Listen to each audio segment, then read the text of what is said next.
event.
Hello again, viewers, and greetings, fellow space travelers. This is Thorn of Night, and welcome to Thursday, the 22nd of August, 2024. It has been unseasonably cold here at my house. It got down to 57. Middle of August, 57. On a day when it's supposed to be 107, it's 50 degrees off. We had a record cold the other day. That's not good. That's a bad environmental symptom. Anyway. So I got jump scared just a little bit ago. I didn't remember that I had another tab open where I was watching one of the streamers that does the RPG bot, and their sound went off for a Pokemon, and I about jumped out of my skin. It was great. If you heard that, congratulations. Oops. Oh well. Anyway, welcome to another Thursday. Today we will be doing some more work on the hole for Undercity. I was thinking about maybe doing some more work on the liminal space, but I have a sort of a nebulous timeline for when I want to at least get the Undercity part of Undercity started, and I need to mix my time between my projects so that I can stay on top of it. So that is what I'm going to be doing today, doing some mining for the Undercity hole. But before I get into that, let me come over here and say thank you to the people who are able to help support my streams both on YouTube and Twitch through Patreon. Elmaze11, Dogma Infinium, Sean, Little Cuddles, and X-Blaze Ninja Zero. Thank you guys oh so very much for helping to keep the lights on over here. It really does make all the difference in the world, and I literally could not do it without the support from you guys, and I'm so grateful to have you guys here. Hey! Dreadwolf, you got the blast off today. Congratulations. Let's see here. I also need to read. There it is. I also need to read today's dad joke. Well, today's first dad joke. I have a channel on my Discord set aside just for dad jokes. I have lots of different channels for lots of different categories. I have one full of over 10,000 PC wallpapers. I have one about food. I have math, and science, and art, and Minecraft, and gaming in general, and all kinds of different stuff. Places where lots of things can go for different sorts of interests. And one of them is the dad jokes. And I like to read them during my streams. What do you call a laughing jar of mayonnaise? El Mayo. LMAO. El May. No, yeah, that's modern-ish. You're the only one here right now. I mean, it says I've got 3 viewers, so that means I've probably got 4. Oh, now it says 2, so that means I've probably got 3. Anyway, let's get over to the Minecraft.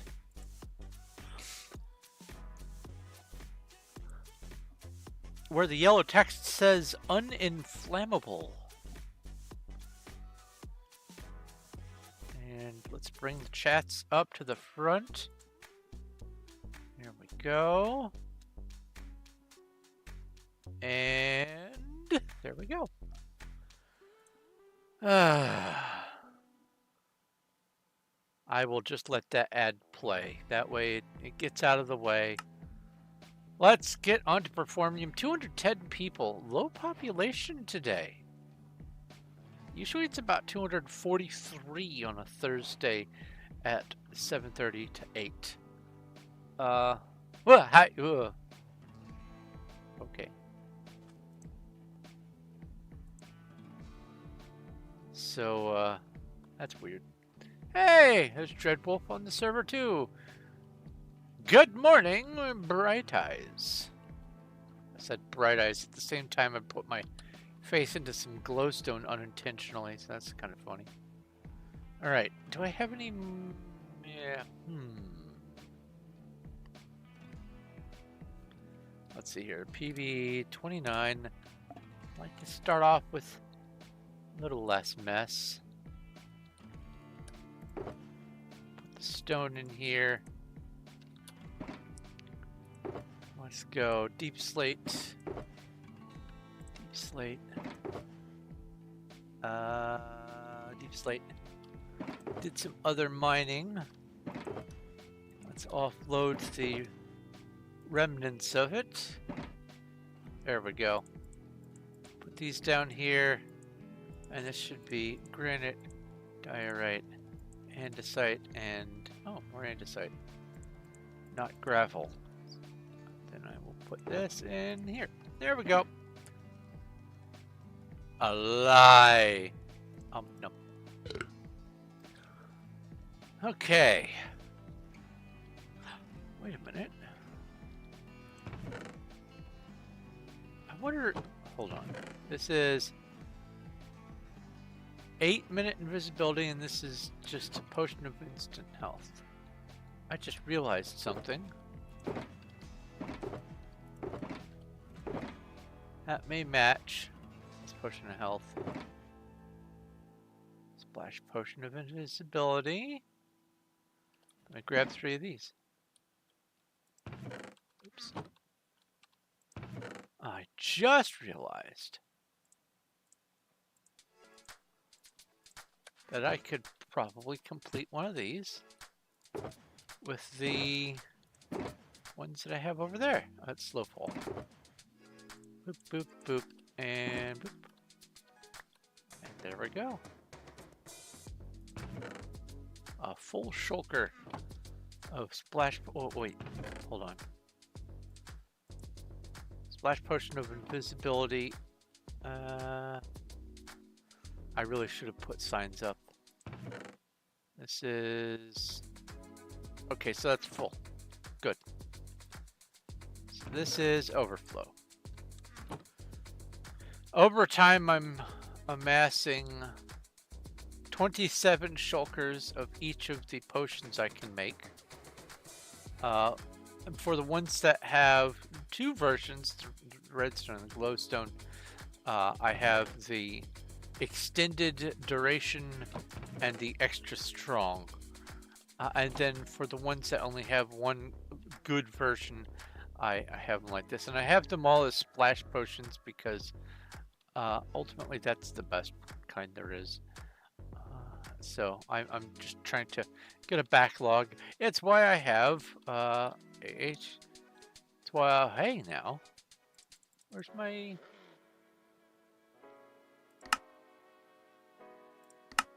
oh, it ran out.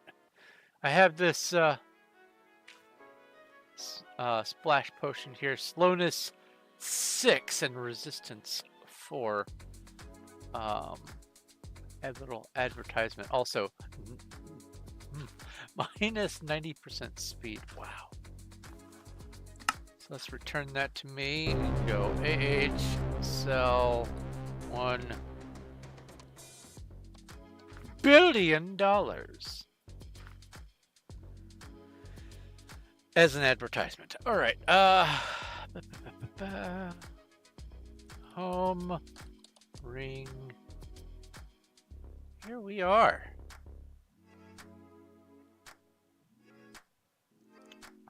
So it is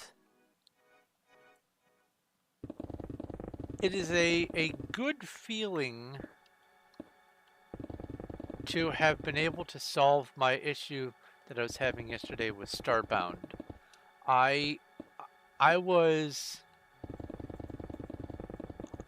very concerned that it was somehow already irreparably broken, and I thought, well, I could reload a previous save or something, but at this point, what would I do? So I jiggled around with some of the other options, and I got it to work by launching it in 32-bit and then in 64-bit. The only reason why I did that is because it looked like there was a handler for 62-bit or 64-bit that wasn't finding something it was looking for. And so I figured, well, if I'm launching it in 32-bit, it won't be looking for a 64-bit thing. And either I just got supremely lucky or I guessed right, which also I suppose was supremely lucky. But yeah, this is a good thing. I'm glad I got that taken care of. I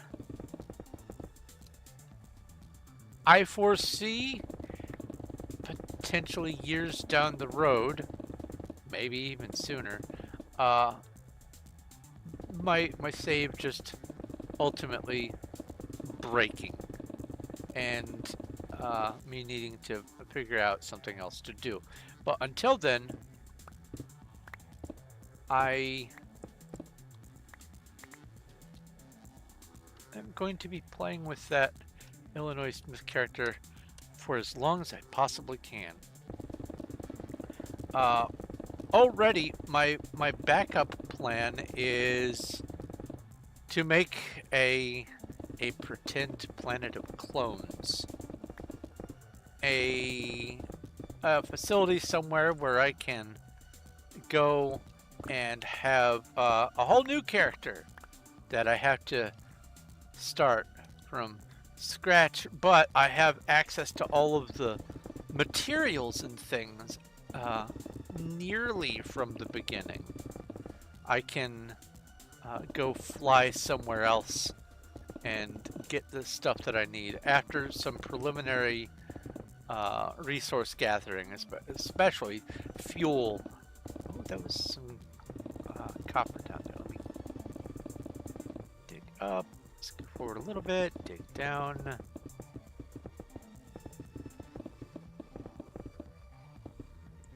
Pick up the copper over here. Doo-doo.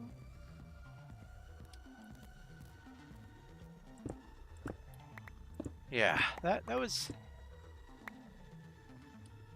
a good stream yesterday. I got a lot of stuff done, like a lot of stuff. I hadn't intended on spending the initial focus on doing all the research unlocks, but I figured no time like the present. It needs to all get done, and it will help me to be able to do more things sooner in the future. So I just tore through a whole bunch of different researches for from, I think, a little bit from every category except the madness. I didn't have enough madness to do anything else new there. I can't wait to see what all that's about. A new Pokemon. A Yanma. Poke Catch. Also, Whoopee Catch. I was going to Whoopee Catch Nightbot, but there's a little Cuddles. Hello, Cuddles. I missed.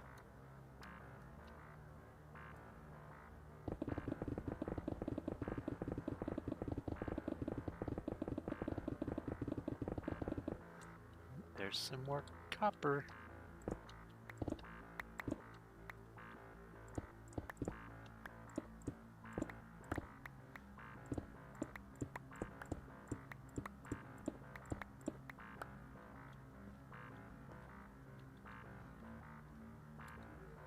So a person who makes a barrel, or a person who makes barrels, is called a cooper.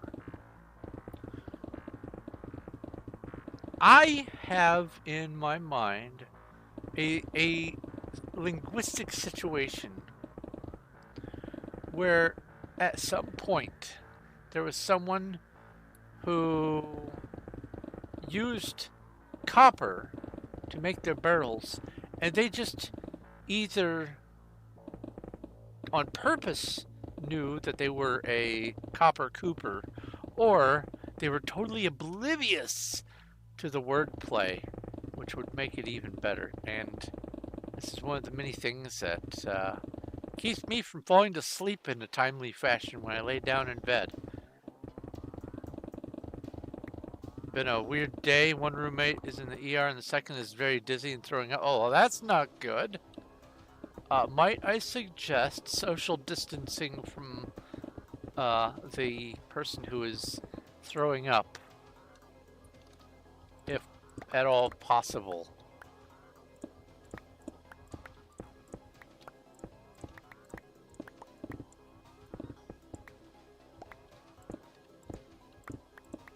No point in unnecessarily getting the plague.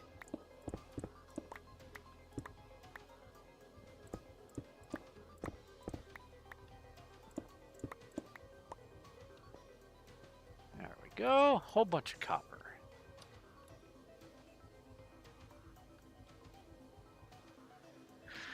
Oh, and I caught the Yanma. Nice. Bird. Alright. So I am well on my way up towards mining level 509. I'm gonna guess that I will be able to make it to 511 today. After 4 hours of digging almost constantly, I think I will be able to make it to 511. If that gives you any idea how slow it is to advance in the mining levels once you get above a certain point. My next goal with the mining, apart from, you know, actually clearing out space, is to get to level 522 so that I can move up a notch on the MC top ladder. Dealing with vertigo? Oh. Ask if they have, or have recently had, an ear infection.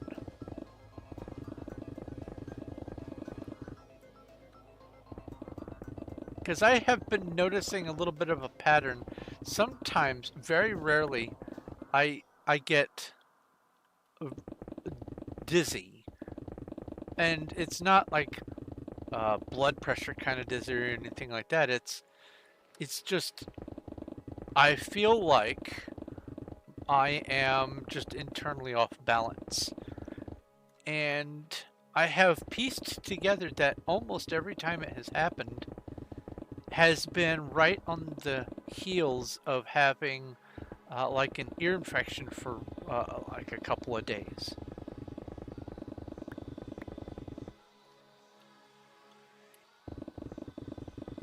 it's actually gotten to where if I have an ear infection, I know that I'm going to probably be getting some dizzy spells, and I am prepared for it.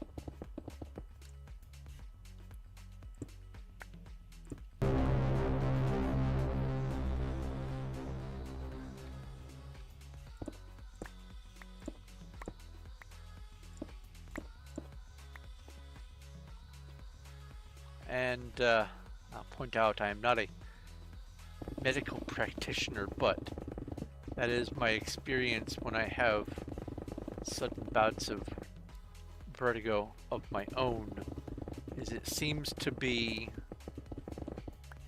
preceded by an ear infection of some magnitude.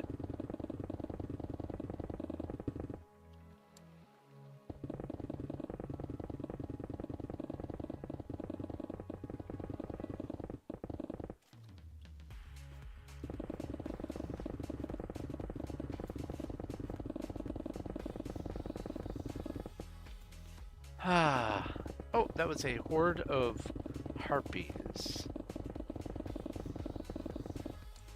Let's go thunder some harpies. RPG cast, thunder 3, and RPG battle, and RPG raid ocean, and RPG harvest, and RPG plant max roasted acorn.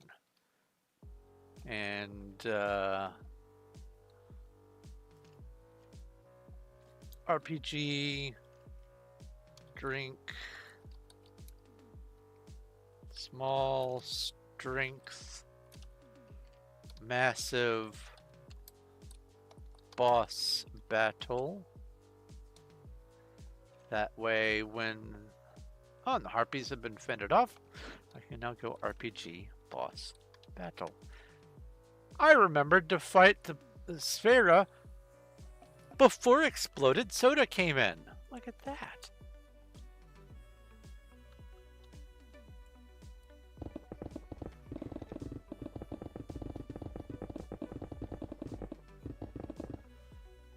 Is today's fancy plant the sunflowers?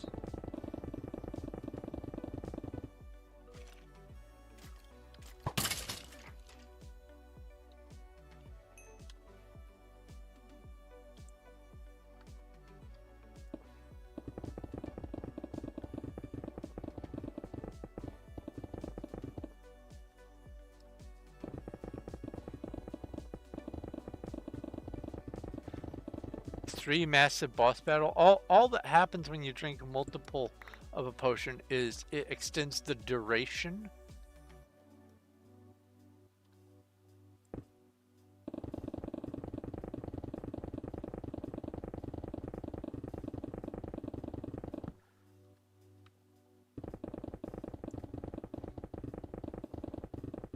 Making the effect last longer. I'm going to be starting to deal with the gravel. Okay, let's put this stuff. PB2. Full stacks.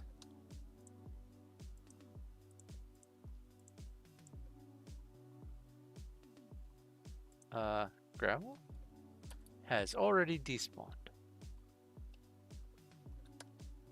But that's a torch. Take that.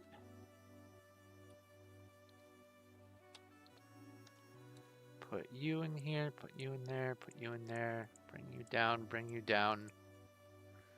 Okay, let's go get the dirt, gravel, grass, and sand.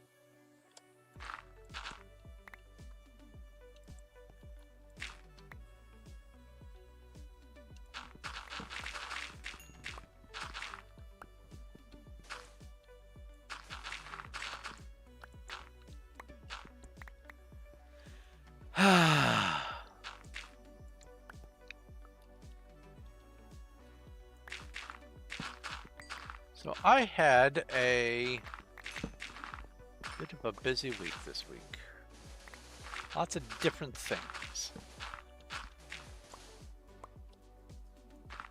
thought I just saw an ender pearl. That was weird.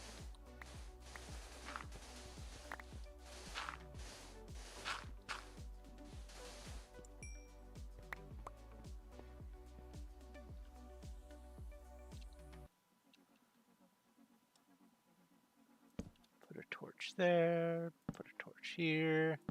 Torch.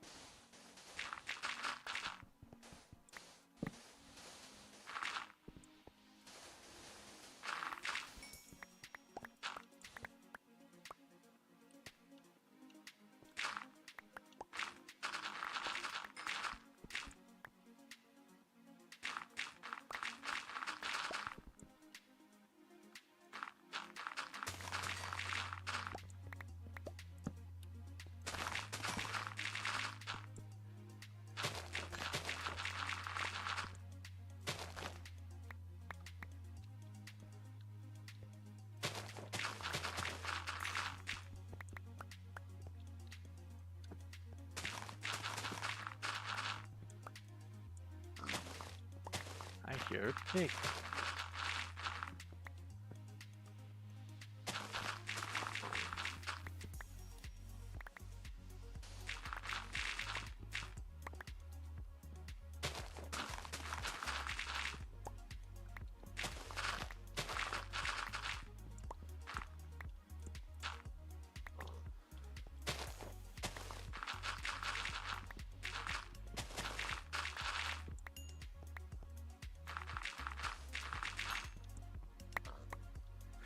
I've been thinking about how interesting, I'll use the word interesting, is that I have been effectively moving the ground level way up in the sky. Because that up there, that is the new ground level for this whole area. That way it lines up with the sea level for Undercity, for Lordaeron. And I am able to build all of Undercity underneath the ground without it sticking up above. And in order to do that, a lot of terraining has to happen.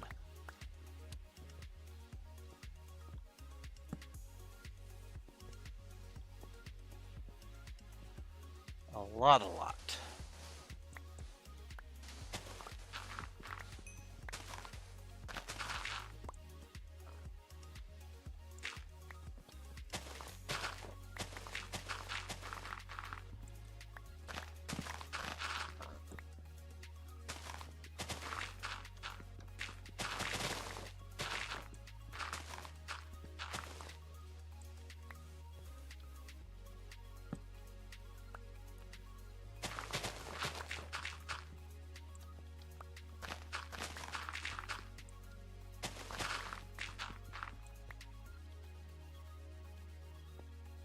I'm full on dirt again.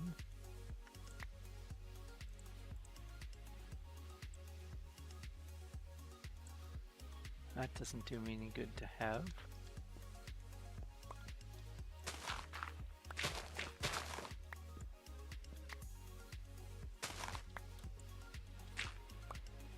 There we go.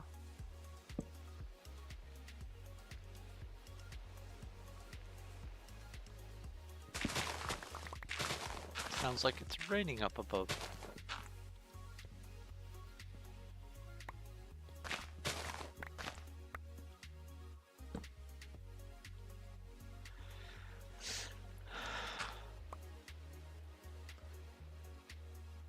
So how are you guys doing other than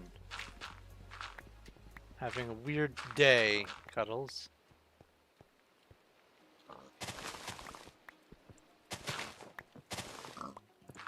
Any interesting news? Local or otherwise? A primate. has appeared in Twitch chat.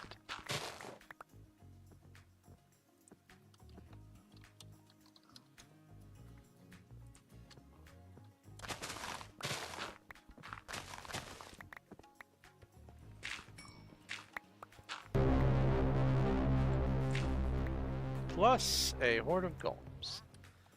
RPG, cast, water, 3, and RPG battle.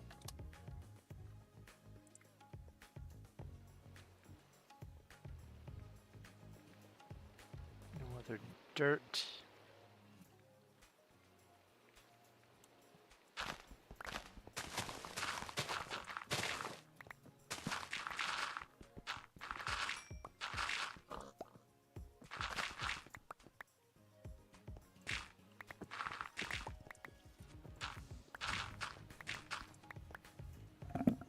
Ear itches. Uh-oh, phone's ringing, okay. Concerts happening in one of the cities close to you?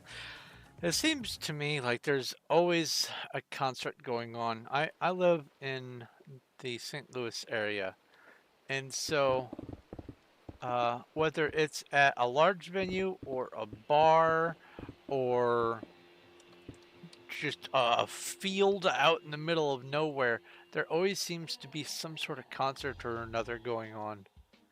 I have never really been a fan of crowds of people or loud environments, so I never really got into the whole concert going thing. I understand the appeal of it, but it does not appeal to me. I'm definitely not the target audience for concerts.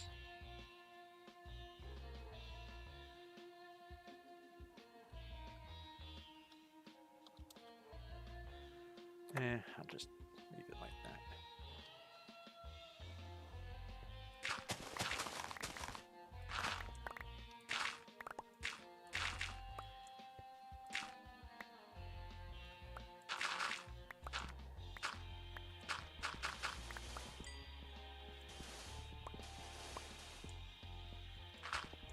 Well, I can't just let that sand go fallow. Not much sand on the server. Hello, Zach. Oh, I caught the primate.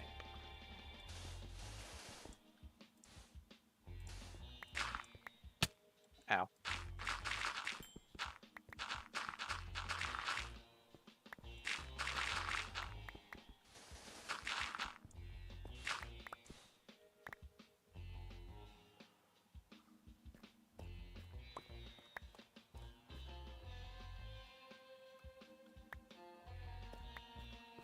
Might as well grab that too.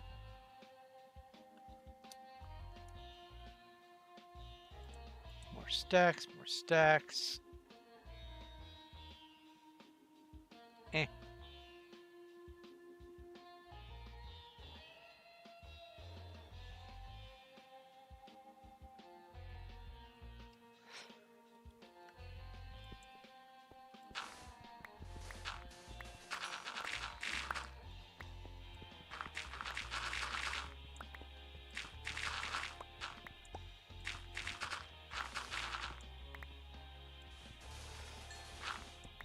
The only concert I ever actually went to was when I was a kid. My dad won a bunch of tickets to go to a concert that was a whole bunch of oldies or classic rock at the very least. That he won from the radio. And my favorite part about the concert was going back home to play with my dinosaurs. Sit up straight. Sit up straight!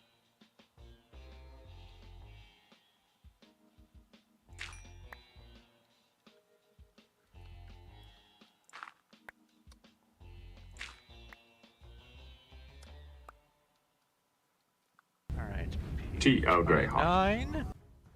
Boop, boop, boop, boop, boop, boop, boop, boop, boop, boop, boop. Okay, so You're the just wasting your breath, and that's no great loss either. bones are full, the nether quartz is full, the glowstone is full, and the eggs are full.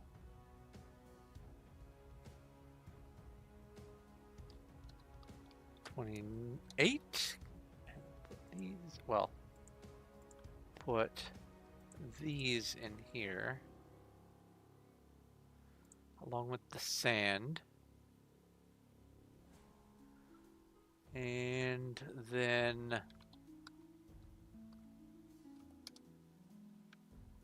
stack of that, stack of that, stack of that. Just go ahead and put that grass in there. There we go. Tea and a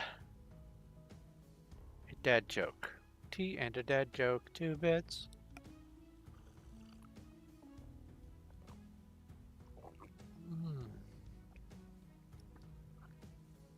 Love some tea.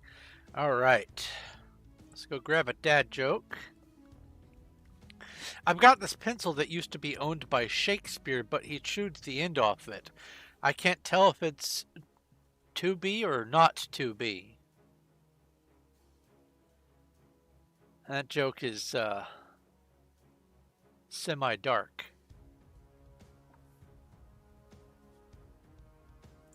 And if you don't understand what I just said about that, I'm sorry, but I couldn't resist doubling down on the puns. 2B is called semi-dark, as I recall. For the lead type. Well, it's not lead, it's graphite, but still.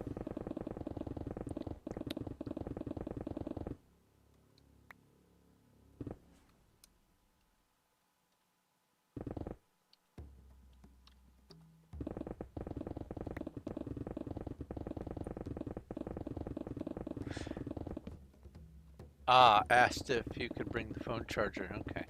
While you're there, ask if they had an ear infection recently. Or an earache. Sometimes an ear infection is not recognized, but an earache, even just a day's worth of earache, could be cause for other symptoms.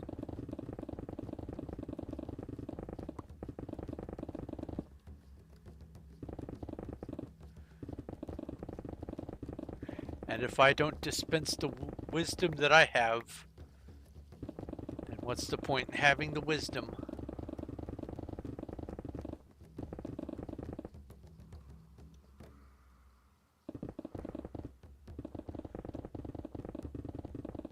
Ha.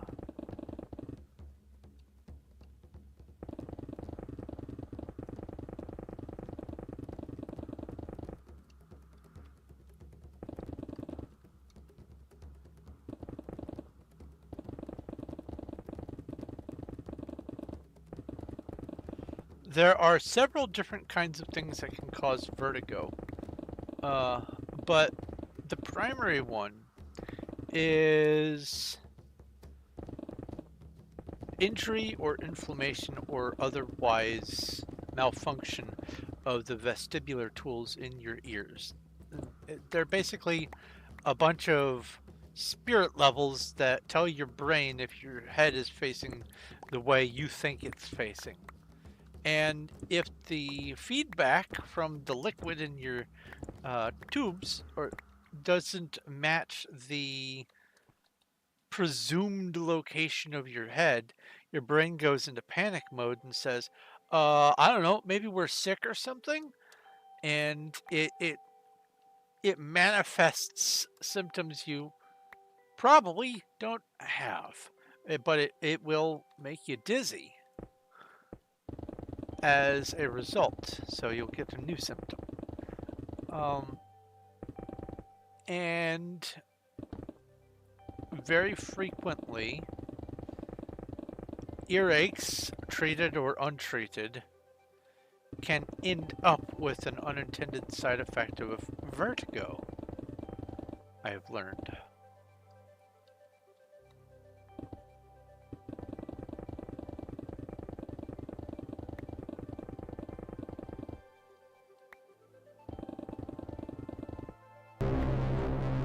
I just saw copper in this layer. Let's go get that copper. Oops. Slimes! RPG Cast Earth 3 and RPG Battle.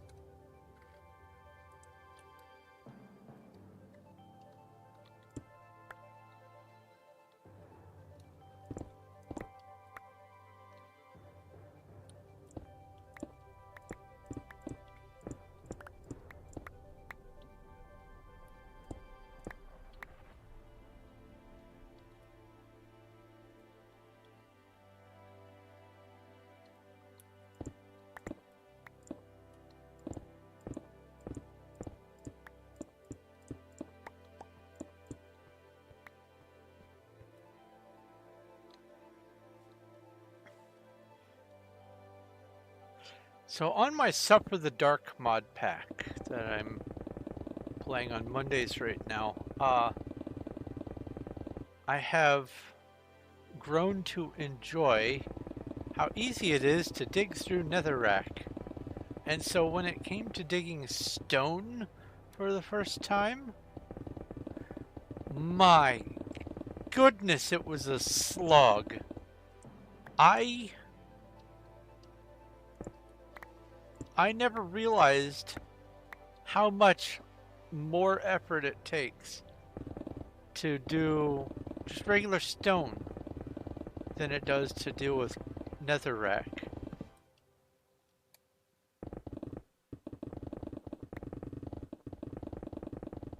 And I recognize that I'm very well off on this server being able to have the pick that I do. But man, the whole slow dig of just day one mining on Minecraft. Oh my goodness.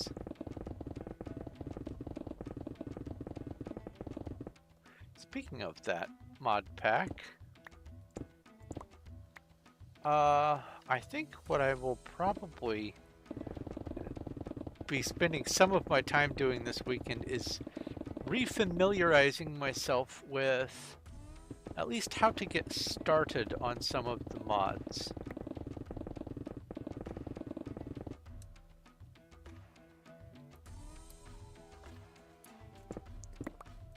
I do know that I need to find an astral sorcery underground temple thing.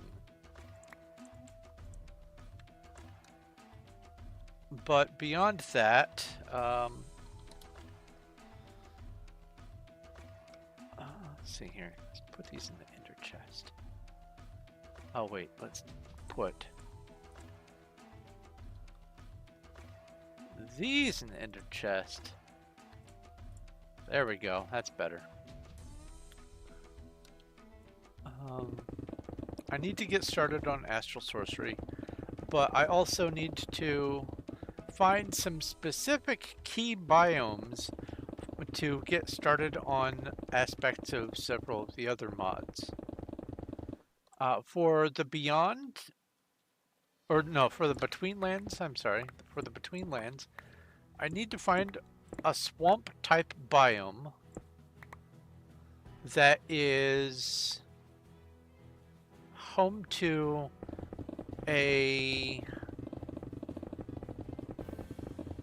some sort of a circle of standing stones with runes on them.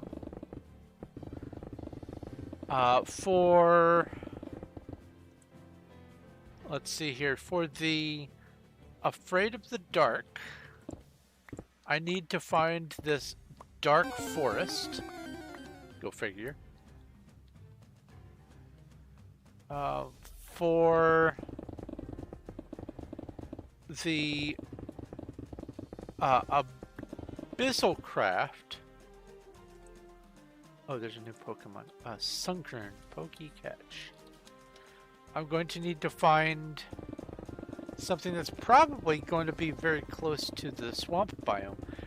It's a sort of a marshy village with special villagers. And there's a few things that I'm going to need to do for that. Let's see here. For a tomb, I just need to get some materials and make a portal. For the I think it's the deep dark. I have to get, again, materials to make a portal. Same thing with the abyss, which is different from abyssal craft. Several of them revolve around other dimensions and using portals and whatnot. But there are a few that are just overworld discovery.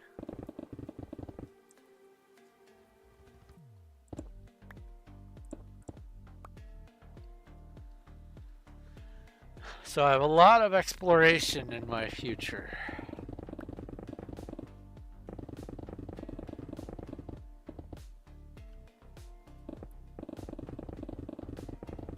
Also, hello Naki. Good to see you back.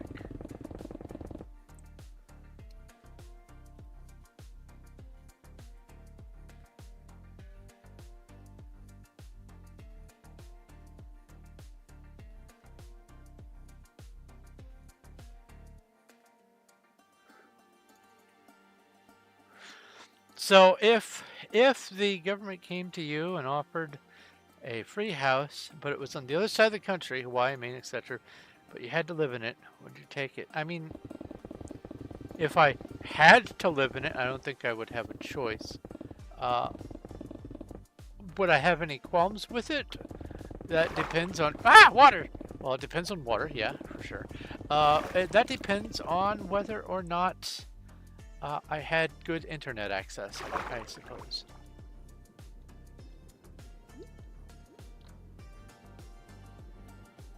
Okay, so I only need to block off that little section there.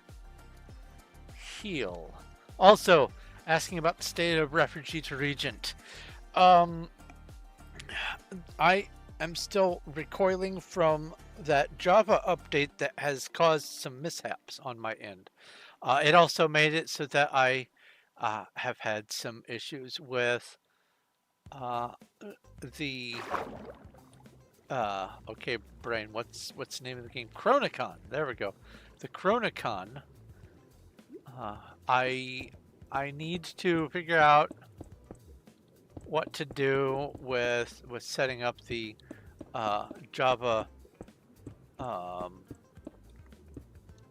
development kit environment so that I can be running the appropriate Java environment that the launchers are looking for.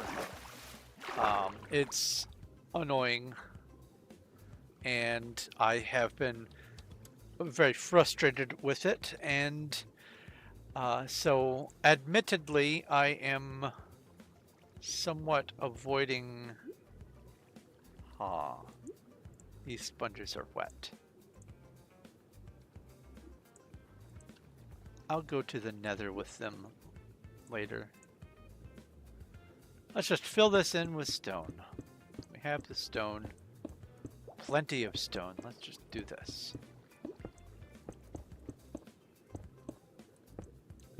And I'll only do the first 4 layers right now,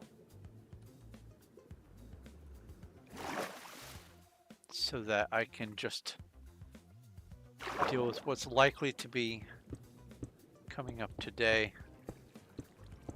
But yeah, the refugee to Regent, is filed under boy that's frustrating right now.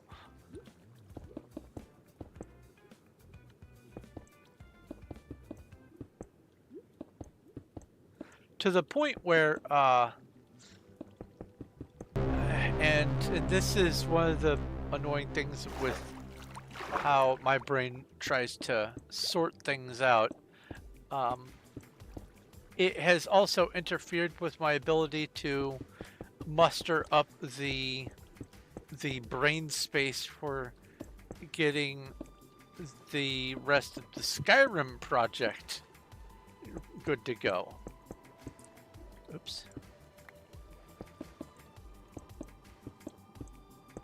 And I chalk some of that up to executive function, but some of that is also just plain old frustration.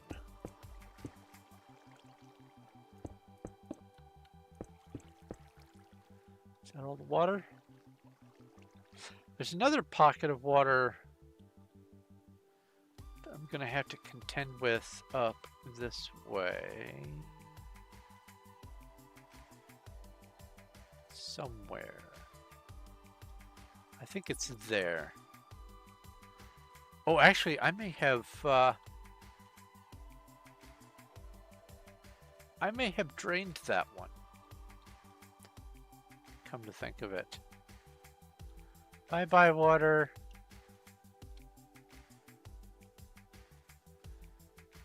There's a horde of fire giants. Speaking of water, RPG buffs. I think I still have water up. I do. RPG battle.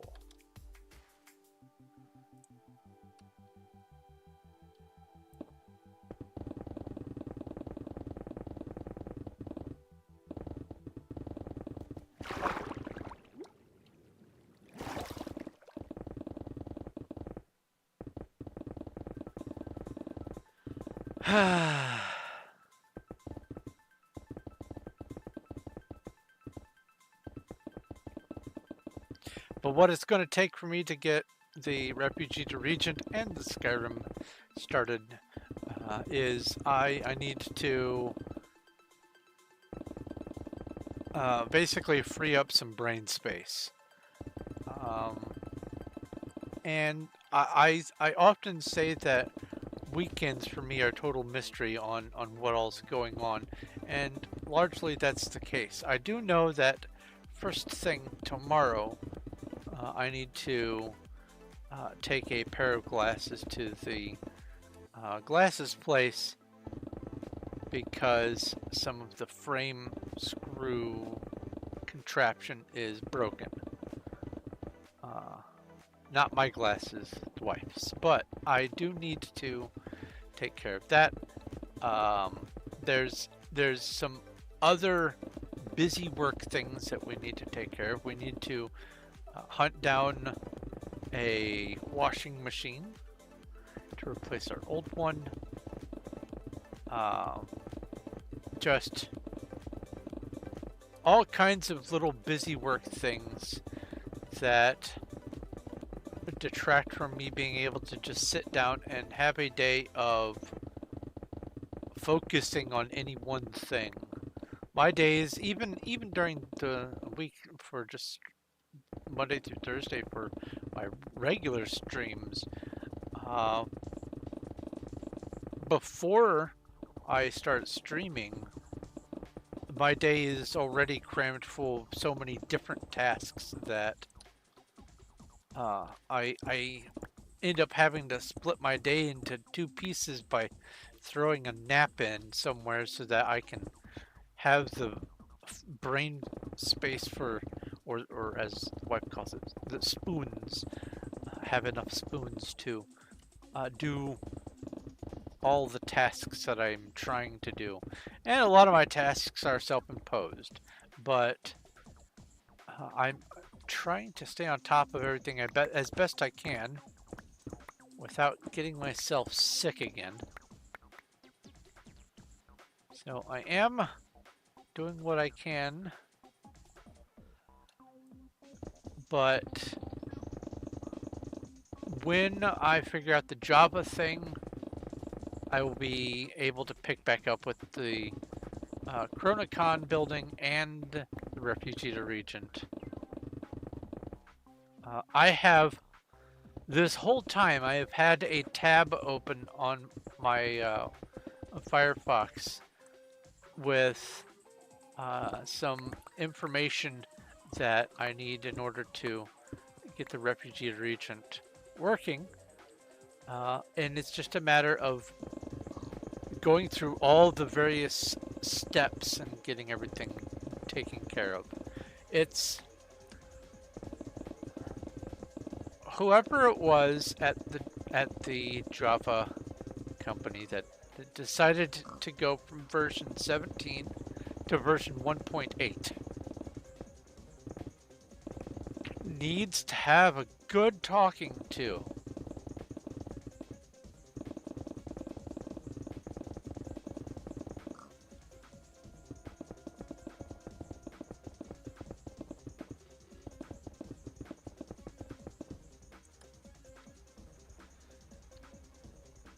Have I tried playing RPG MMO games with Zim desktop wiki open?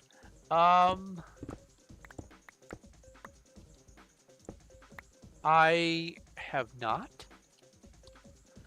I have been looking into something. Zim is good. Zim is nice. Hello, Shadowy. Zim is good. I like Zim. However, it does lack some functionality that I have access to elsewhere, but I haven't tracked down the installation key for it. I have this thing called Campfire, and I have a bunch of modules that go with it. And it is sort of a storytelling aid, and you can put together timelines and just all kinds of stuff related to your story that you're trying to tell, adding maps and images and cross-referencing, and it has its own little built-in semi-wiki infrastructure, which I think can also import wiki things from stuff like Zim, but until I get the Campfire set back up, I have just been using a multi-tab notepad software called NoteTab Pro, and just putting all of my stuff in there for the moment. I have also been using a flowchart program that I got somewhat recently for arranging some of my other plans and ideas, but I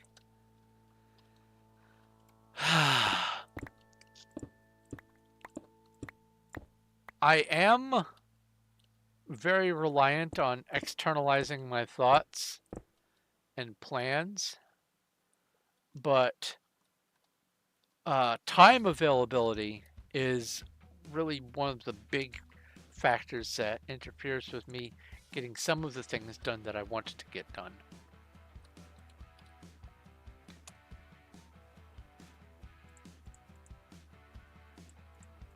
And that, I suppose, probably answers more questions than you asked, but that's what my brain do.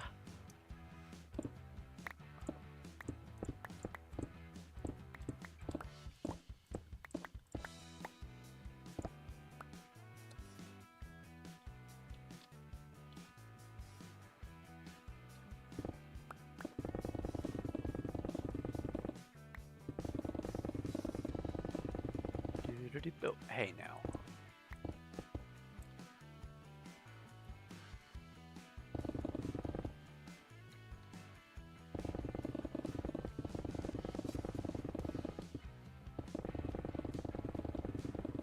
Yeah, it's my hope today to get through no less than 4 layers of this. today. And if I can do that, I will pop over to another project. That way I can make some progress on 2 different fronts. I'm thinking next week for this, what I will probably be doing is instead of just digging, I think I will start off with putting some more structure to the walls of Lordaeron up above. That way I can have a little bit more visual progress up there.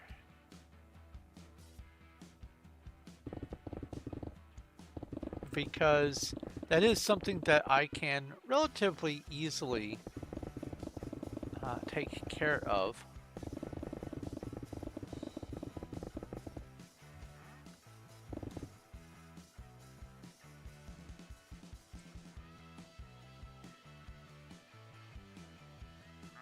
I did hear one! I thought that was my imagination for a split second. Nope, that's Wandering Trader.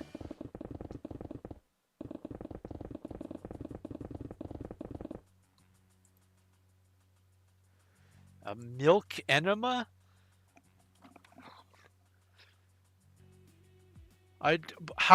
Why would that? Never mind. Never mind. No. I'm not. Nope. Nope. Not Catch. RPG battle. I missed the fan P. But I can at least fight the horde of sand crabs. A milk enema.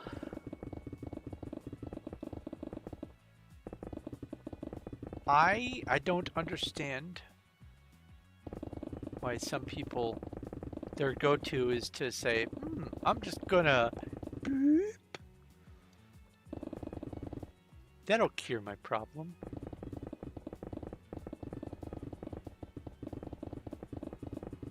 Oh, that was iron.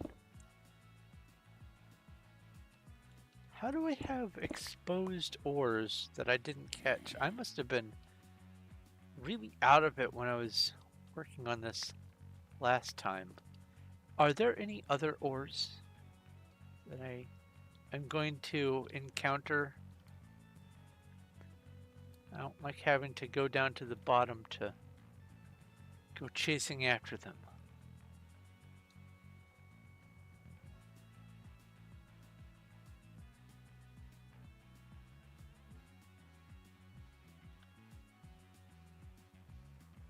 Doo-doo-doo. Oh, there's some copper.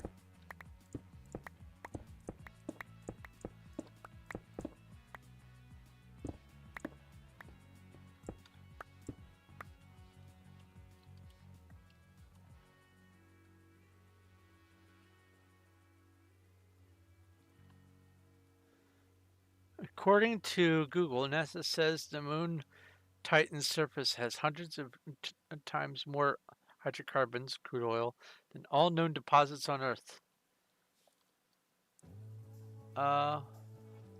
Do I think it existed on other planets at some point? There is evidence of residual hydrocarbons on Mars. Oh yeah, here's some more copper. There is almost certainly hydrocarbon activity on the gas giants, all of them. Venus for sure has hydrocarbon, as well as other symptomatic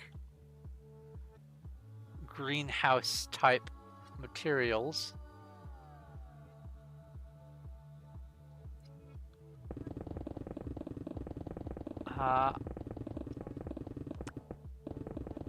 It's potential that the moon, our moon, has some.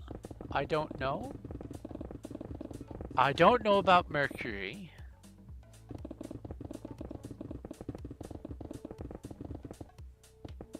But the thing about hydrocarbons is many of them can just be produced when certain elements are in the right environment. And it's not like the specific kind of environment that is needed to produce the proteins that are used for building blocks to come together to eventually make life happen. I'm talking things that are just more basic molecules of hydrocarbons can just spontaneously be. Just like there are comets of just frozen water ice floating out through space, hydrocarbons are aplenty. What would surprise me is if hydrocarbons were rare. That's what would surprise me.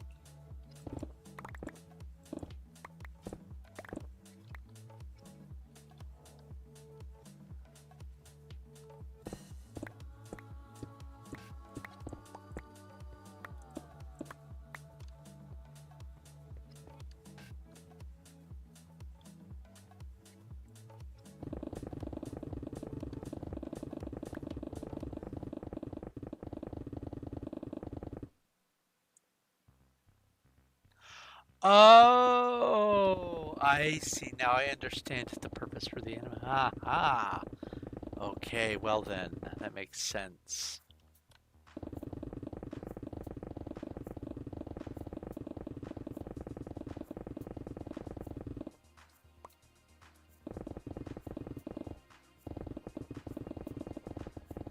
What do I think a universe scarce in hydrocarbons would look like? It would be dark. And here's why I say that. And I don't even need to think long and hard about that. Oh, ow!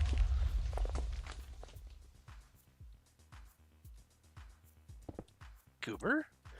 I don't even need to think too hard about that. The hydrocarbons that exist just form from the natural processes of star, planet, and galaxy formation. And so, if there were no hydrocarbons left, then that means they would have all been disposed of. I cannot think of a physical universe that a right-handed matter versus antimatter, a right-handed matter universe, I cannot myself conceive of any way that the known chemical reactions wouldn't produce hydrocarbons in mass quantities. So for them not to be in existence, it would have to be after they have already existed. They will have gone away. That is how I would imagine a universe with scarce hydrocarbons as being. It would be a post-existence universe, if that makes sense. Whether that's the Big Rip or just the long dark of oblivion, doesn't matter. Once all the lights go out, that's when the hydrocarbons will have been spent. And it'll just all be radiant energy whizzing through space in longer and longer wavelengths.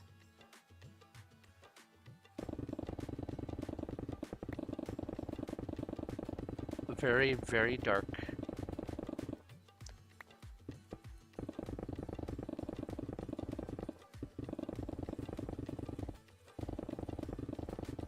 So dark, the con of man.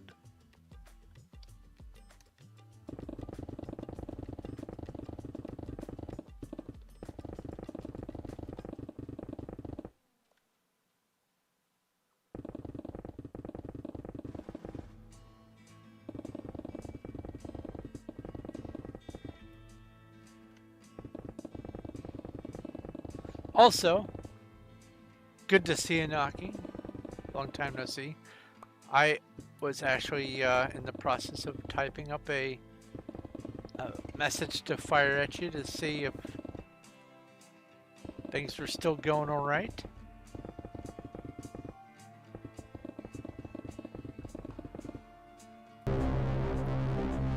I know we're not designed for having huge monkey spheres of people, but it is good to at least moderately keep in touch with the monkeys outside of my most immediate monkey sphere. I thought I would have found the water by now, so I guess I did just drain it out. Okay, that's good.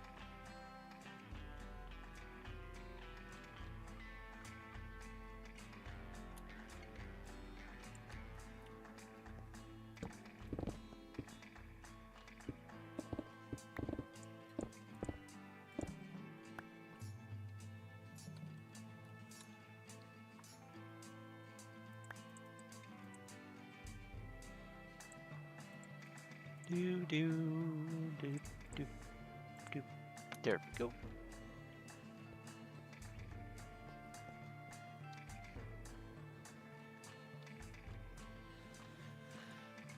Well, yeah, I would think it'd be dark and cold. Heal. Let's drink some drink here.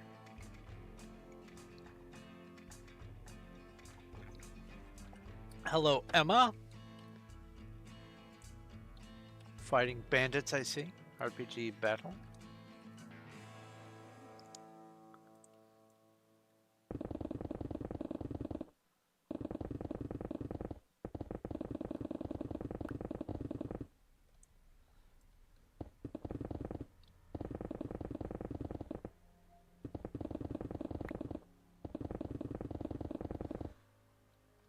So somewhat recently, there has been, and I use somewhat loosely, I don't know the exact date, but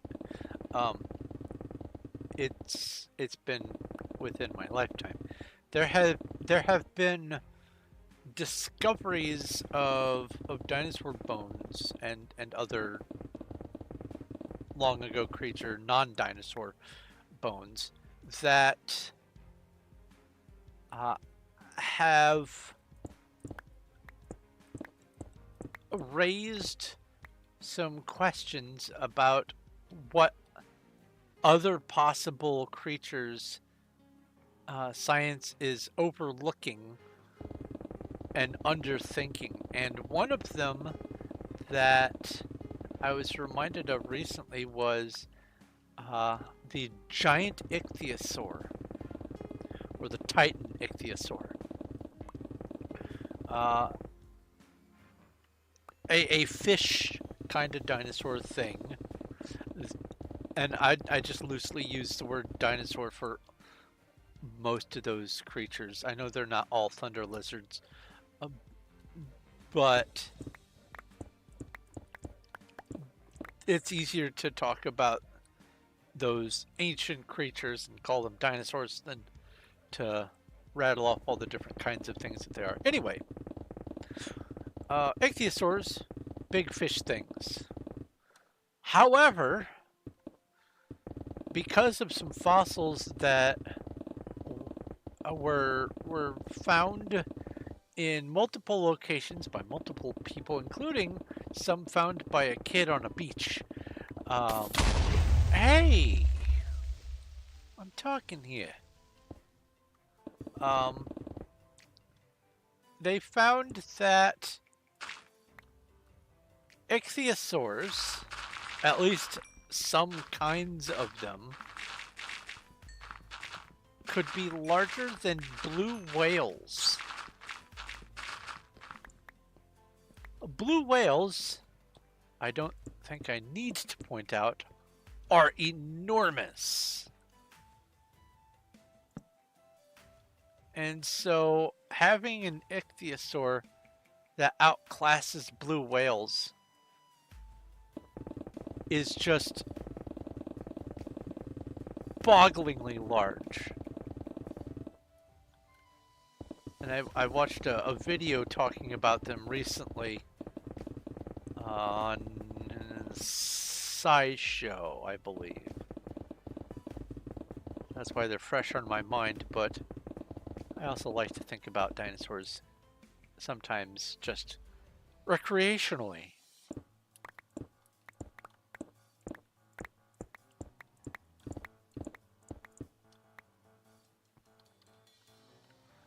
Now, was that iron down here? Did I see an iron? I did.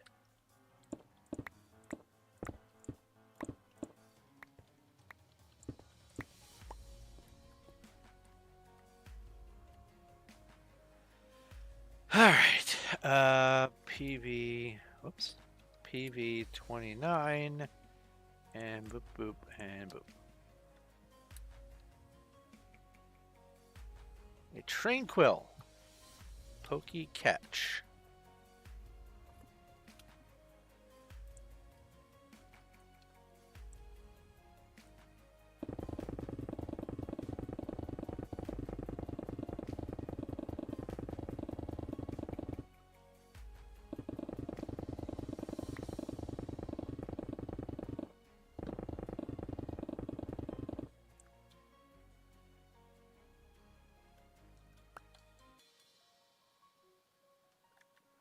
Water stones.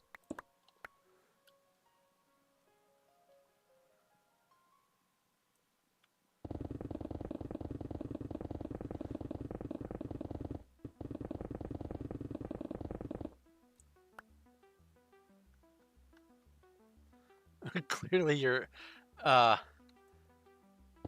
question asking abilities have peaked. Would radiation eating moss be able to save the world from nuclear winter? No.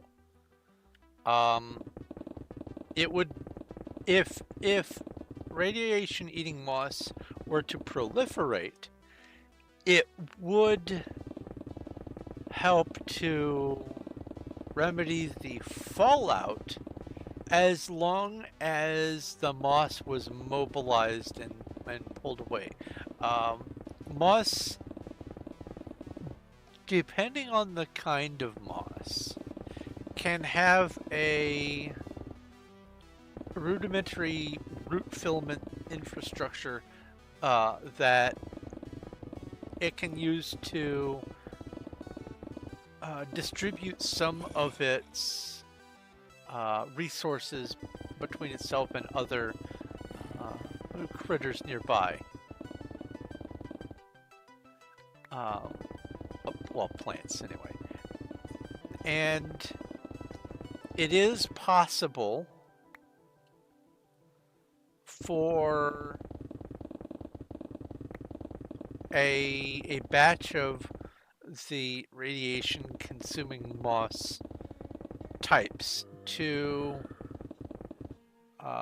collect and basically sequester some radiation, but moss doesn't run very fast, and so the radiation hasn't left yet, and that's just ground radiation. That's not even talking about nuclear winter. I'll get into that in a minute, but it would take some external force to remove the radiation eating moss from where it got the radiation in order to remove the radiation from the area. Radiation's still there, it's just all concentrated in a green clump now.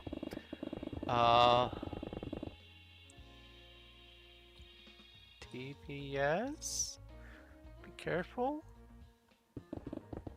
Now, as far as nuclear winter, what causes the nuclear winter is all the airborne particulates from the explosion that get stirred up and don't settle for a very long time, causing a layer of interference in the atmosphere, making it overall darker. And it doesn't take a whole lot of interference to change the overall climate structure. There was a what was it? 18. Hold on, I'm gonna look this up. Do do do do do.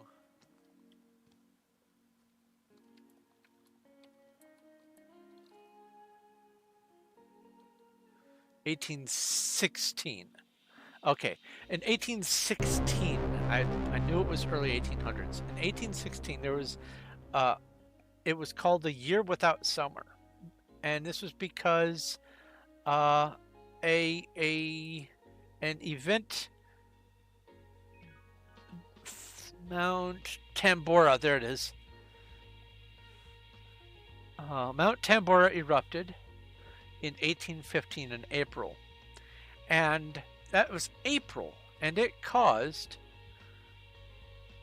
what would effectively be the same thing as a nuclear winter to happen, making it so that in the summer of the next year, it never got hot. It was still cold all year round. It was called the year with no summer, and that has to do with how much light can hit the ground from the particulates in the air. I don't see any evidence of an airborne moss that would be able to filter feed all of the schmutz out of the atmosphere to prevent a nuclear winter. And even if there was, I would suspect that that plant matter itself would be interfering with the ability of the sun's light and radiation to hit the ground. Nuclear winter is a separate symptom than the radiation.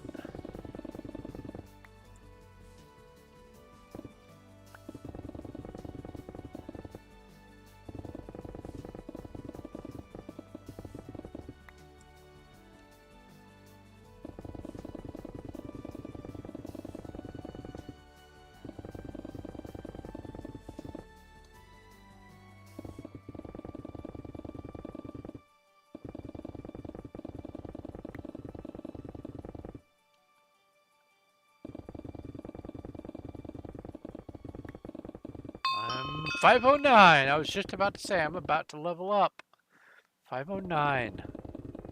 Now the question is, can I get 2 more levels before the end of the day? I don't think so. We'll see.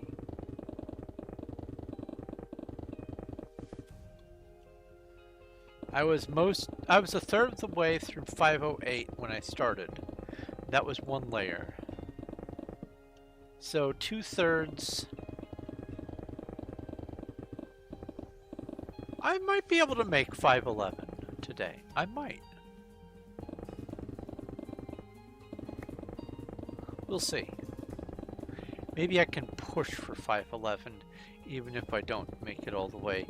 With this project, I can push for it on the dig site for the liminal space.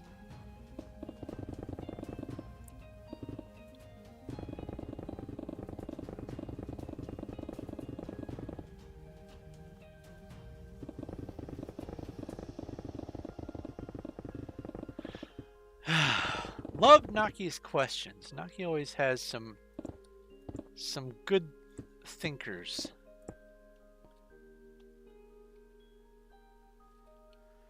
PB29. This, that, and put the carrot in PB28. Then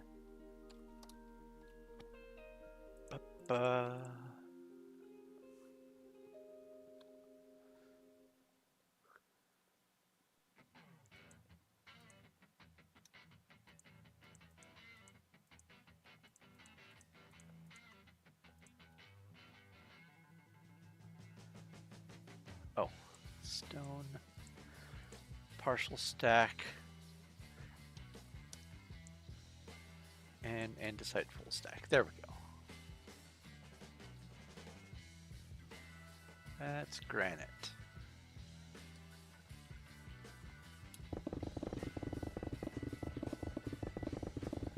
So I was looking at some various texture and resource packs, and there's one that has come out somewhat recently-ish called the Patrick's pack, and wow, it does some amazing things. I don't know if Patrick's resource pack was available for 1.19.4. You stole some of my stone. It's not stealing. If it gets used, I would have gladly given it to you. It is not stealing. By all means, use it. It's going to despawn if it sits down there anyway. You know, it's actually a good question. Let me see here. Patrick's resource pack 1.19.4.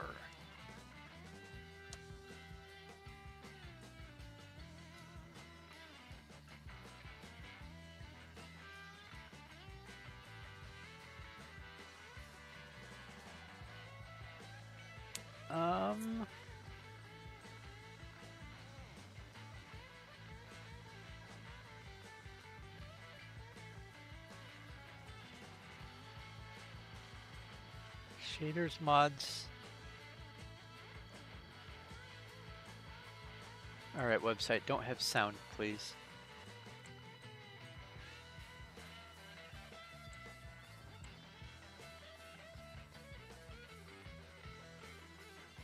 I feel like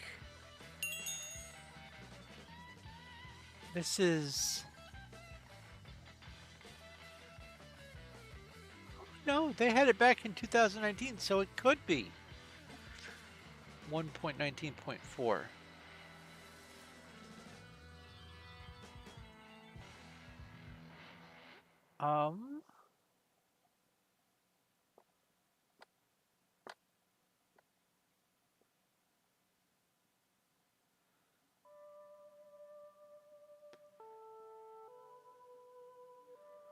I might mess with the Patrick's texture pack sometime in the near future. It is amazing looking, like just hands down one of the most lovely things I've seen. It is not one that is meant to be a faithful retexture of the vanilla experience. It is not. It makes everything just really beautiful looking. And I am contemplating having some occasional builds that are designed to be looked at through the lens of a texture pack from time to time. And this Patrick's pack that I've become familiar with because of a YouTuber named Jarracraft is just gorgeous.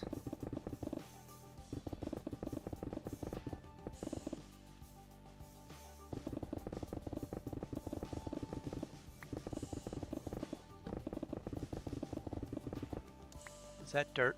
That was, well, that's iron.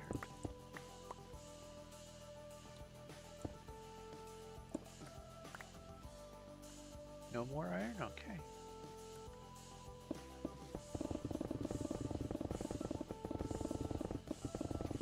But I don't like to use texture packs for most of my builds because I want to be certain that what I'm seeing is what other people see. Shaders are a whole other story. They add a different level of pizzazz to things, but texture packs, I don't like to change the way the game looks, because if I get too acclimated to the wrong appearance, I won't be designing things to look a certain way for just the average user to see when they encounter my builds. I like to keep things as close to vanilla as possible as far as textures, to the point where I could be using a higher resolution pack. I could be using the faithful pack for this, but I don't want to. I want it to look as vanilla as I possibly can. RPG Cast Earth 3 and RPG Battle.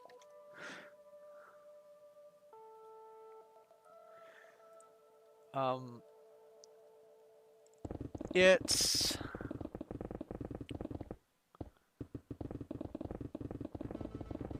when I was doing stuff before, like 112, 111, that sort of stuff, I did mess around with texture packs a bit. But I realized that if I made things so that they looked good specifically with the textures that I was using at that time, and then I would switch back to vanilla for whatever reason, it would look drastically enough different that it would change how I was meaning to approach the project. I love some texture packs that are out there. There's some gorgeous ones. There's some goofy ones, don't get me wrong. The Nicolas Cage on everything and all that kind of stuff. But there are some stunning and gorgeous texture packs, resource packs, whatever. And I am definitely not against their use. But if I want things to resemble how I am envisioning them, then I need to stick with vanilla. Otherwise, I would be using a higher end texture pack for all this.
I just saw some dirt.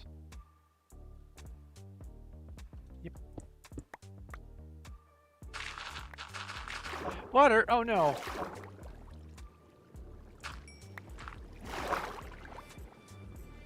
What are you doing here? Well, let's just go ahead and get rid of all the dirt.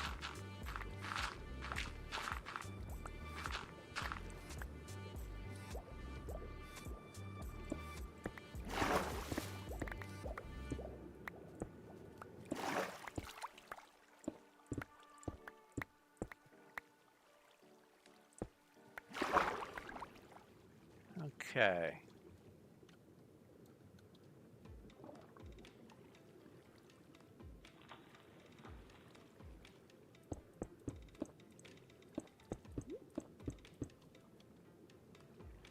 One, two, three, four. So this is going to be...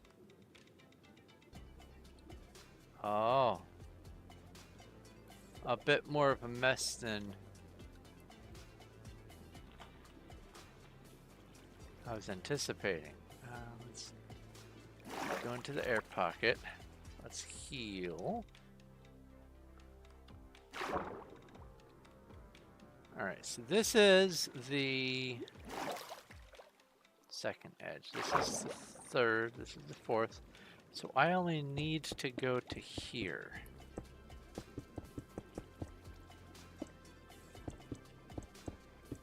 For right now.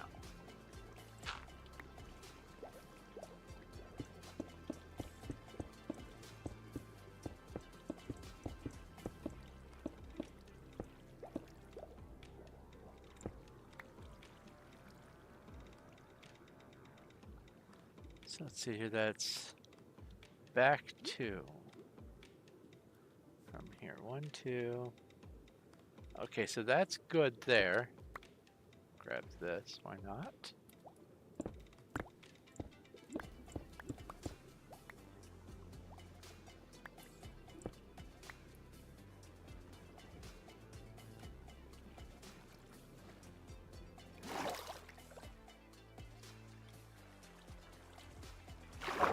Now lock that off and drain that out. There we go. Water pockets. I think the massive water caves that have been added in recent versions of Minecraft are pretty neat, but some aspects of them are pretty invasive if you're doing projects at the scale like I like to do them.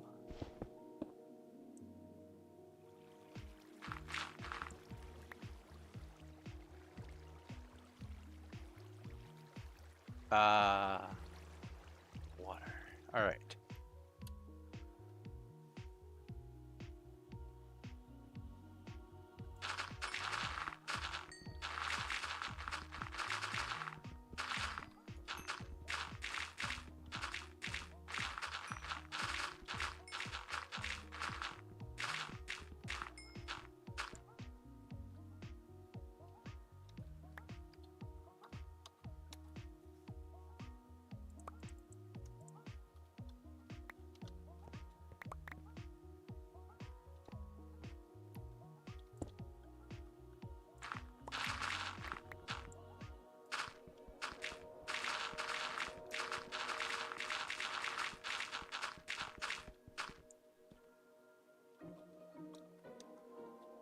Oh, 4.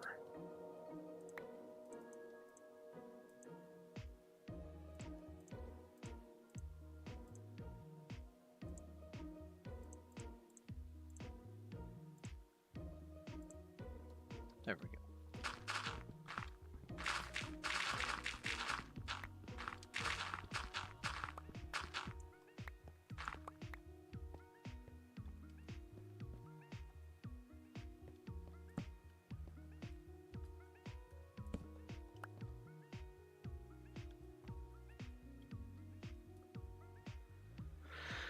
Okay. This. That. Brown mushrooms are full.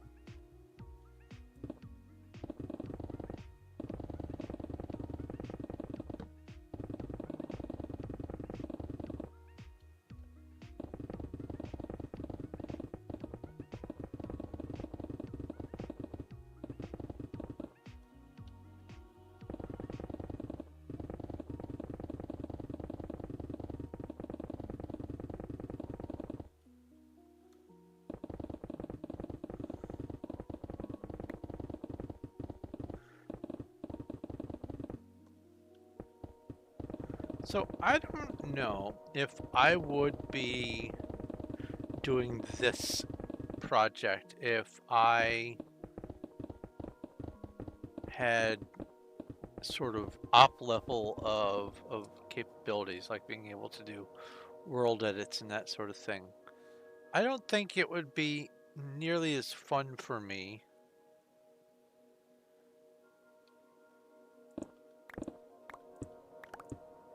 to make Undercity specifically. I'm not talking about the scale of the project. I will probably always and forever be doing gigantic scale stuff. But specifically the Lordaeron Undercity, building what's already there it's a fun project. I swear I saw coal ore fall. Ha. But I think, at least for me, I think it is more fun to be doing it on a public server where, while I do have fly and some nice tools at my disposal, I don't have the ability to just on a whim change the world's layout. It makes it more enjoyable for me. A horde of bandits. RPG battle.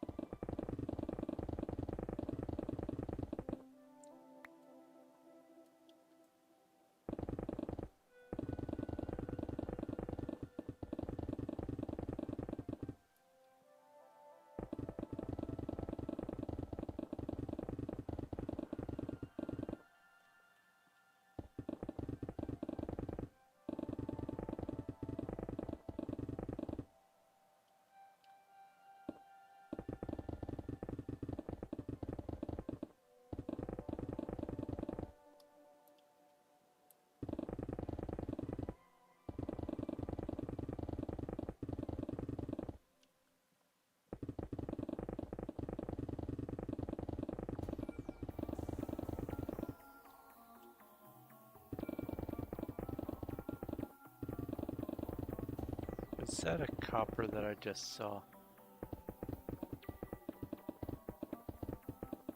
Yep.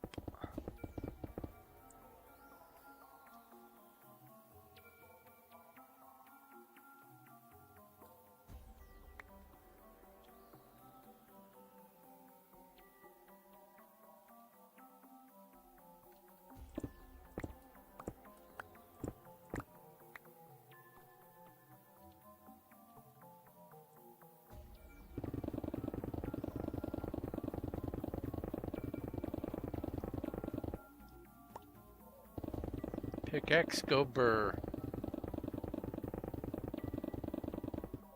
There's some coal.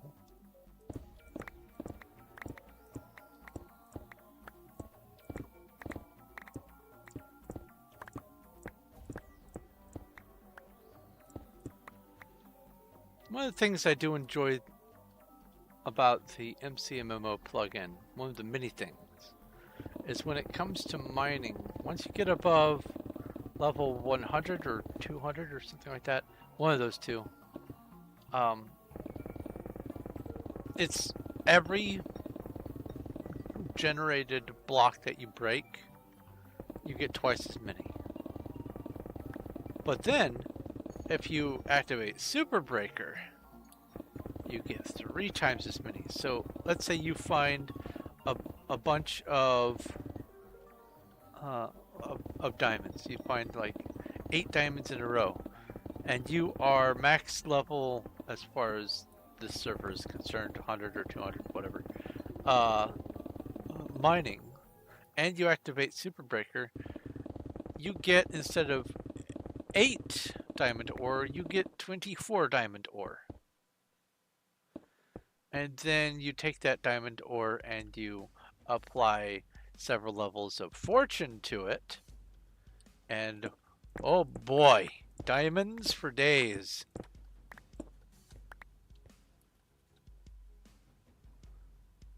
And the same is true for all of the other raw stuff, the copper, the gold, the iron, also the lapis and the redstone. Boy, everything turns into lumps now. Huh, without silk touch, does anything turn into just the ore?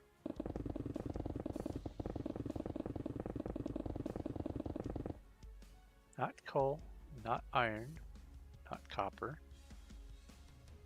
not gold, not redstone, not lapis, not diamond, not emerald. Nothing! Nothing! Holy cow! I just realized that. RPG, or not RPG, Pokey Catch. Huh.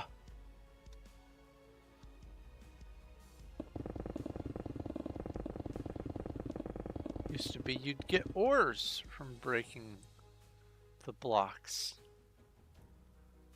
Interesting. Now if you want the ores, you have to have magic.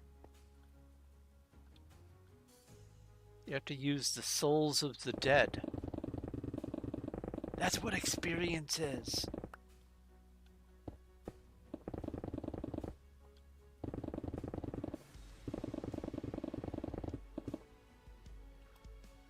Ancient debris? Huh. Well, that brings to mind the fact that also you don't get the ores from the nether quartz or the nether gold, but okay, ancient debris is, I guess, technically an ore block. But it implies that it's actually a material that is left over and already processed in the first place by the ancients.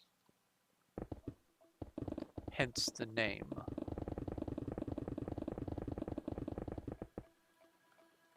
So I'm not 100% sure I would call ancient debris an ore. It's a resource to be sure, but I'm not sure if it qualifies as an ore. I don't know how I feel about that.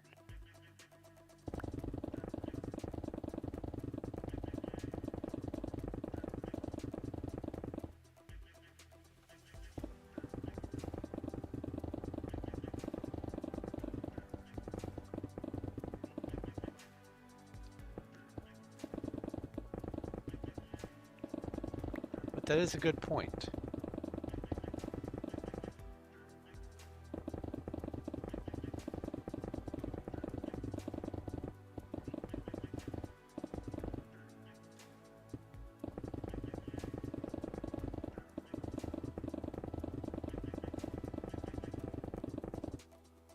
That's also something I've been thinking about streaming, maybe during my non-normal time streams, just me grinding away for ancient debris or having some other mining projects. Maybe I could stream tearing apart a moon on Starbound or whatever. I'm pretty sure I just saw dirt again. I did see dirt. And some coal.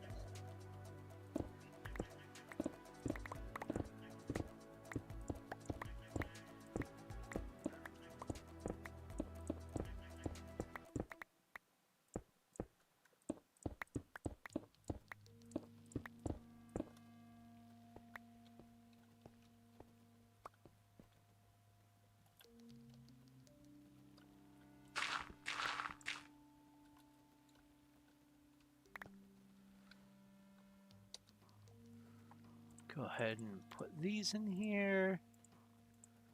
And this, that, and these and those. Oh, and that.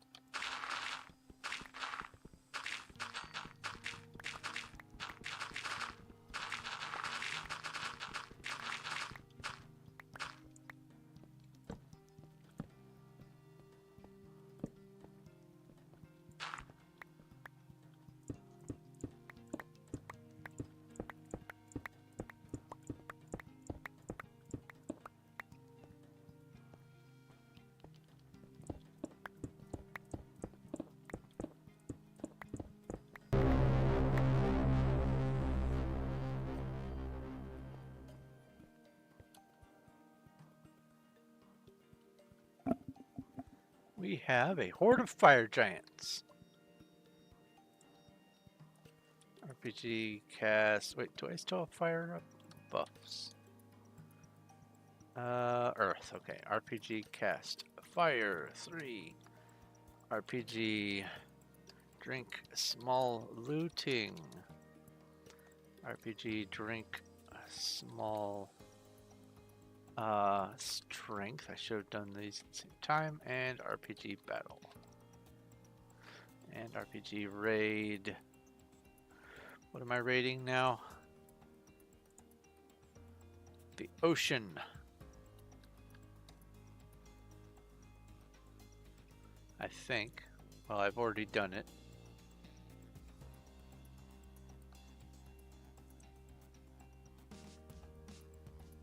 Okay, website. Are you acting up again today?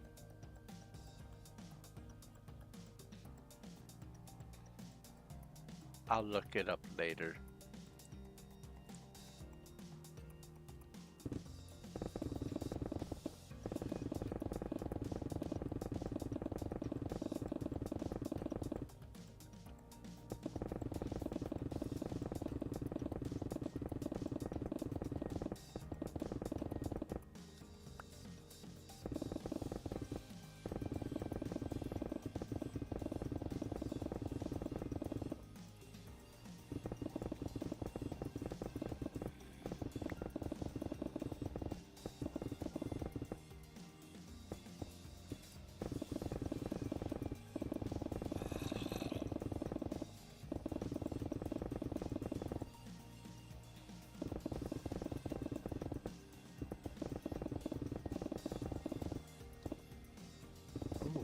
I have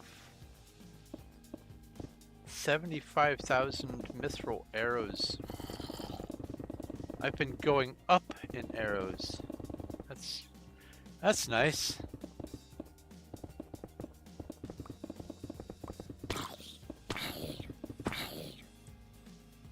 Bye. Express elevator. Next stop, death.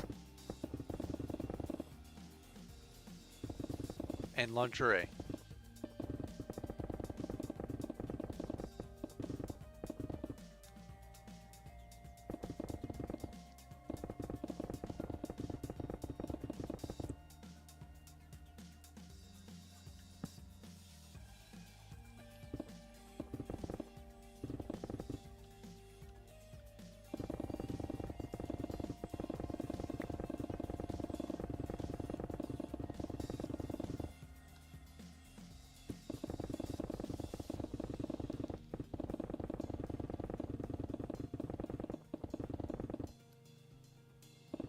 So this grid layout of torches on the walls, which is potentially going to come in handy for counting, is courtesy of Cuddles, who went through and made everything not so dark. Thank you, Cuddles.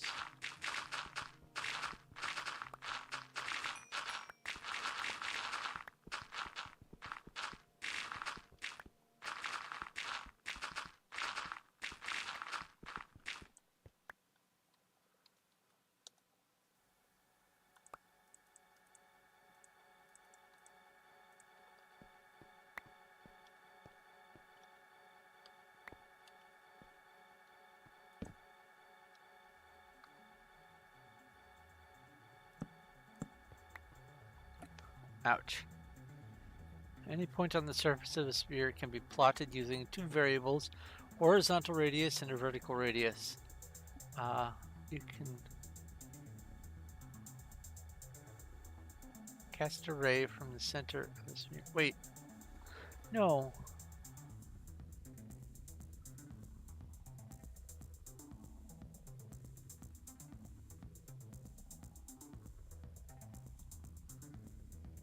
It would need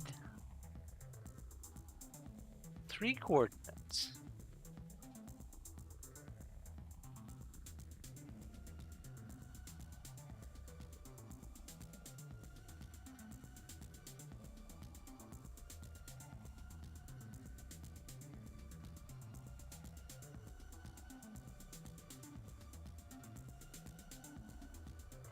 let's see here.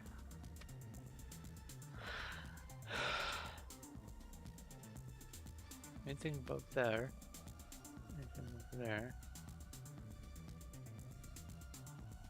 Huh, maybe not.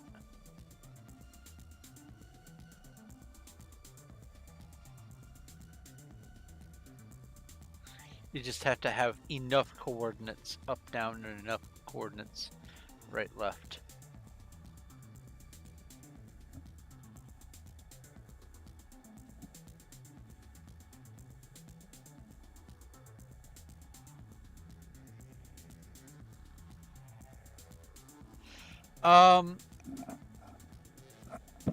Measuring how much the universe in the sky moves relative to that point. If you're looking for a standard of direction or a standard of size, there is one flaw with that reasoning. We don't know where we are with respect to the center of the growth. We are absolutely at the center of our own personal observable universe, but we're almost certainly not at the center of the universe at large.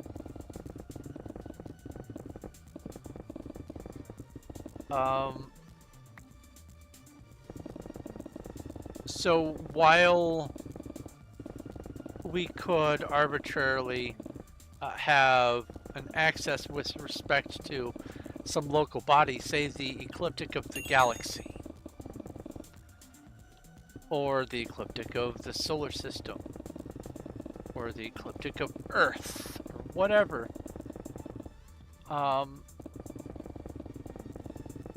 getting arbitrarily far enough away from where that point of reference is, the measurement and the direction and all that becomes less than useful. It is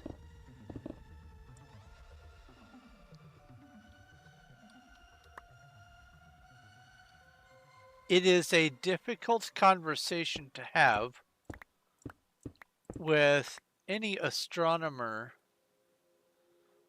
with regards to determining where up should be. And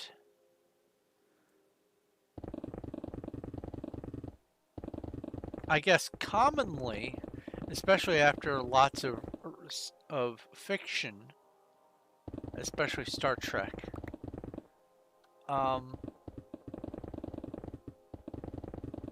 a consensus is that the reference point should be from the center of the Milky Way galaxy.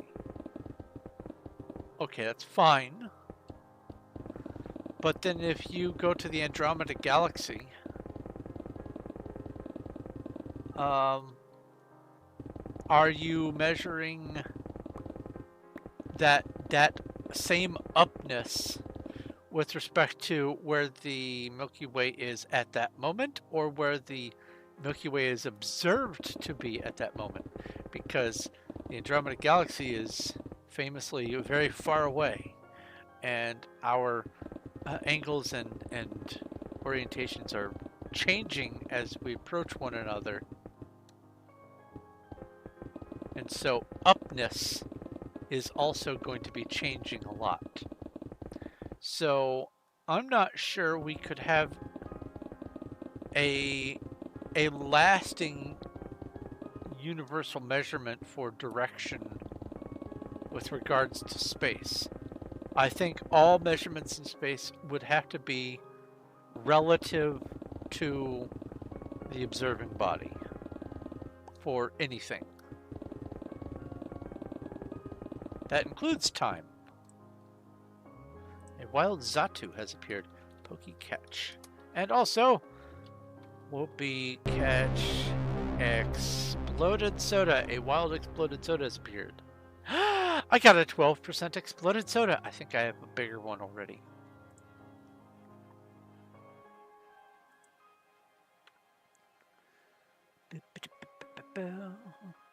Yeah, I have a 65% exploded soda. But that does not prevent me from continuing to try.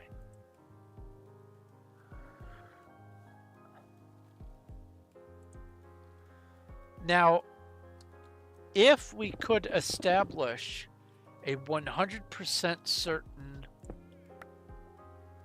origin that is just absolutely universal, literally and figuratively, at that point, it could be meaningful to try to describe a standard direction and be able to lay out the universe based on that.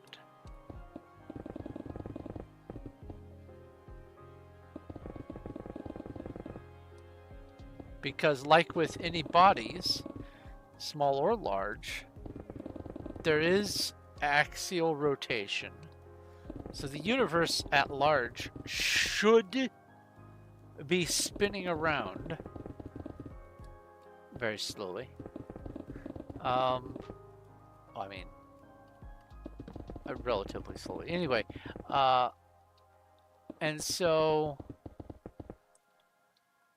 by applying the knowledge that most of the universe is, let's say, right-handed, which there's a whole thing about that. We potentially could set up an actual universal measure, but short of having that information, I don't think it's really possible for any one group to say, yes, for sure, this is up. It starts becoming a belief system at that point, which is unimposable, or at least unenforceable. PV4.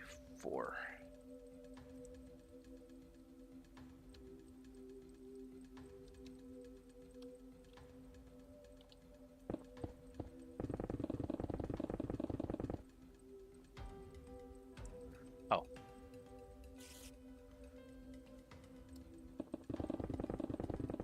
Alright, I am a third of the way through 509. If I get roughly the same amount of blocks broken between here and the other end, I should be at 510. And that means on the return trip, I should be at least about 2/3 of the way to 511 on this layer coming back. I might very well make 511, which means that puts me 11 levels away from my next objective. I might be able to get that this weekend.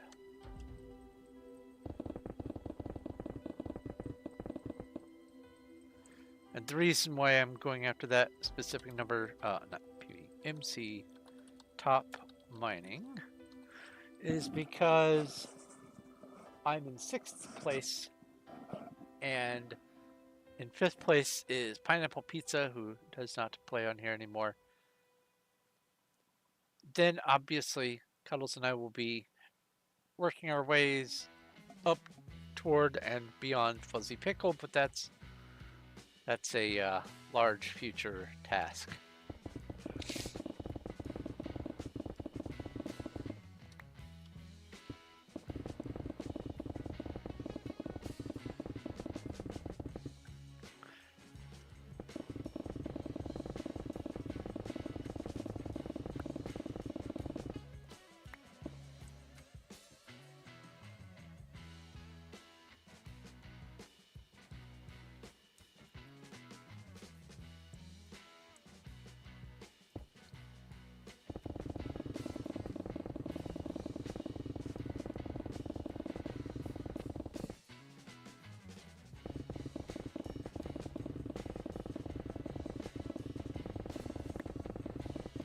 I love watching the particles erupt as I do this.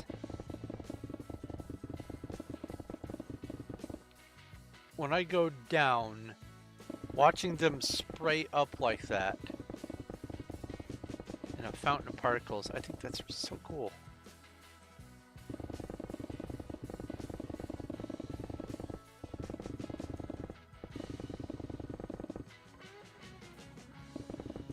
Everything is positioned relative to every other thing in the galaxy.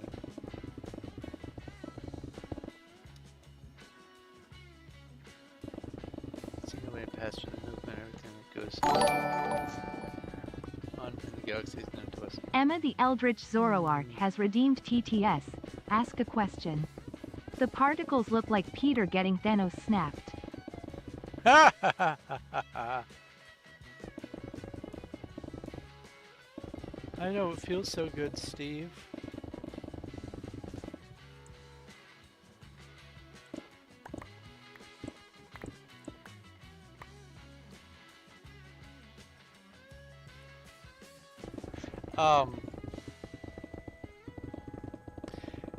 Now, if we were to track all of the objects in a closed system, say our solar system, or the Oort cloud and our solar system, which, you know, technically it's all part of our solar system, or expanding out enormously further, the entire galaxy, every star, planet, moon, comet, everything that's in our galaxy. If we were to be able to track each and everything and quantify it, we could have a galactic standard measurement.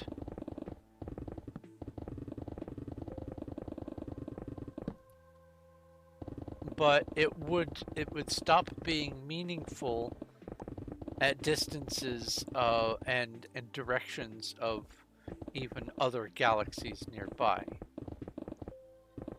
Space is big, and because of how much bigness there is, the rate of change and rotation of objects through space over time is something that is not easily ignored.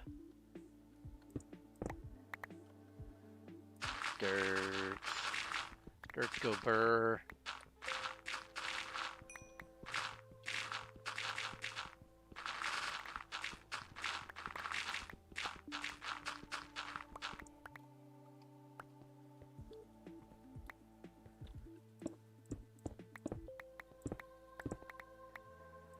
Is that all the coal there was?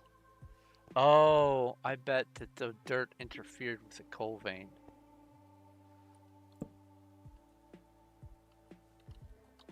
Not to be confused with mud vein.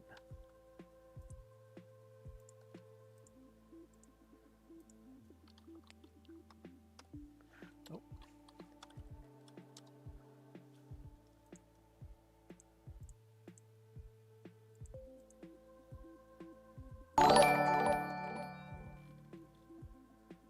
Emma the Eldritch Zoroark has redeemed TTS. Ask a question. Personally, I believe in a locally bound, up. But what about selecting a direction relevant to a celestial body, and then locking it in from then on, regardless of movement?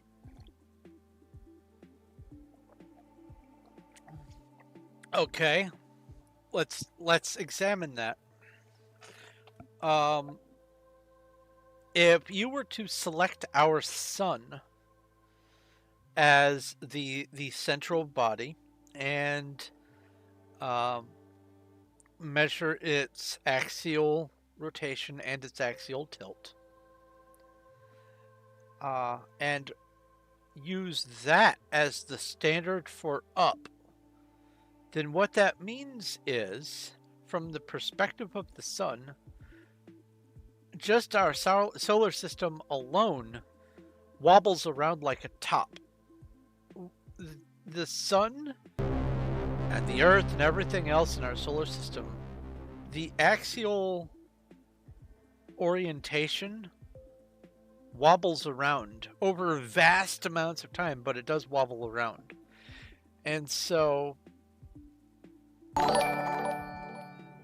Uh-oh. Emma the Eldritch Zoroark has redeemed TTS. Ask a question. Oh, there's some No, no, no. wolves. You're missing what I meant. RPG battle.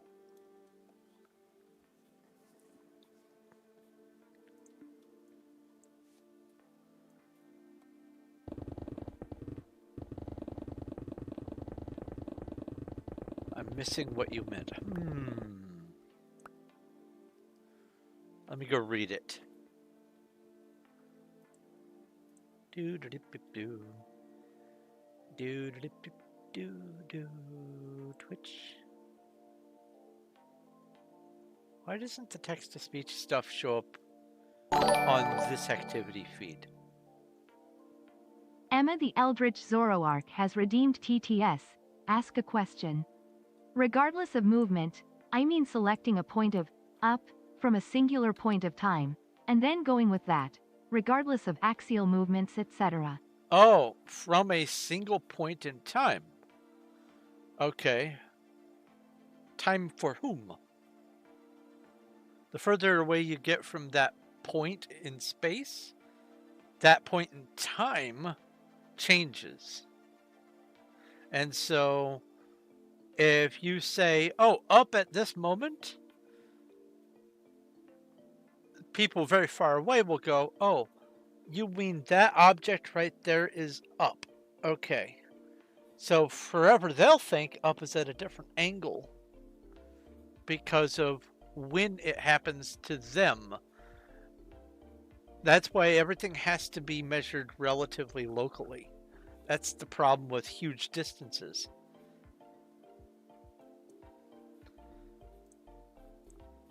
But I see what you mean about the missing your point with the body, regardless of its spherical orientation.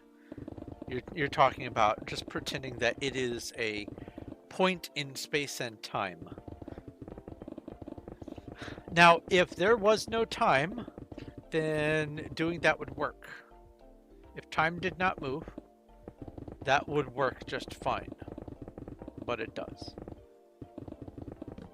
I can tell that it does because my previous pairs of pants no longer fit.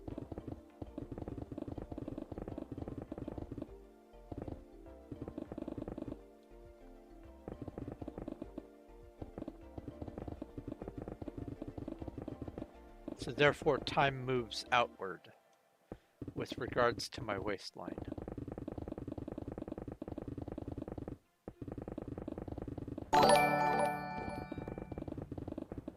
Emma the Eldritch Zoroark has redeemed TTS. Ask a question. That's just a sign of either mass gain or loss.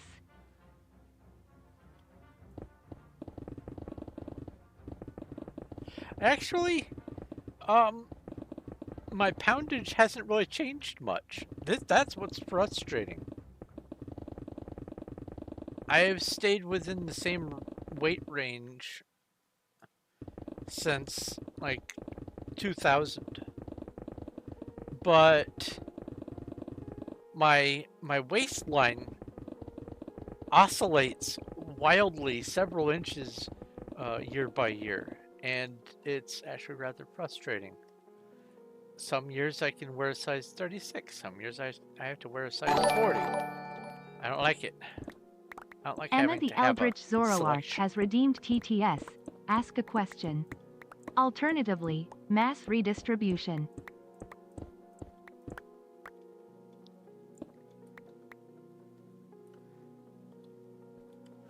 Mass can neither be created nor destroyed, except with the circumstances revolving around certain fruit cakes, pound cakes, and things like that.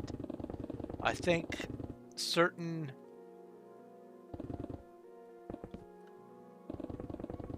baked sweets can magically create mass.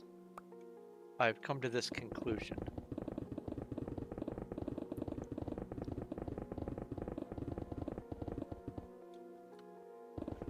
I can buy a box of Little Debbie's and just having them nearby, not even eating any of them, having them nearby seems to change my weight.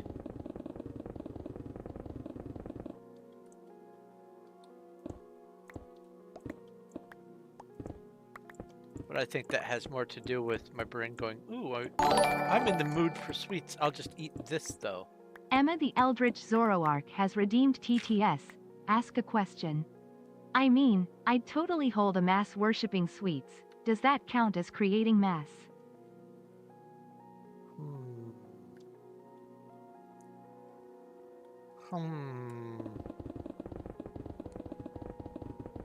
That depends on if it's Catholic or Anglican.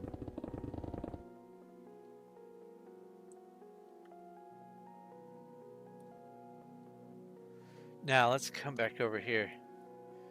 Now let's say we set up a station to observe Andromeda on every solar system, Milky Way galaxy. Milky Way. Blah. It moved right when I was Emma reading. the Eldritch Zoroark has redeemed TTS. Ask a question. Florida bark? Pastafarian.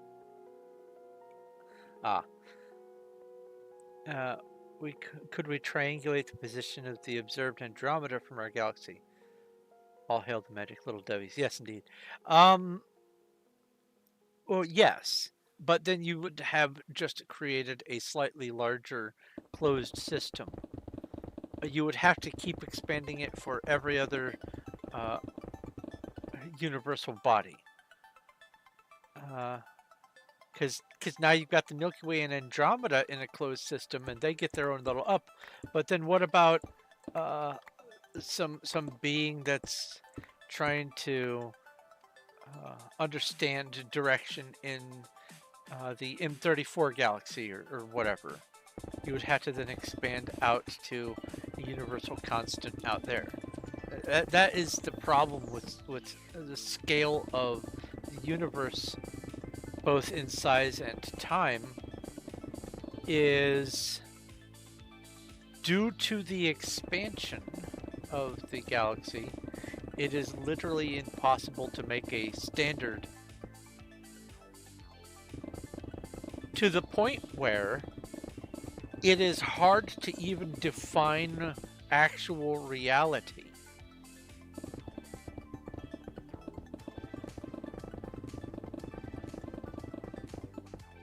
And I'm not talking about philosophically what is real. I'm talking about, like, materially what is real.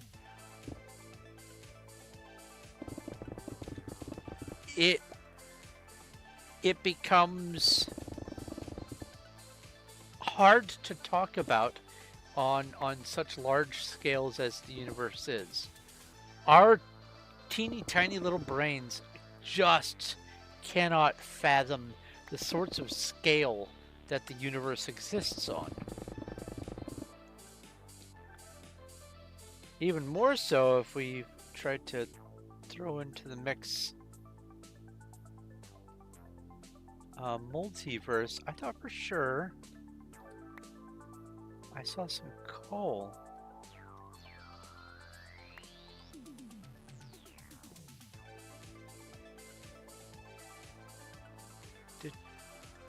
What's that? There is coal right here. Maybe I picked it up. Well, that's not gonna do. Oh, I got the gravel. Wait, no I didn't. Couldn't have. There's the coal. Aha!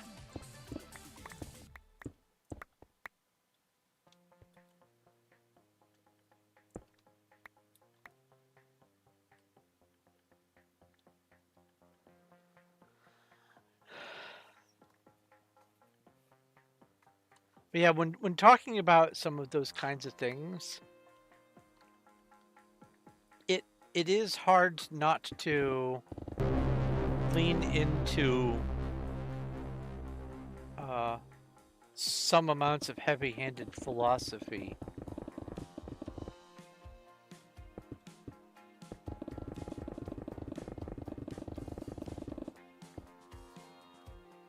realism only works so far as the realism stone can be thrown.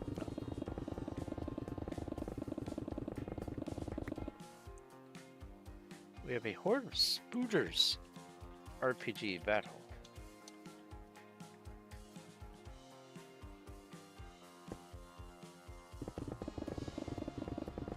Yeah, as far as little Debbie snack cakes are concerned, I have had to refrain from getting them.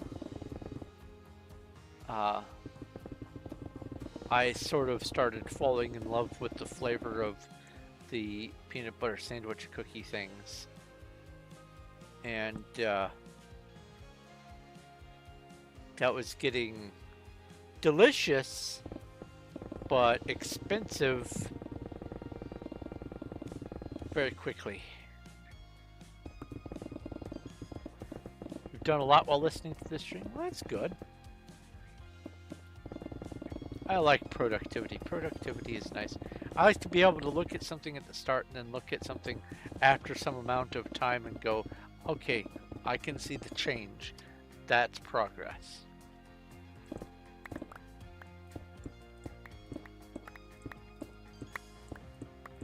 But don't feel bad if the only progress you get is a little bit. Progress is still progress. Want to see it? Sure. TPA Dread. I don't know if there's anyone else on. Starts with a D. No. I could have just done D. Oh. P time at noon. There we go. Oh, look at you. A nice little plot on Gold Road. Hey! It's Carrie's.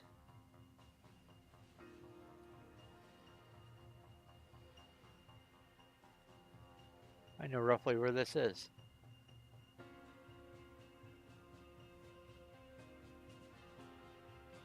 And of course, this here belongs to Machine Tech.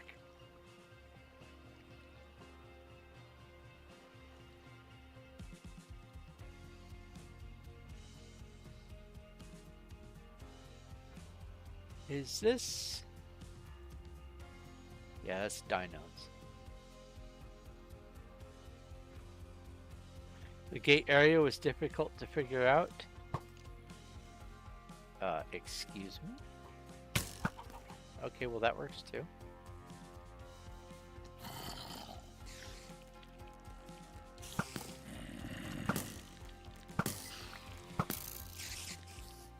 Actually, a better shot than that. That's a wolf. Okay, won't shoot the wolf.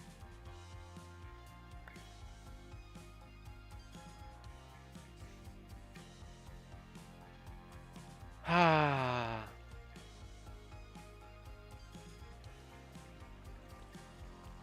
Let's see here. Oh.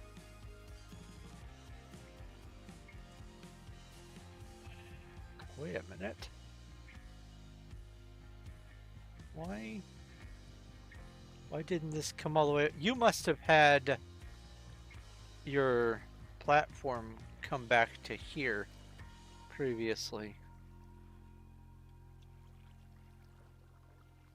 Or something, because Stone Tootsie, there they are, has been doing this. They are responsible for raising the water level on as much of the server as they can manage.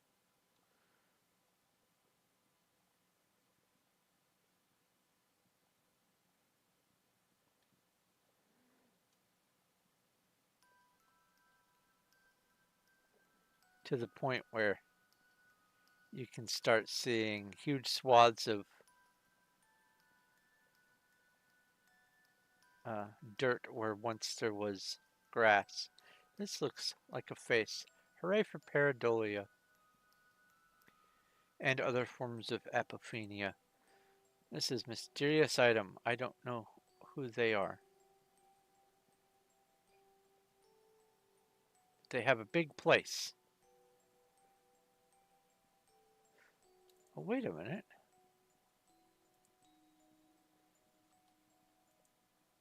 Oh no, that's mysterious item. This is Mr. Humdinger. I am partially familiar with Mr. Humdinger. This is neat.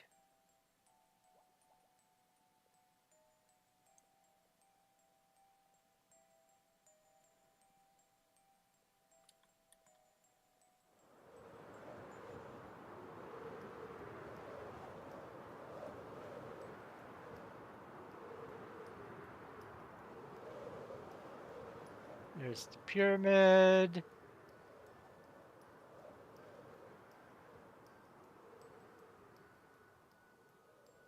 Here's the barn.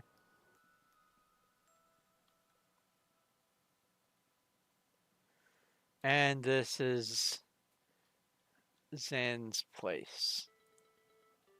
Zen the man. This over here is Serha. Forget who this is. Dragon Hover. I don't know if I ever encountered them. They have a big spot. Oh, DH. Yeah. Okay. Yeah. I'm familiar with them. Okay. Yeah. That's right. That's right. Wait. What?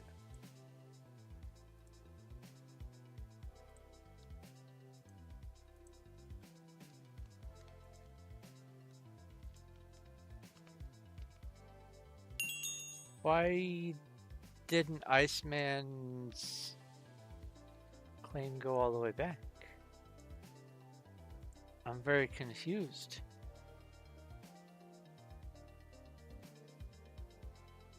Looks like they're doing something interesting here. I like this.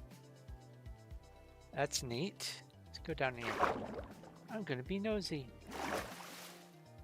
Dig site, alright. And they have this down here.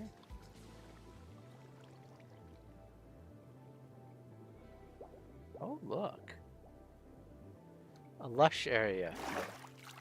And they have this. That's pretty neat. Anyway, back. I like your progress. Heal. Oh, that's a big hole. Hold on. Home.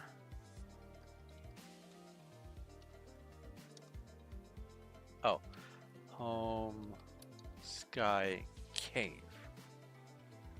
All right.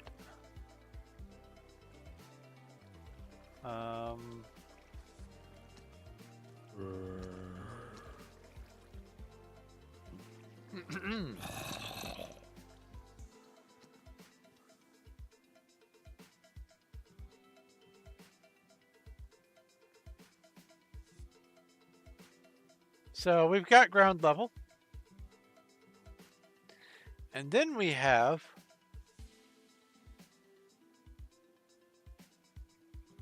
nine blocks above bedrock. Naturally formed.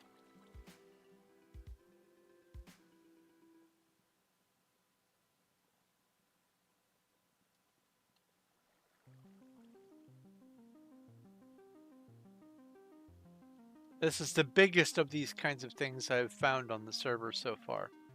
Not the only, but the biggest.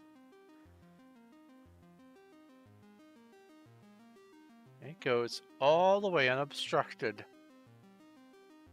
From build height nearly to bedrock. That's so cool. Slash back. And I'll just stay here for the countdown. Horde of Bandits. RPG Cast Thunder 3. RPG Battle. Also, is that a Pokemon? A Snubble. Pokey catch. No. Pokey shop. Pokeball 100. Pokey catch. Good.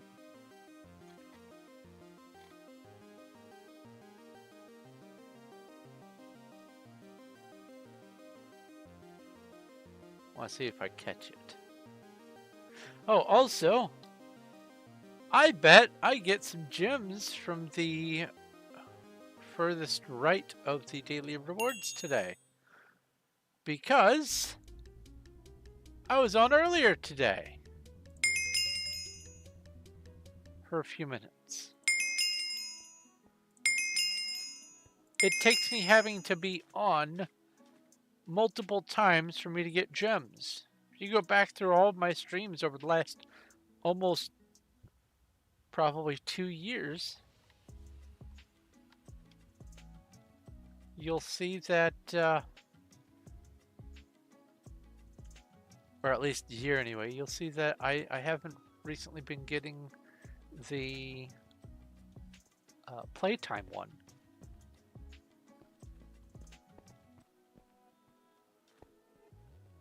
I just realized these are all, or many of these are on the chiseled stone, and that makes for a nice effect. Makes it look like there's radial growth coming out. I just realized how much of a difference that makes visually. It's pretty nice.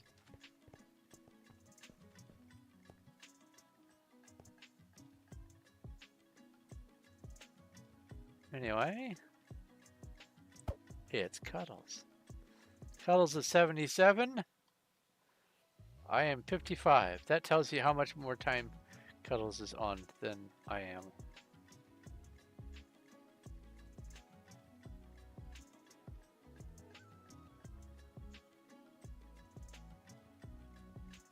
There's Fuzzy Pickle. All right. I'm going to go replenish my tea. I am tempted to get myself a Ball's Energy drink. Maybe. We'll see. But I definitely need to get some more tea. I'll be right back. And then we continue with the project.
All right. I have some tea.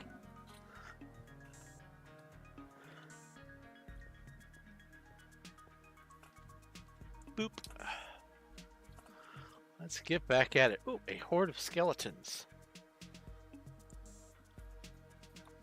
RPG battle. Hey, I got a skeleton egg. Nice. All right, let's go fix all. Oh yeah, my elytra got used for flying. Or gliding, anyway.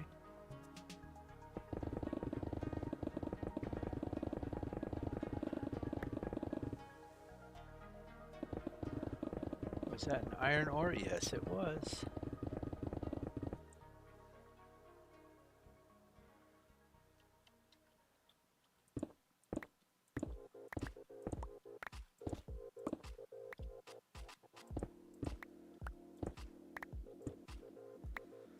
Wait. That was only 4 copper. Does that mean there's copper down here?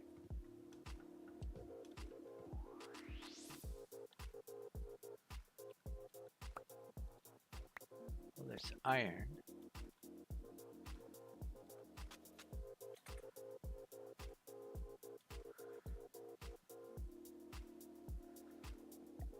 And up. Also, hello, Branchy.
You're trying to just show what your system's not letting you. Oh, I'm sorry. Cuddles?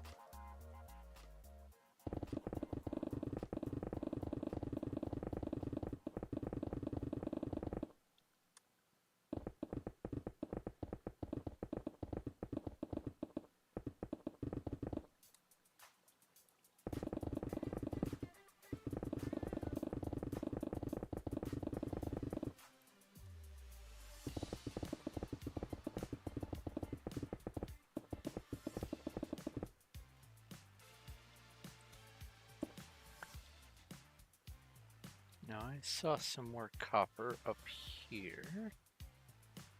Oh, I hadn't gotten to it yet. Ah.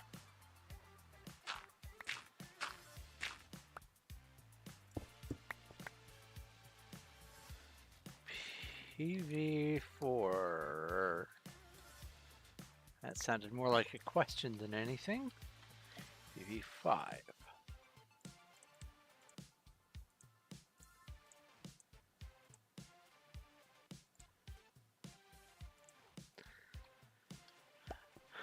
Now, while I am just letting most of the stone and stuff fall to the ground, I am at least keeping the stuff that does end up in my inventory because I still need to accumulate all of the stone and stone brick materials enough to have a bare minimum for my storage for building projects.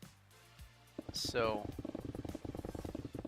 some of it is going to waste, but when it comes to specifically stone and cobblestone, I'm not as concerned.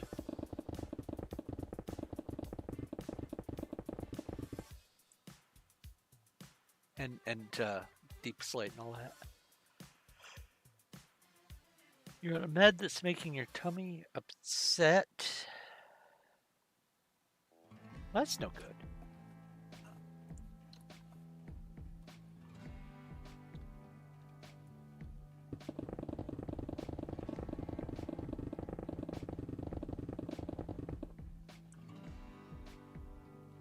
Hopefully the amount of upset that it's making your tummy doesn't outweigh the benefit that you get from taking the medicine.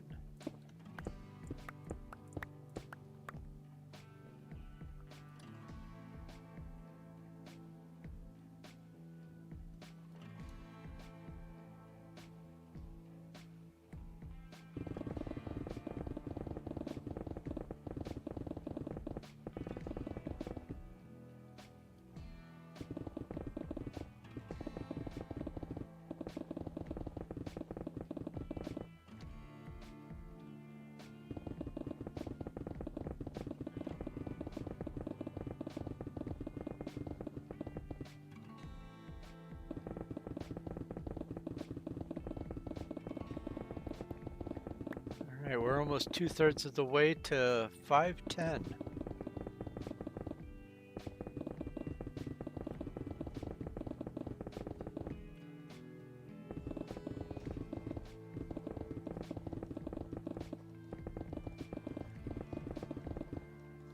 Do I have a...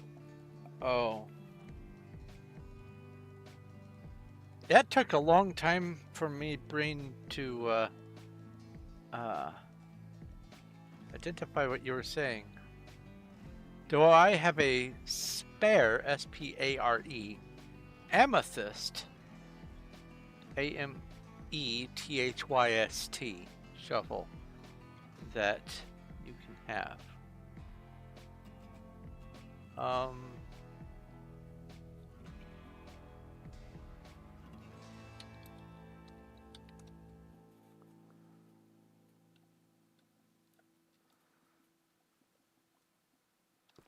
Let's see here.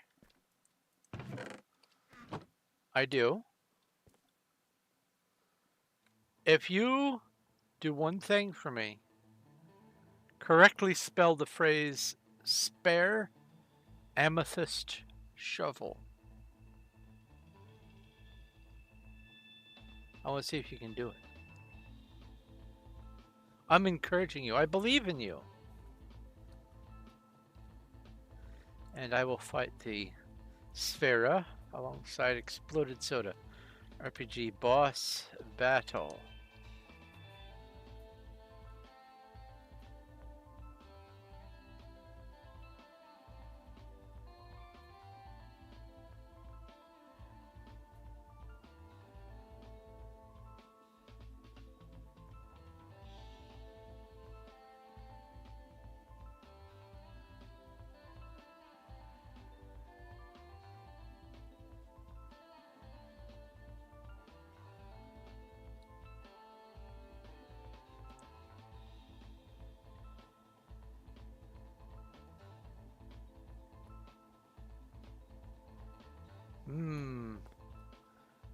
That looks like it's a monumental request.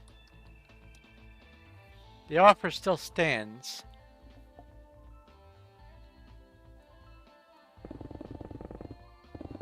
I'll get back to work while I wait.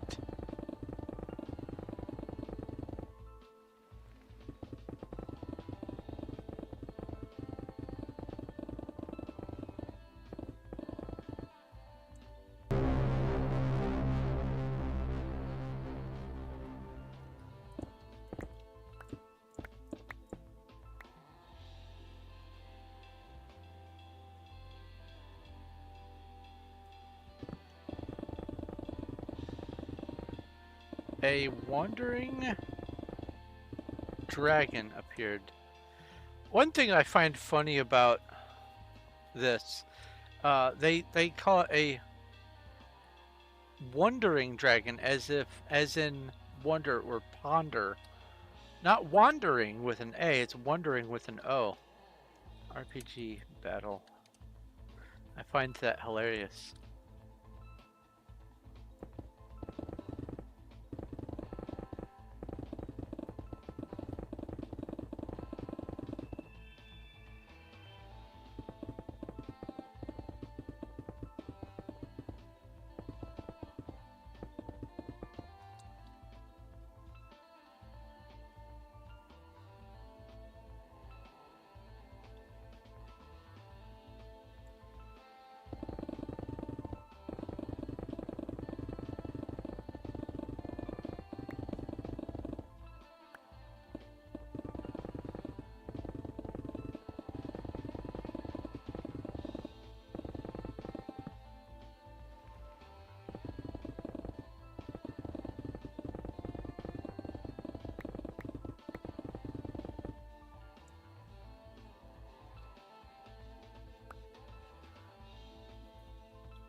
I saw your message.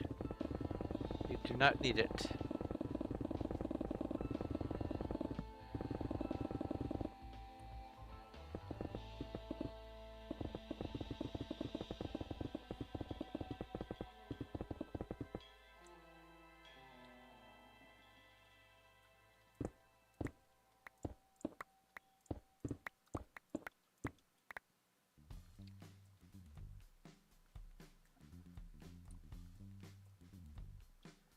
I thought I saw another. I guess not. Alright. Brrr. Alright, past the 2/3 point on 509.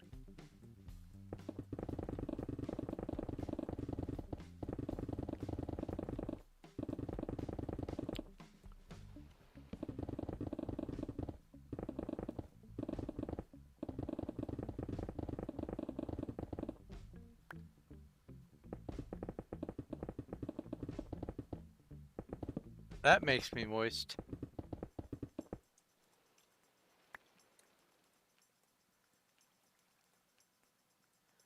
Where's the iron? Here we go. Boop, boop.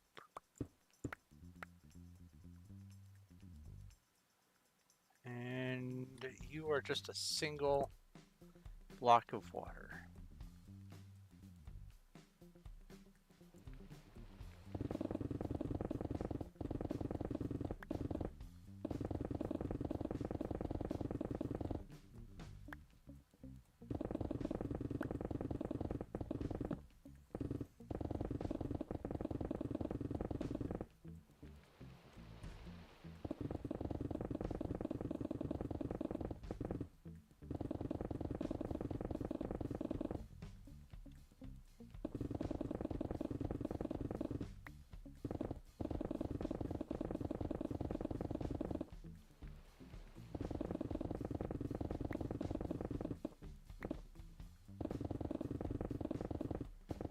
You sold a book for $1?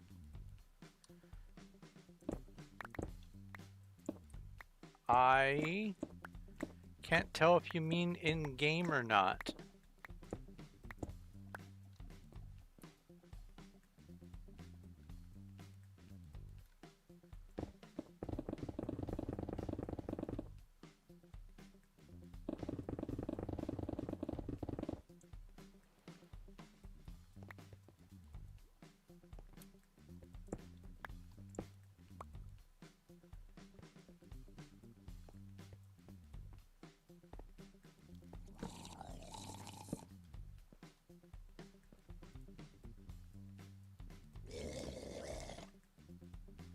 Are drowned incapable of walking?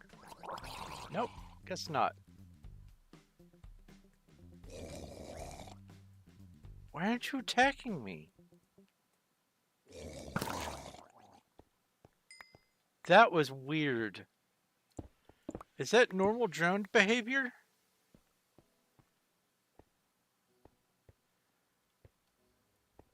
I don't know. I don't know if that's how that's supposed to work. It's not like it came from a spawner.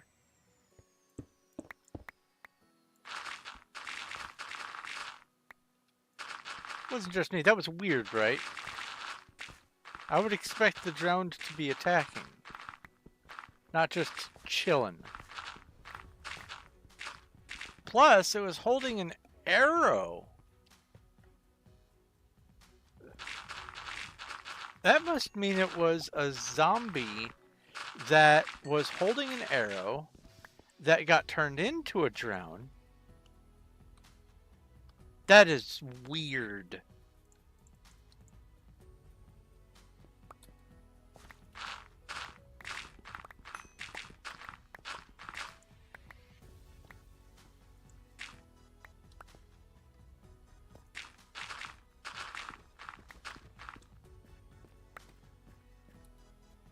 Okay.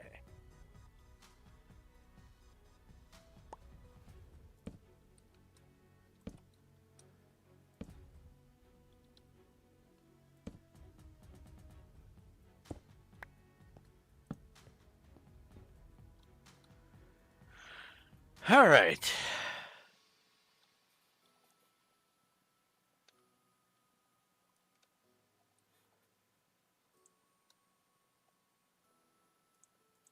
Full stacks, full stacks. Okay. PV29. Stack, stack, stack, stack. I don't think I have a place for that.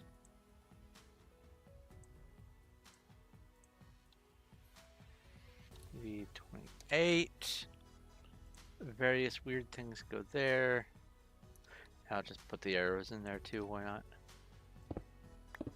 Okay, back to this.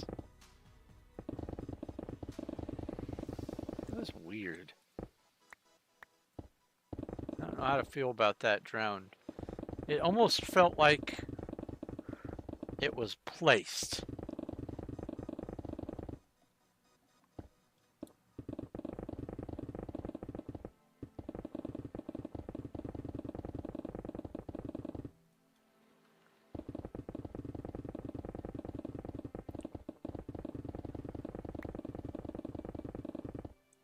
So it begs the question then, if it was from a spawner, let's say by some chance that zombie came from a spawner, ended up in water, became a drown. Along the way it had picked up an arrow.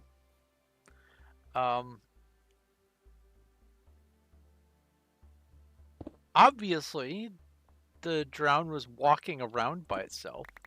It was mobilized, which means it had an AI package. But if it has an AI package, I would expect it to have, you know, attacked me.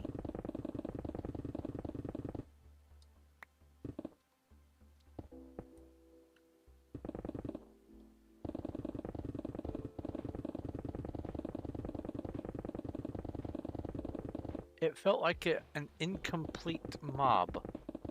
That was weird.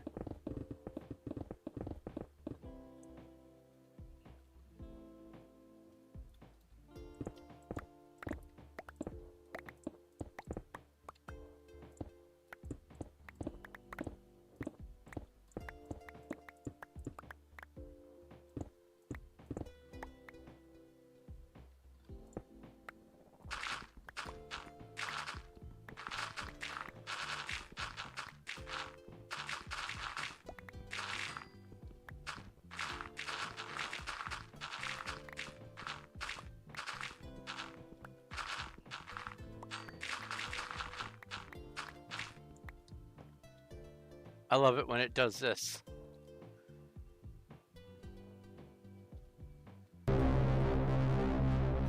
It takes me back to the days where you could shove a leaf block at your head and plan out where to build things. I used to use it as a means to go, all right, well, there's a huge pool of lava right there, and I don't want to be messing with that. There's a big cave over here. I could use that to my advantage. But this right here is about the... Oh, look at all those pigs. This about is the extent of the closest thing I will ever get to X-ray. Is this weird event that happens. That over there is where my old copper aging farm... Oh, I need to set up a new batch of copper. And to get rid of this, I can either break blocks and then walk into here.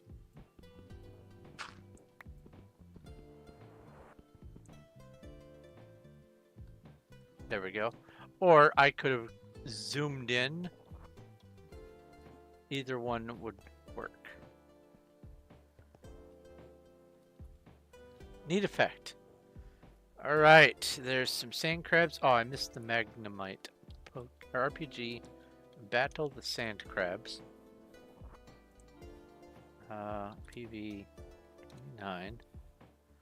Stack these oddballs. Back to digging.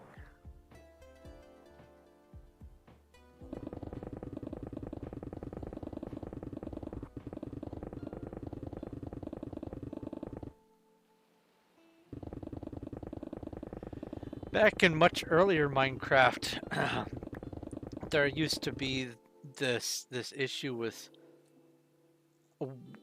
what were called world holes. And there have been two phenomena in Minecraft that have fallen under that moniker, but I'm not talking about the one where a lava cave would spawn at the bottom of the world and overwrite where bedrock is. I'm talking about something else. The world hole I'm referring to is the one where a chunk would not render, and it would be for everyone on a multiplayer map. The same chunk would not render, and so what you could do is build staircases down around this chunk to get at ores and things that were made visible by having this exposed bit of terrain. However, there was a way to cause an update that would make the map go, oh yeah, there's a chunk here. Because you could try to walk into it and it would make you do the whole jittery thing, pushing you back out. Or you'd fall into infinity. But what you'd do is you just force a block update to happen on the chunk. Now, those phantom chunks had another problem with them, and that was, boy, you look lonely. That was any mobs that would generate in them would just keep generating over and over and over and over and over. And so you would end up with like a million pigs pouring out of one chunk, and it could just ruin a map. So it would be in everyone's best interest when you find one of these to update the map to go, oh yeah, I need to render some information here.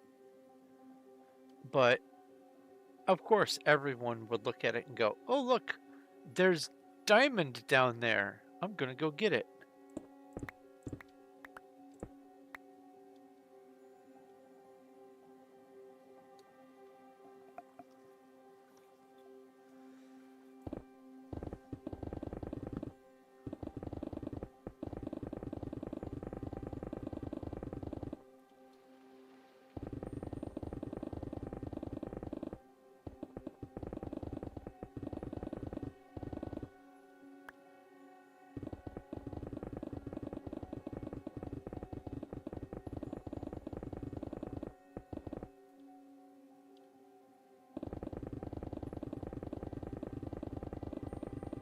I think I just saw dirt in amongst the granite on the top of the granite. I did.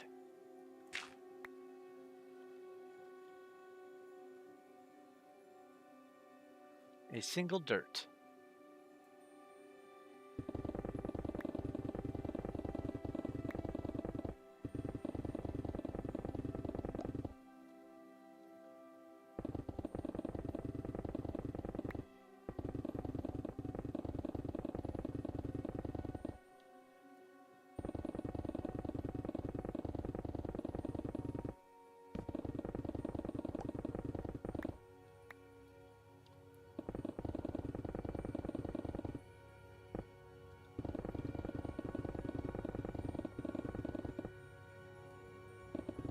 So I've been thinking on the Starbound character on Illinois Smith. I've been thinking that now that I have the access to materials that are used for crafting the upgrade modules, the manipulator modules, and the tech cards, I might go ahead and set up some hydroponic farms to grow specifically those materials. That way I can have a ready supply of those currencies. Did I see? No, guess not.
So, admittedly, I don't tend to watch Twitch streams where there isn't something specific going on.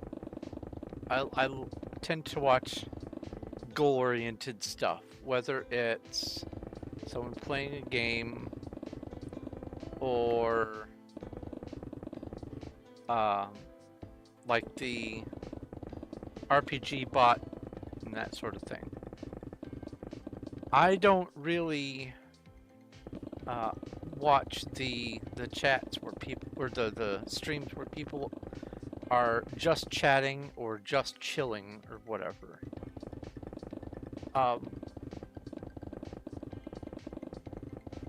But I have to imagine that so long as it isn't goal-oriented, pretty much anything could be fair game. Like, if you're just chilling, you could still be just chilling and playing a video game, right? Or just chatting and playing a video game. Well, how do people treat those streams? I'm asking for a friend. The friend is me!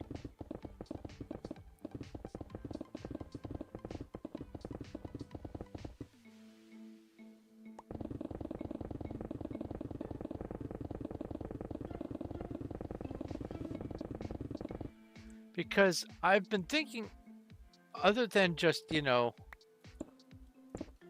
randomly picking a game and playing it, I've been thinking of having some just, you know, casual whatever streams. But I personally feel like I'm not doing what I could be doing by not having some sort of objective for my streams.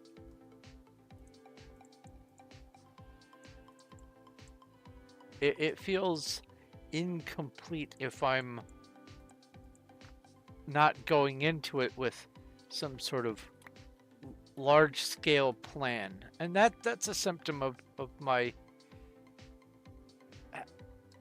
habit of trying to do probably too big of projects for my own britches, but it feels weird to... Oh, I saw emeralds. It feels weird to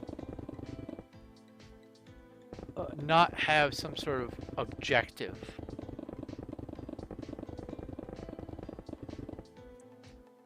Oh, it wasn't emeralds, it was copper.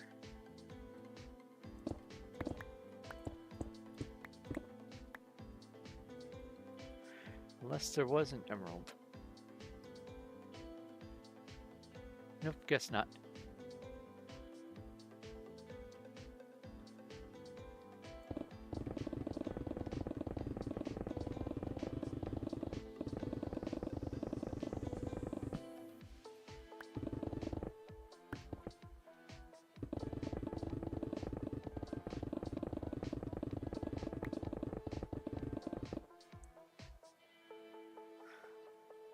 I hate how on this server, andesite, diorite, and granite vanish faster than stone. I would understand it if they vanished slower than stone,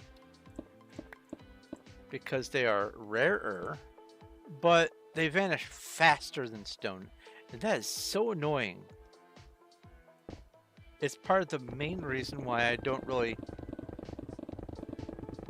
hone in on trying to get them, is because by the time I get down to the bottom, they're often already despawning.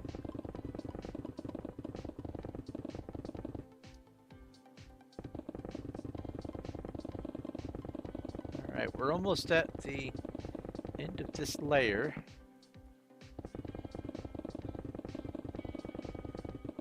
I'm not quite 510. But still, it's about 2/3 of a level. From one side to the other. So I'm gonna guess that I will be at partway through the 4th bubble towards 511 by the time I'm done with this layer here.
Alright.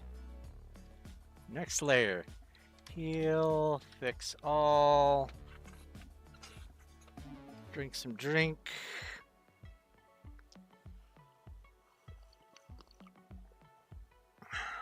So I did grab a root beer energy drink, but I haven't opened it. And I'm still trying to decide if I ought to. If I do, I might go on a little bit longer with my stream. Have it go for like 6 or 7 hours like I sometimes do. Excuse you?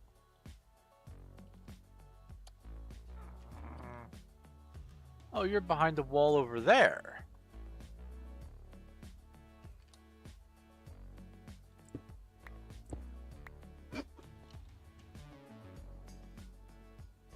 Well, this is a cave, but not... This is not the cave you're looking for. Weird.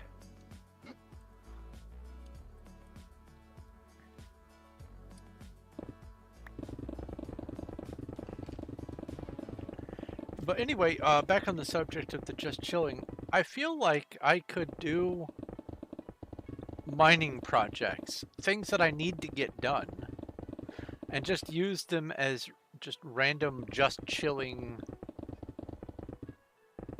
just chatting streams while still being productive. I think that would scratch both itches for me. The want to stream and the want to be productive. Because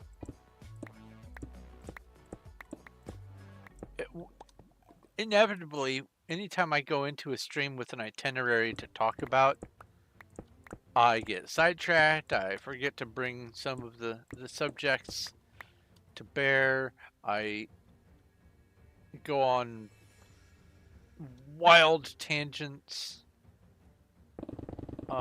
and while I do get to vaguely talk about some of the subject matters, I feel like the conversation part of my brain is just hitting a random button that says, all right, pick a subject, any subject, and go. Now, that's part of the reason why I love it when Naki comes in over on YouTube and has their big questions, the what ifs and all that kind of stuff. I love those sorts of questions from Naki.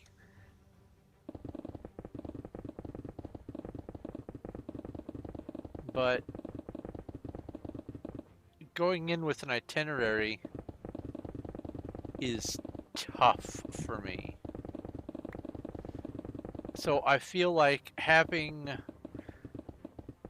an objective somewhere, whether it is mining for one of my projects or farming or whatever, or building something monotonously large, I feel like those sorts of things are able to fill the void enough that I can justify making a stream for doing just whatever while still being productive. I'll deal with all those later. What would I do if I woke up in a different dimension? I mean, I suppose that depends on the dimension. PB5. If we're talking like parallel universe kind of things, where it's similar but not exactly the same, like maybe everything is exactly the same as it is in our universe, but for the fact that for whatever reason gasoline doesn't burn, or something like that, I would Star Trek's mirror universe. Oh, the dark universe or whatever it is. Let's see here. RPG cast water 3 RPG battle.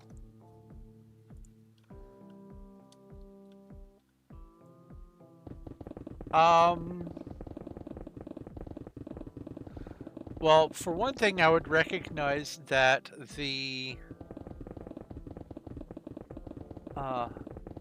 infrastructure for success would be based on undermining other people's work and then picking up where they left off. But I would also recognize the pattern of everyone who does that themselves, there we go, 510, gets bumped off to move the succession along.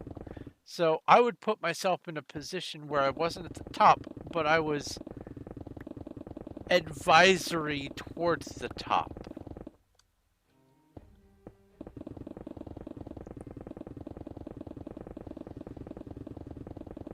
I would be, if you want to put it in the perspective of like workplace, I would be a an independent contractor, not an employee.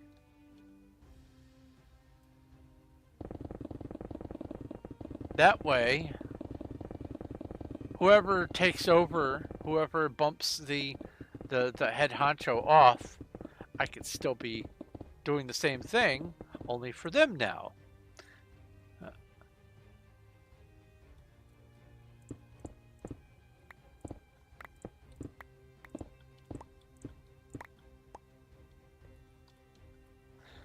And very likely, in a universe or in an Earth variant, whatever,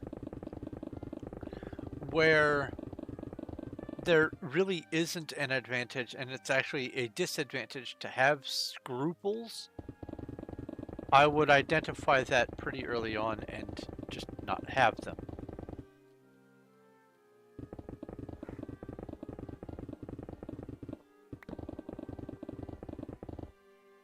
Thankfully, though, we live in this universe.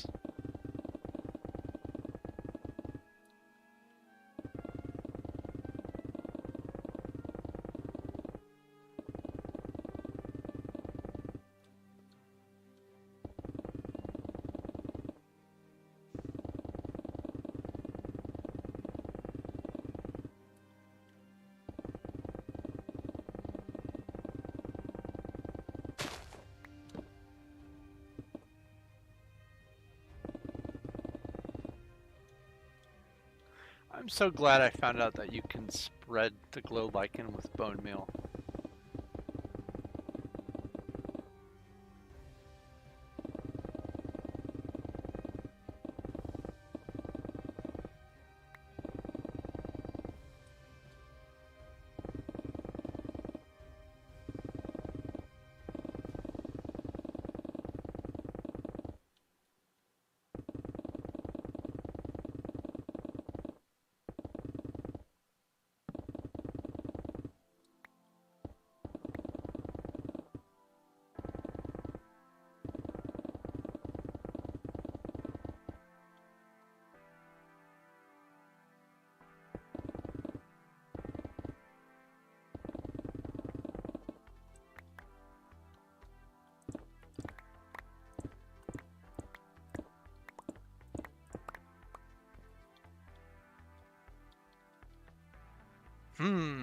Thinking about it even more, depending on how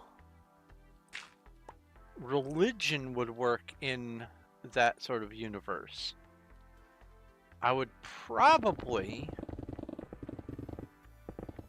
set myself up in some sort of structure based on superstitions and mythologies and things.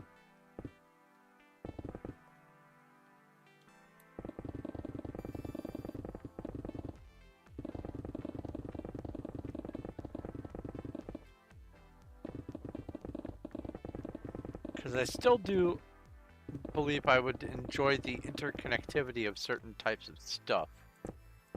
Maybe I would get into math and science. Maybe I would get into writing still. I guess that would depend on how well those sorts of things took off.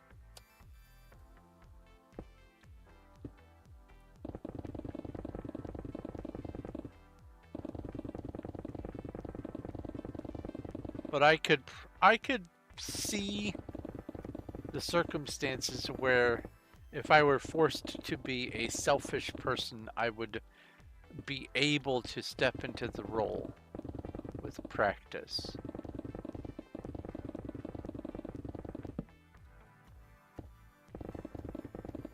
Doesn't mean it's a good thing.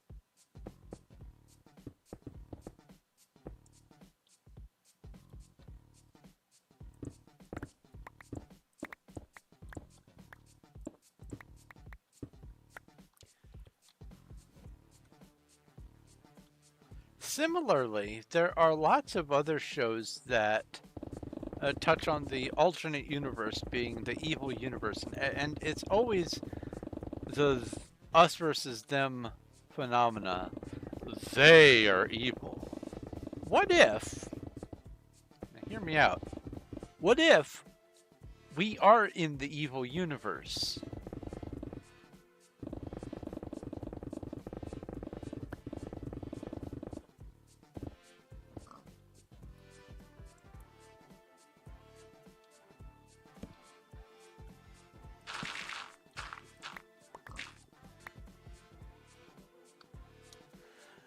How would that make you feel? Come on, open up Player Vault 6. There we go.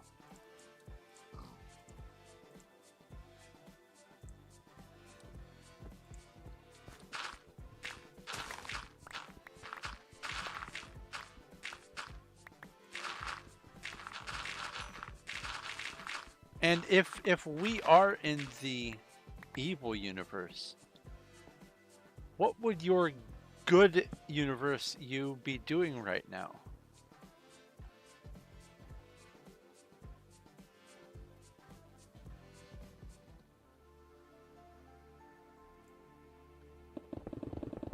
You'd believe it?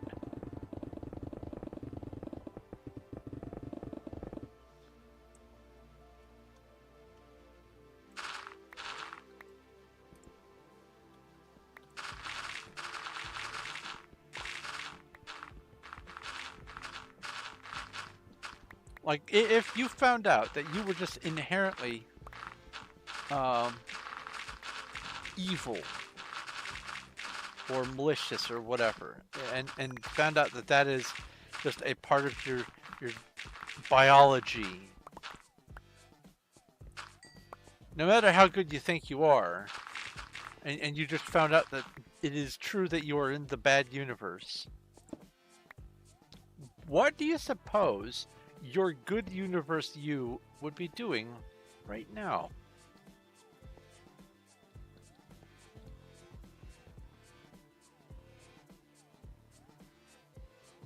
Instead of digging out a hole, you'd be filling it up.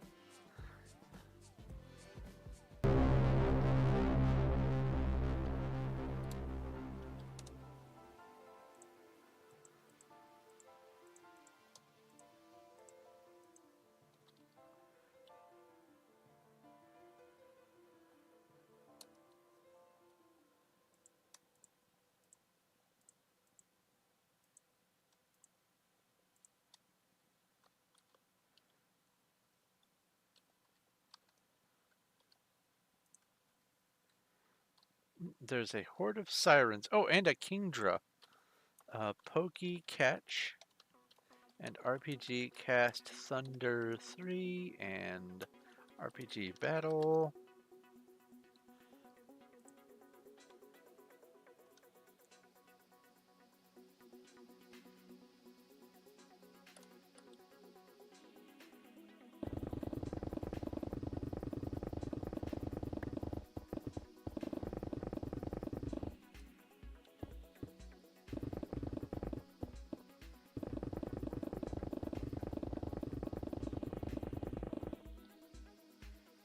I like to look at it this way. Statistically, everything and everyone is average. And that can be viewed as being in the middle of a spectrum or a timeline or whatever. So, in all of mankind, likely we are in the middle of the human timeline. We're definitely not at the beginning. The beginning happened many thousands of years ago. We're very probably also not at the end of it. It would take something stupendous for mankind to cease all at once right now. There would still be almost certainly some sort of remnant. And even if things changed over time, there would still likely be humankind. So, if you want to look at it from the perspective of statistically everyone is average, if there are good and bad universes, then that means there's also neutral universes. And if that's the case, there's bell curve wise, there's going to be a preponderance of more of the neutral universes than there are of the good and the bad. So that means statistically, we are in the neutral universe, which is probably why everything feels so all the time.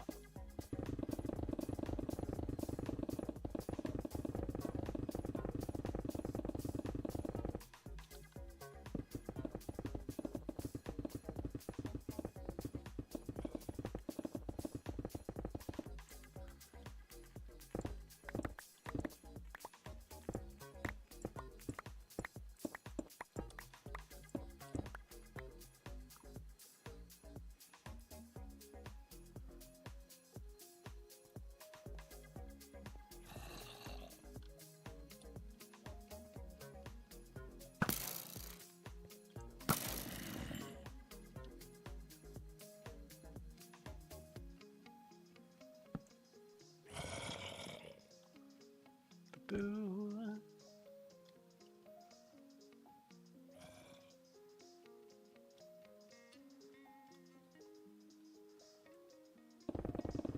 Trap them in a boat. I think they will still despawn over time, even if they're in a boat.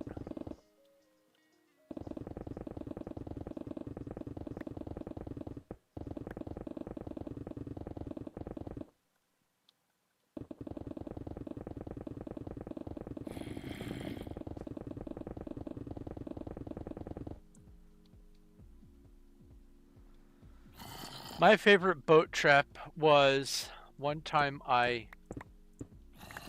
panicked and accidentally placed a boat in front of an Enderman, and that's how I discovered that mobs can just go into boats.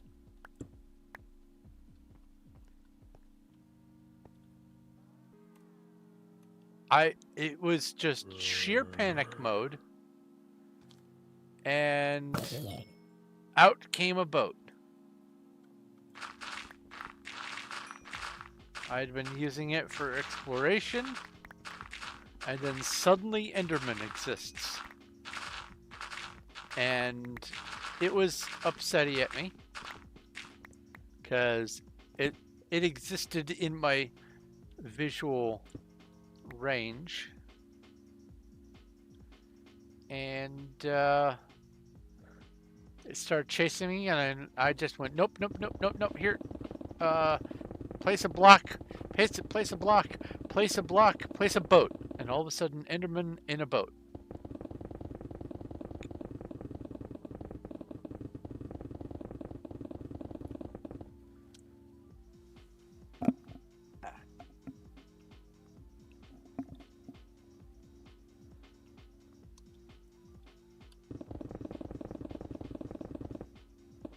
God, I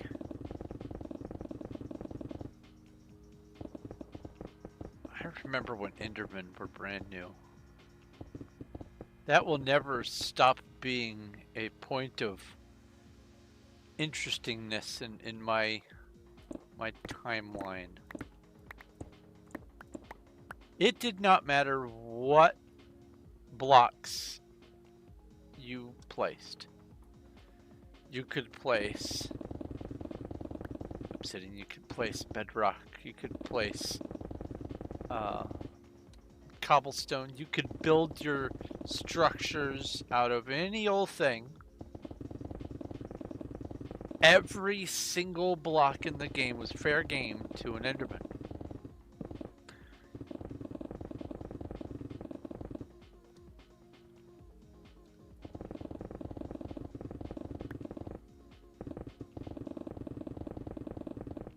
You could set up a structure and then just AFK somewhere and it would, over time, turn into this big Swiss cheese of a dilapidated structure. They were entropy in action. It was marvelous to watch. Hey, hello Key and hello Walker.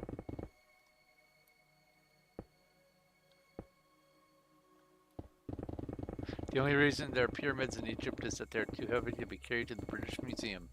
Absolutely.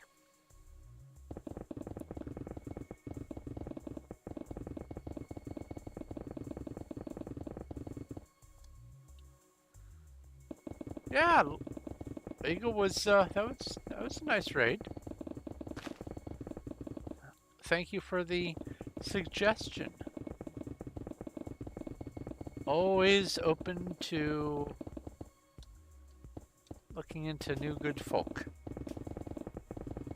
It was kind of fun listening to them talk. They had a very specific set of linguistic phenomena that marked them as Canadian, but specifically a certain subset of Canadian speaking, and hearing them talk, I was having fun listening to their cadence. I actually stuck around until they raided out. At least there aren't Endermen in real life. Yeah, there are Endermen in real life. They're called the British.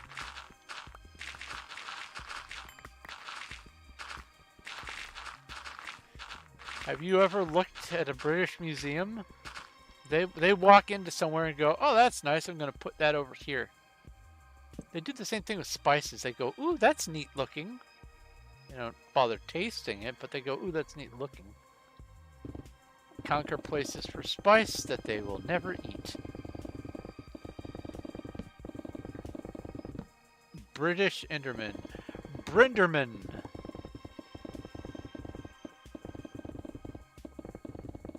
Brinderman in it.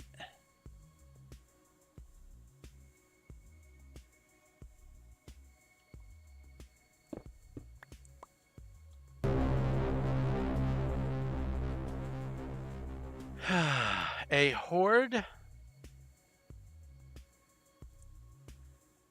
of wandering dragons. RPG battle.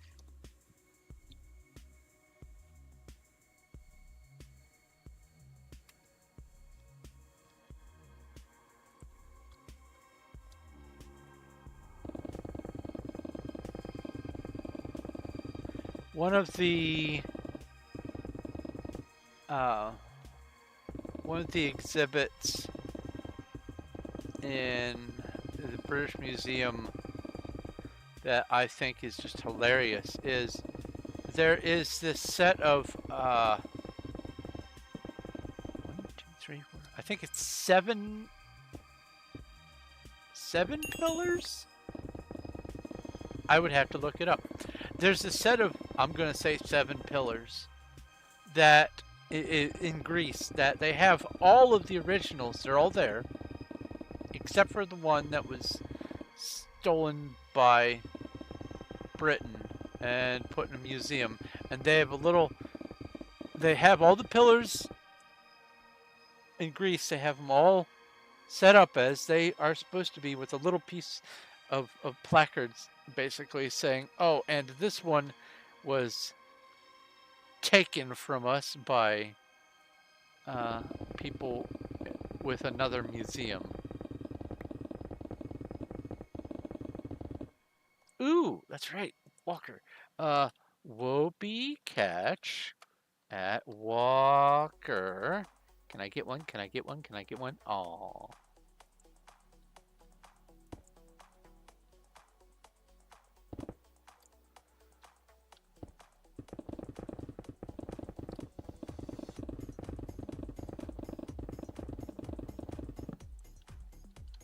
But yeah, if it looks pretty and it isn't nailed down, it was put in a British museum.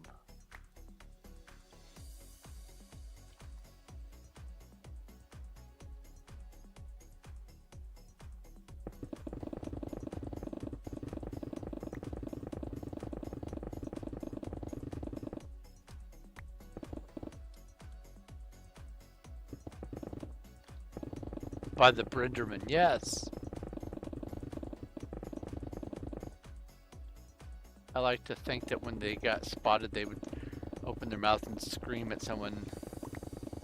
Like there they are, wandering through Greece, gathering up artifacts, and someone notices them and they go, "Ah!"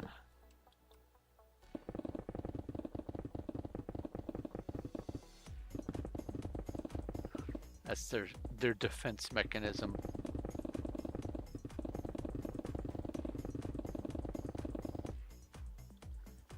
Got a Nautilus shell? Oh, neat.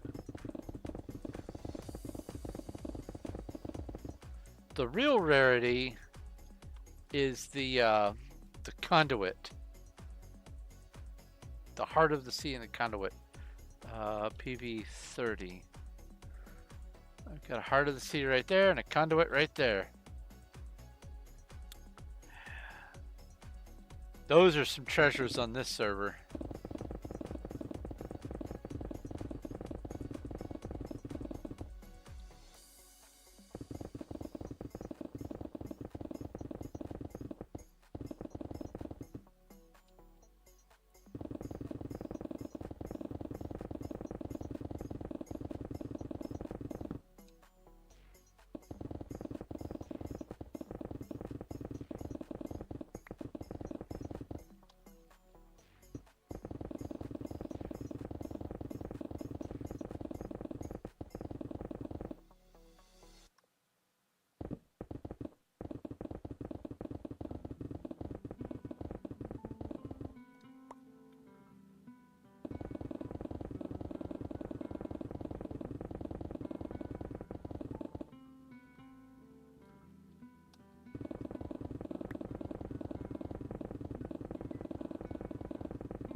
Let's see here. Home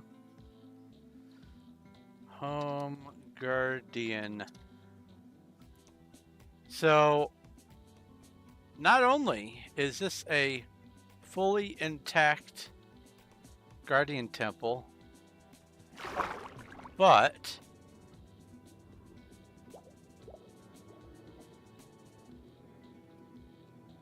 come on, do the thing.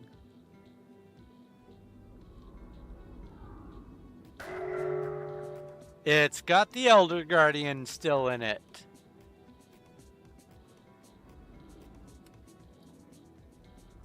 Isn't that crazy?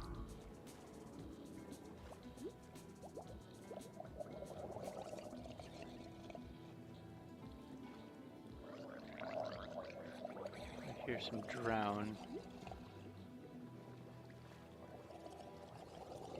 Adios.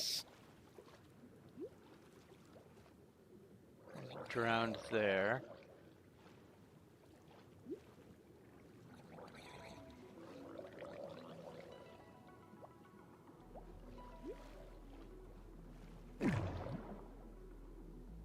There it is. Don't attack me. Oh, that's just a regular one. Back. Anyway.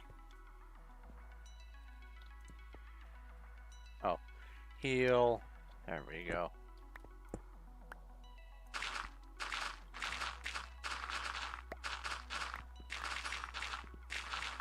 Yep, protected because it's in my claim area.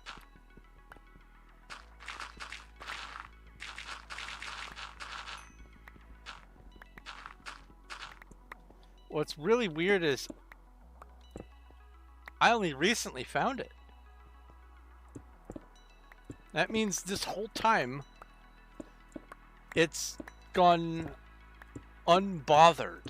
I mean, you could see that there were some blocks placed in there by players, and I looked and I didn't see any sponges, but the Guardian still in there.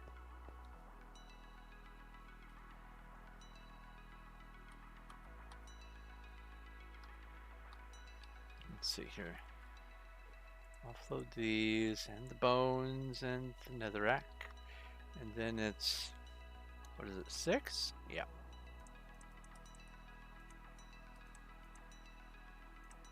Like you saw how late that was on my list, possibly. Home. Right here. Second to last of my homes. It's... I literally just recently found it. And only because I was doing some mining and I got the effect and I was like, oh man, I can't work in this area. Because surely it's going to be claimed. So I went looking around.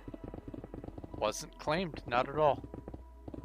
Maybe it was claimed at some point and the person didn't figure out anything to do with it, and they owned less than 3,000 claim blocks, and so it unclaimed due to inactivity. But whatever the case, it's mine now. I have an entire, at least superstructure intact, Guardian Temple.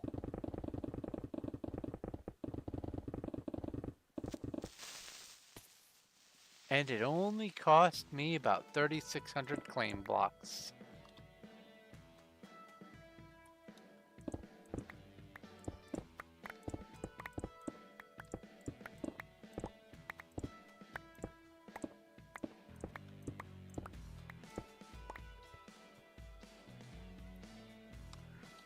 PV...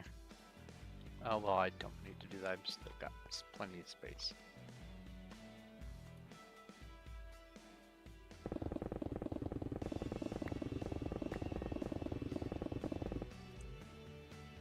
Let's torch that spot up.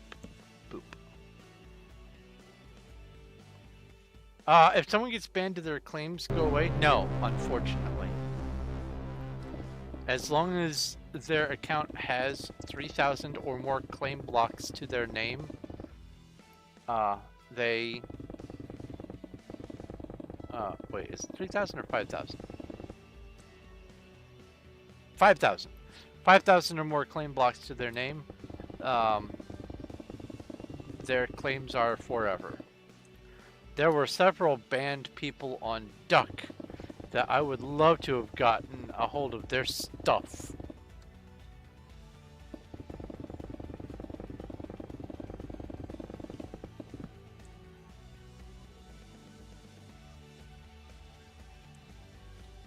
RPG battle?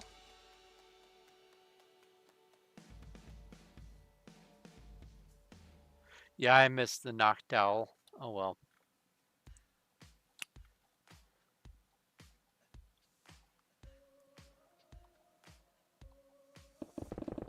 Someone just got a shiny legendary? Nice.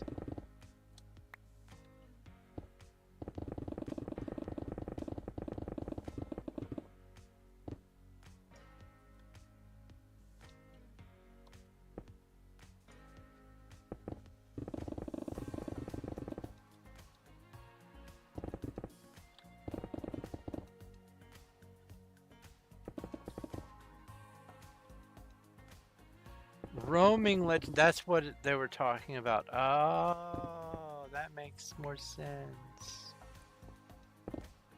I see you, leaf pile.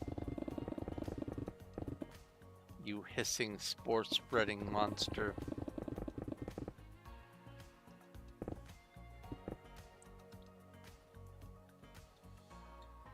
Come here.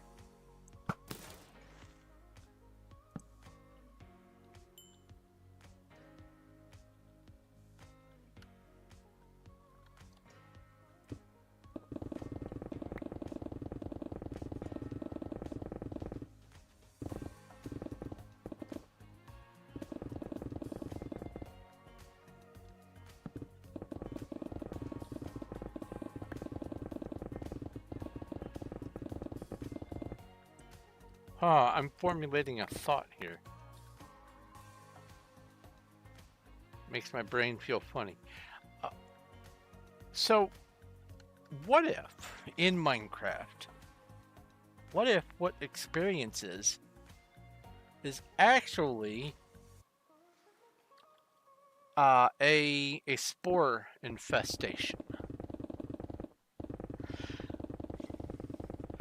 And that's why it shows up with all these living creatures, and that's also why there are mushroom cows and giant mushrooms and things like that. What if it isn't life essence, but instead it's just mushroom spore? And the reason why you use them for enchanting is because they are magic mushrooms. Because in this universe, you can eat the death caps, the red spotted mushrooms. They make up 1/2 of the mushroom stew.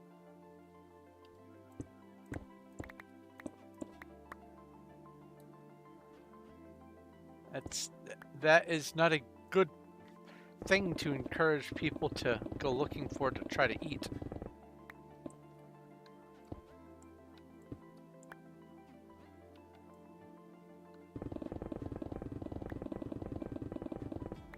The 3 dogs? Okay.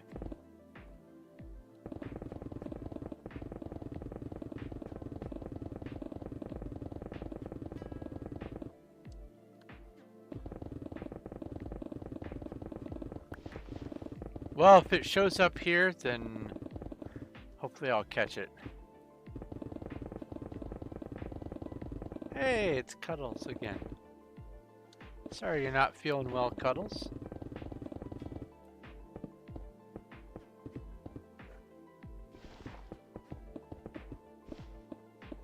Remember, you are under no obligation to have to do anything. I appreciate the help. Always do, but there's no requirement.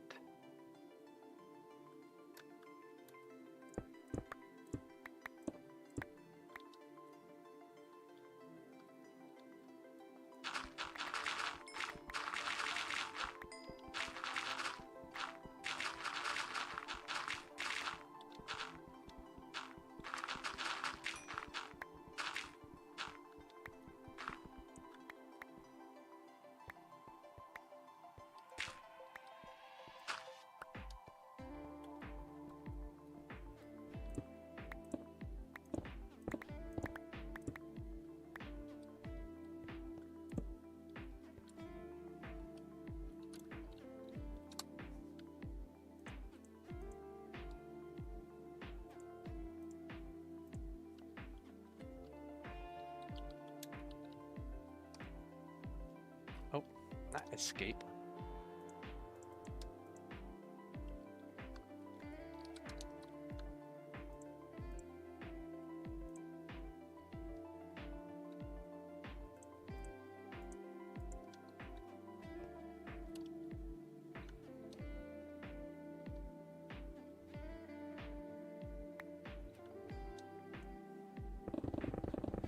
The temperature is way better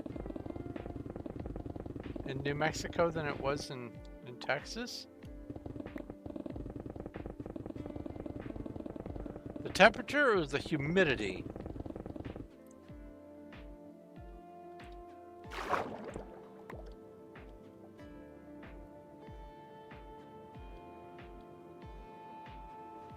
Oh, that's this? I can deal with this.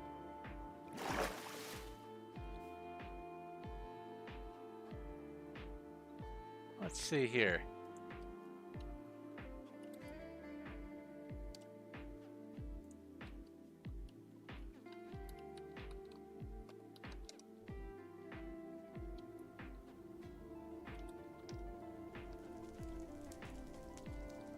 Where's that little cavern I've been using?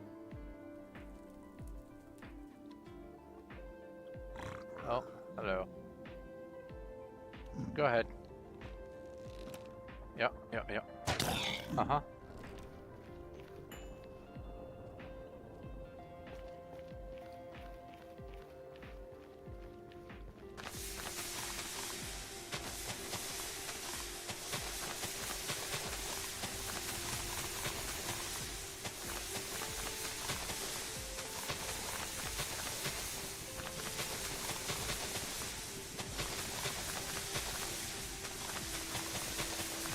You know, I might as well do all the ones that I have.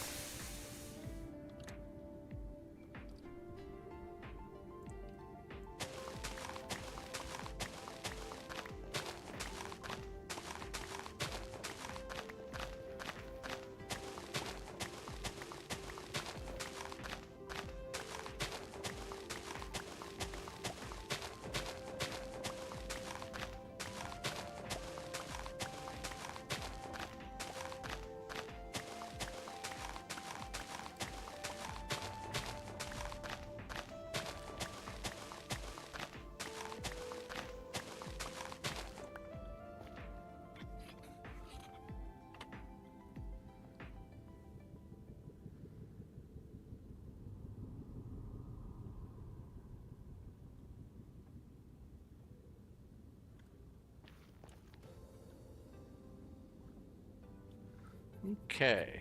Slash back. Fly. Sponge.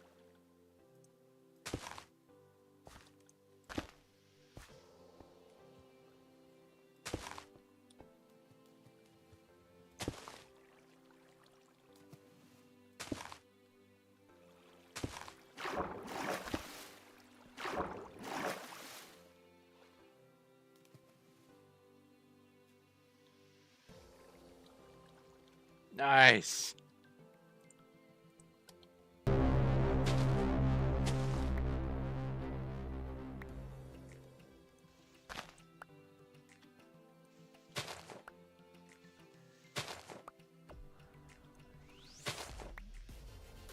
Oh, and this one. All right, we have a clay doll and a horde of flying wyverns. Pokey catch. RPG cast. Thunder 3. RPG battle. RPG raid. Yeah, you can dry sponges in the nether just by placing them. But you have to pick them back up. It's basically been a thing since sponges.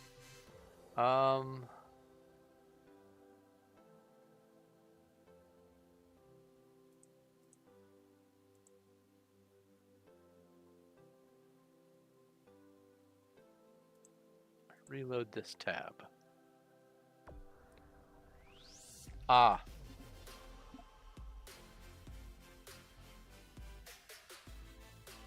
That's why. Profile.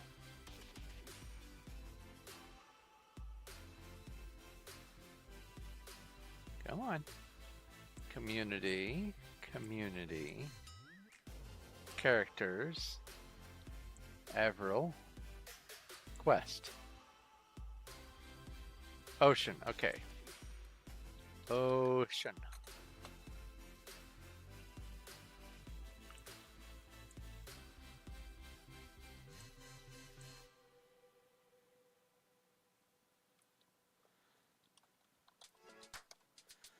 PV30.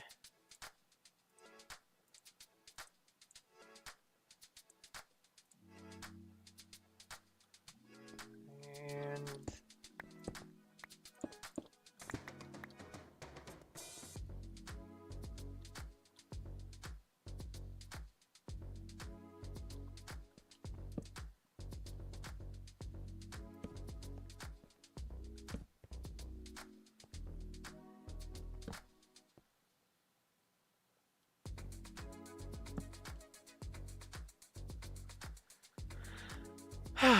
there we go. That takes care of a fair bit of future water.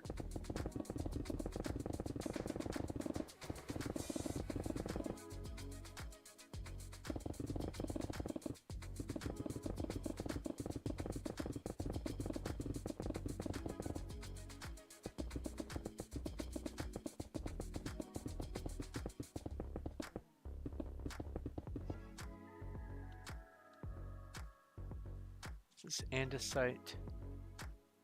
Yeah, okay. I thought maybe it was possibly gravel, but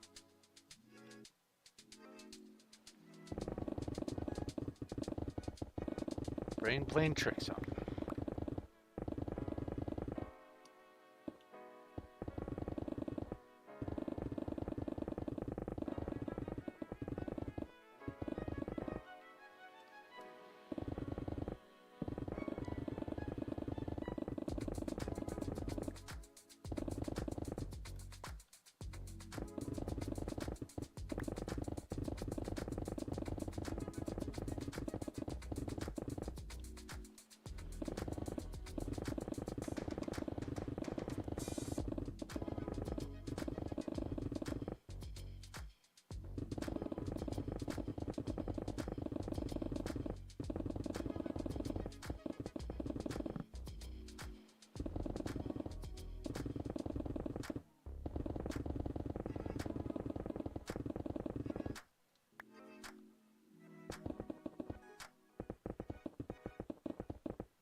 Oh, that was some copper.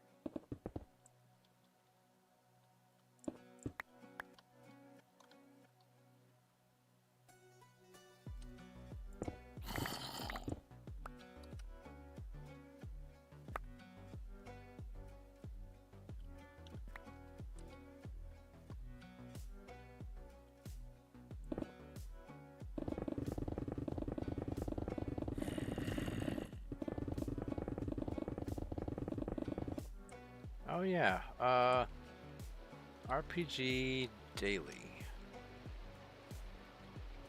Anyone who plays can click on that link and get your free coins. I got 112.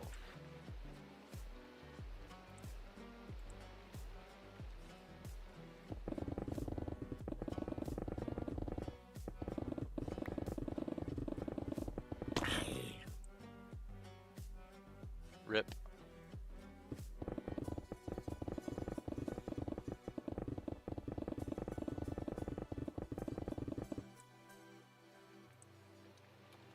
RPG boss battle. Thank you for reminding me.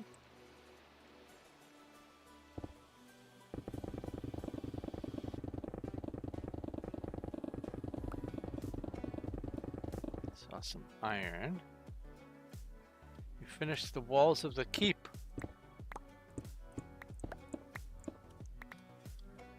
So if you build a keep for someone else, is it called a giveaway?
Ooh.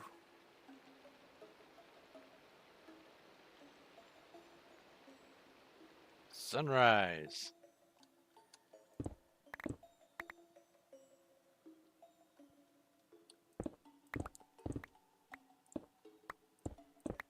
That effect right there.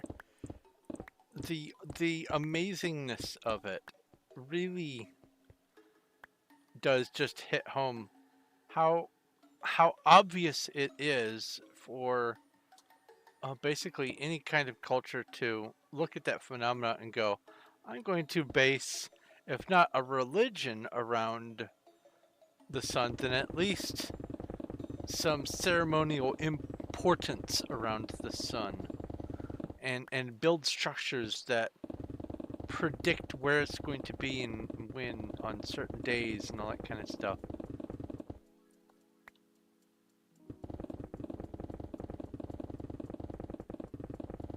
It seems very obvious.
It's gonna be close, but I don't think I'm gonna quite make it into the fourth bubble before I have to go grinding elsewhere. Oh, there's some dirt. Hello, dirt.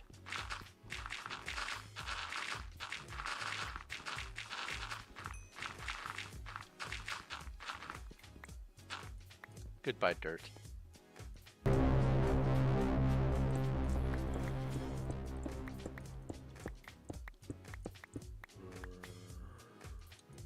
TV29. RPG cast water 3. RPG battle. Oh, why did I close that? There we go. Fine, I'll just do this and go 7.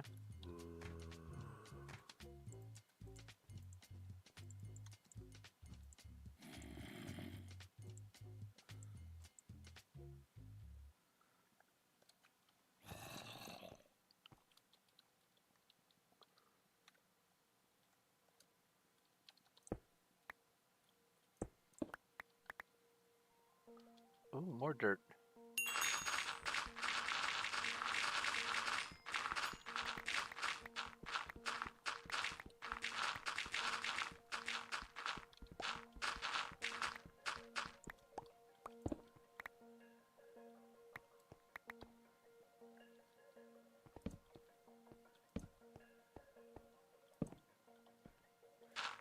And more dirt. Num num num. All the dirt. That reminds me. I still have some brownies in the fridge. I might have a brownie later.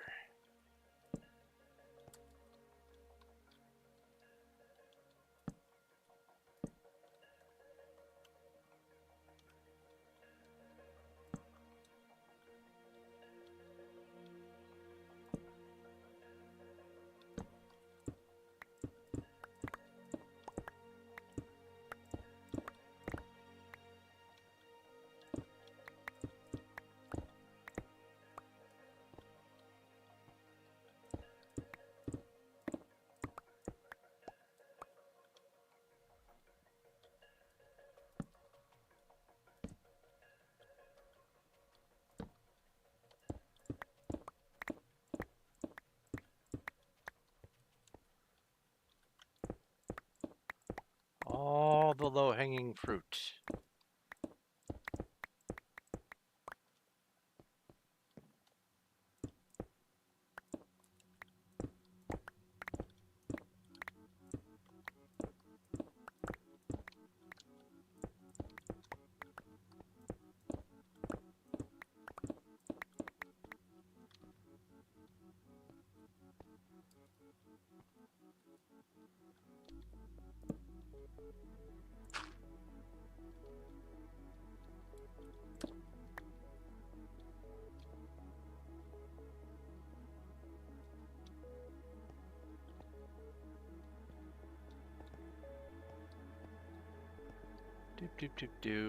And ah!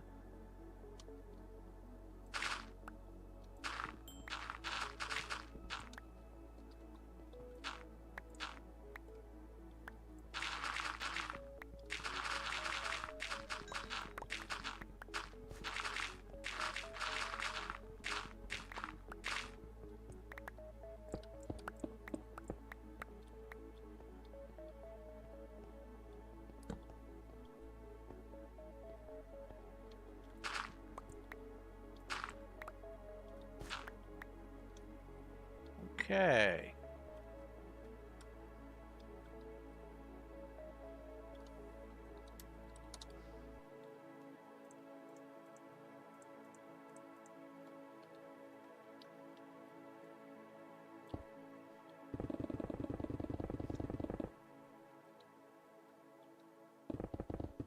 I suppose with all that extra mining, yeah, I am in the 4th bubble now. Nice. But I'm still a little less than half of a level from 511. I'm going to go, after I'm done with this, I'm going to go get some more low-hanging fruit.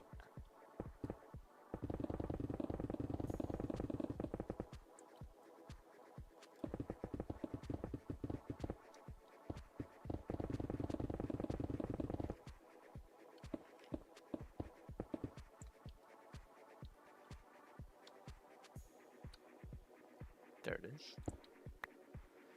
Okay, a sneasel. Pokey catch. maybe 7. All these full stacks.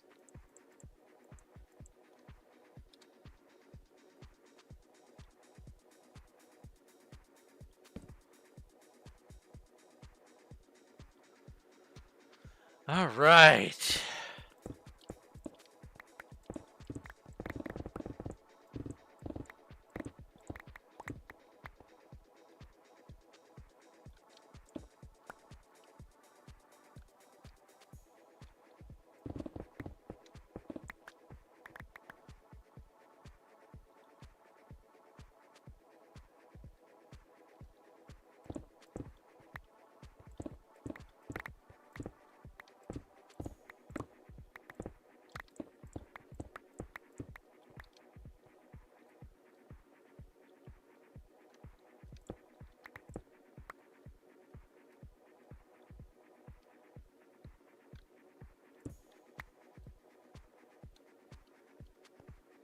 Moo cow.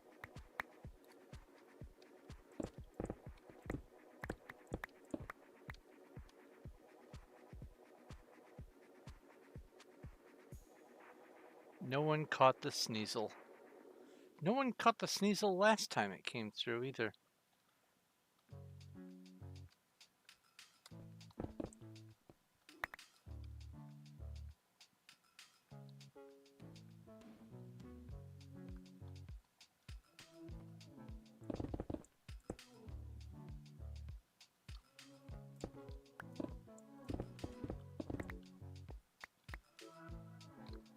What?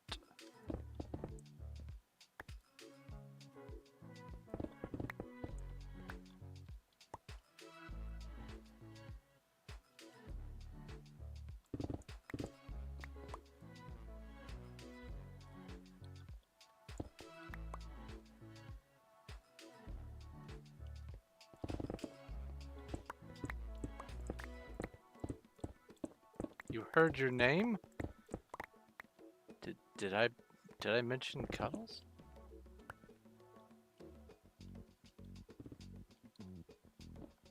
I talked about low-hanging fruit and I talked about sneasel. I don't remember bringing you up, Cuddles. If I did, I'm sorry for the confusion that I am now going through. I have blinked since then.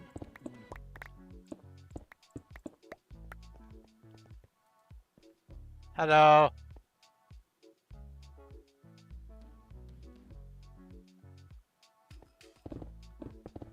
Oh look, it's the lens flare effect. That's so funny.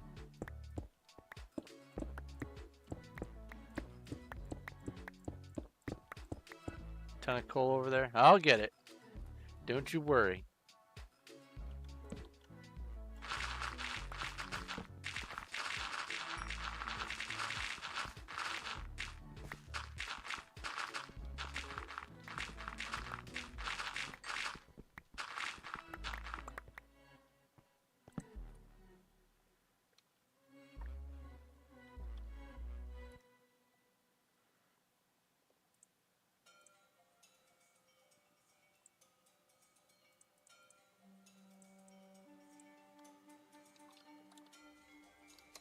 Have a PV full of coal. Nice.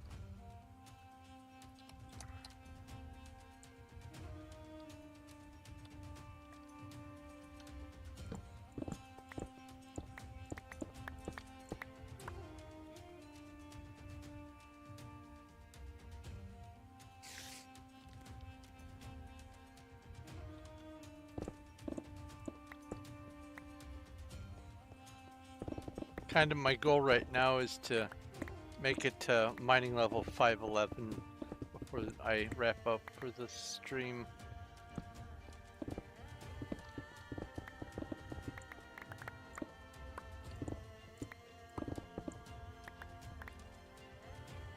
For no other reason beyond I wanna. A horde of harpies. RPG battle.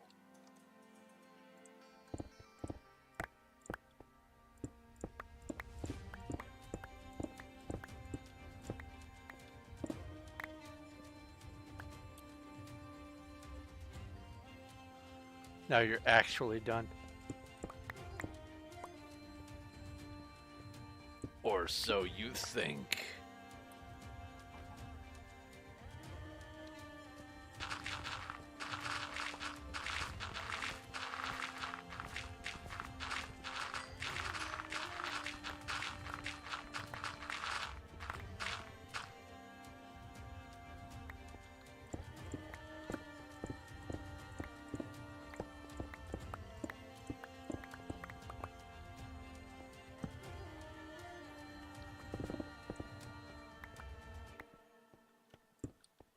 Hi, Cuddles.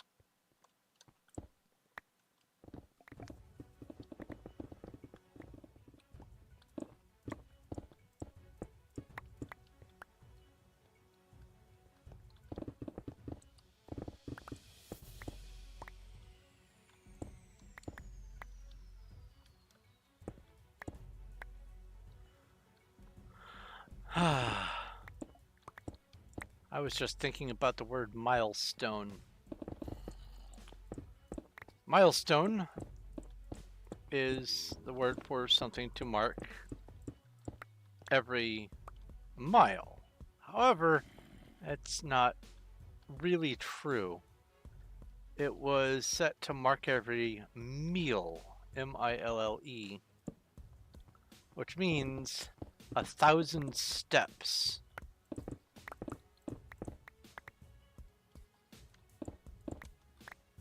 Things were measured in paces. And 1,000 paces was called a meal. And so every 1,000 paces was marked with a millstone.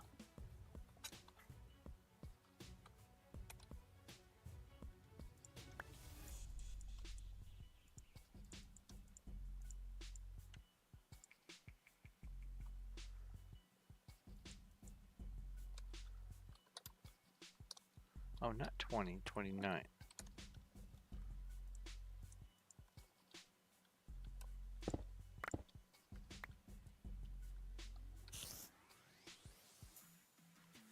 Forgot to check the outside part of the wall.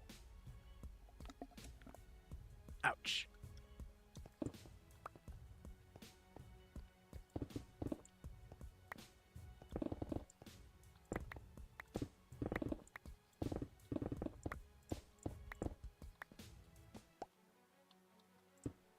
Well, I am glad that you were able to complete the project.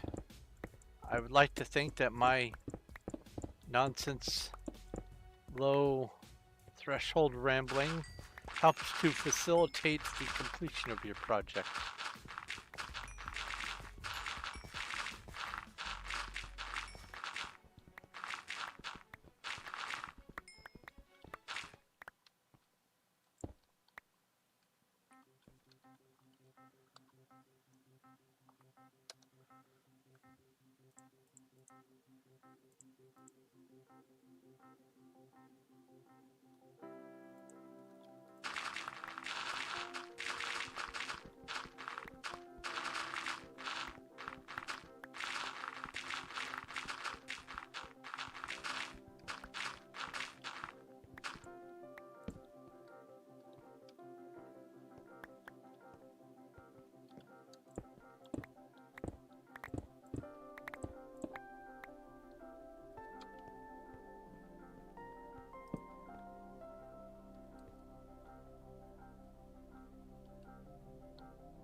Boo, boo, boo.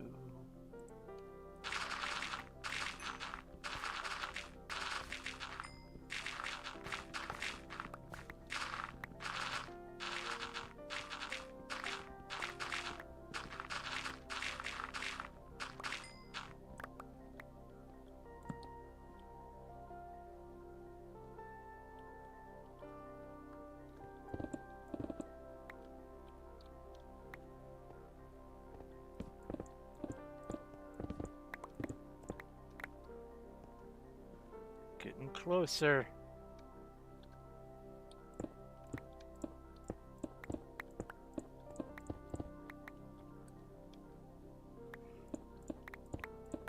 Wait, until you have finished the castle part,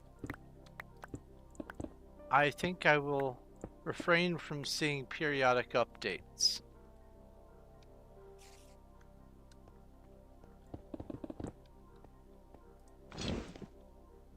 What? Did I spin all the torches? I guess I did.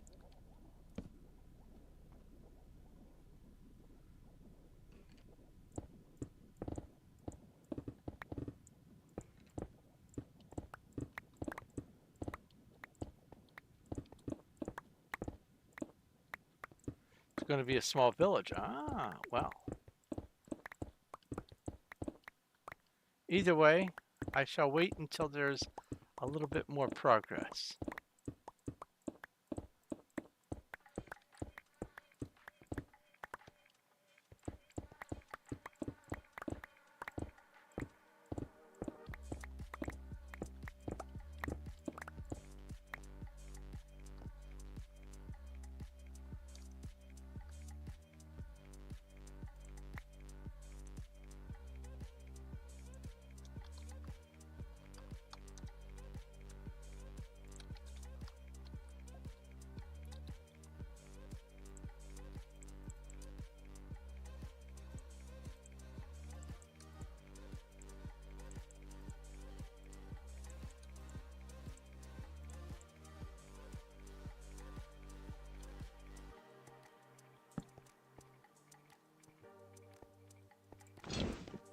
Oh, right.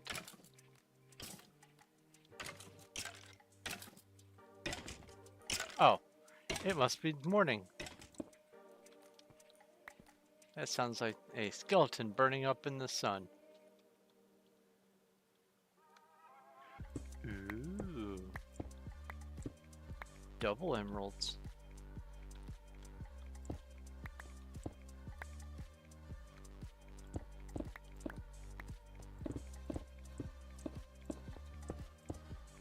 Lag.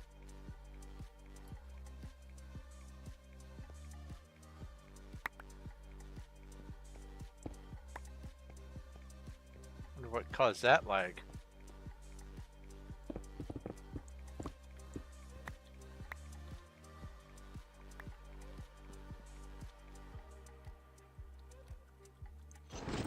Oops.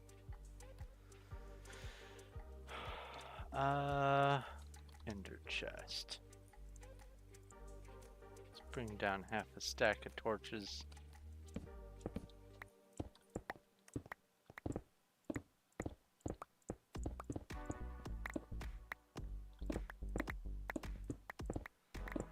Getting close to 511.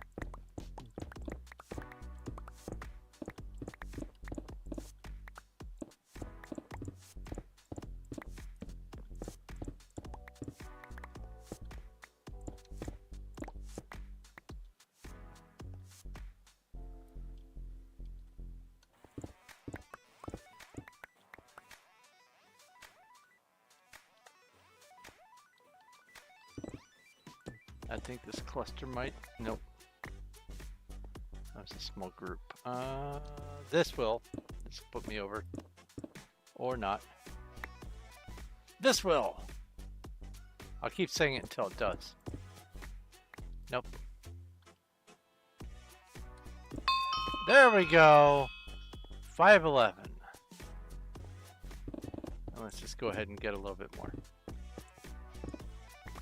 Since I'm in that mode. Both at once, holy cow. A jinx and a horde at the same time. There's a joke there somewhere, you know, the whole jinx thing. Doing two things at the same time. Jinx. Anyway.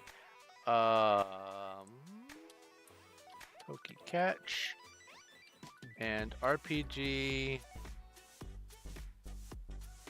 inventory silver throwing knife.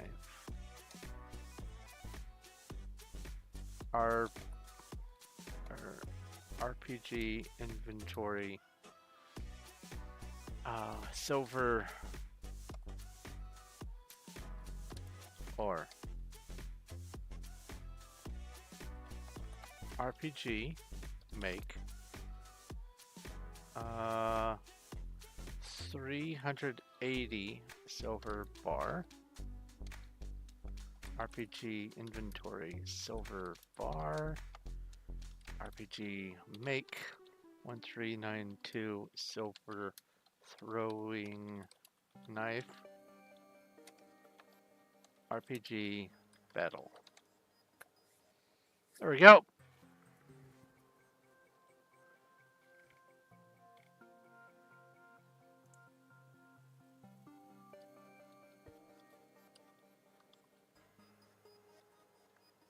Had to do all that stuff because I was down to only 100 and some odd of the tools needed for killing the werewolves.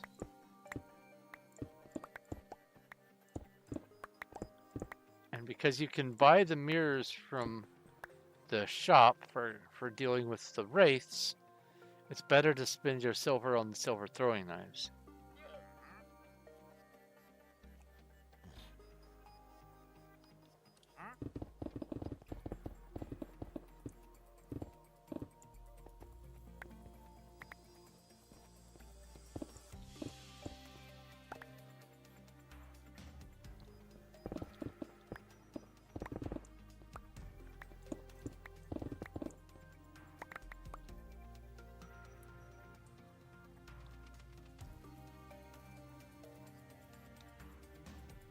Ha ha ha ha! Green shiny rocks.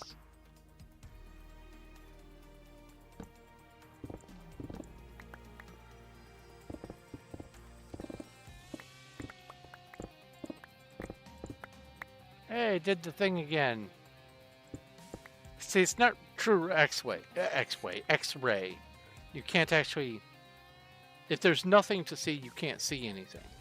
If there isn't anything that you are already aware of with your render, there is no X-raying to be done here.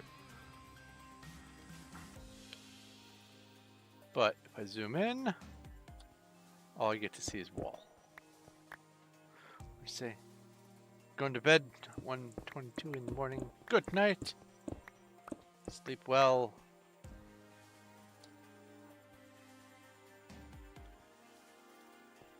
And remember, what do we say to the god of death? Not today.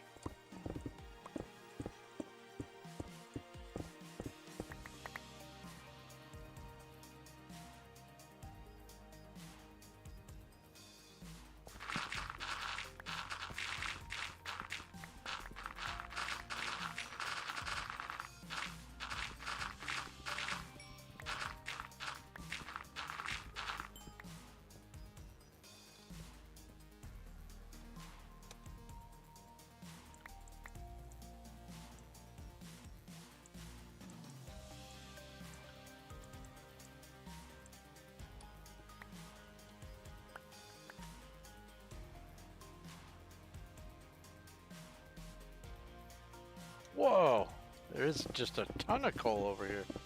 You weren't kidding.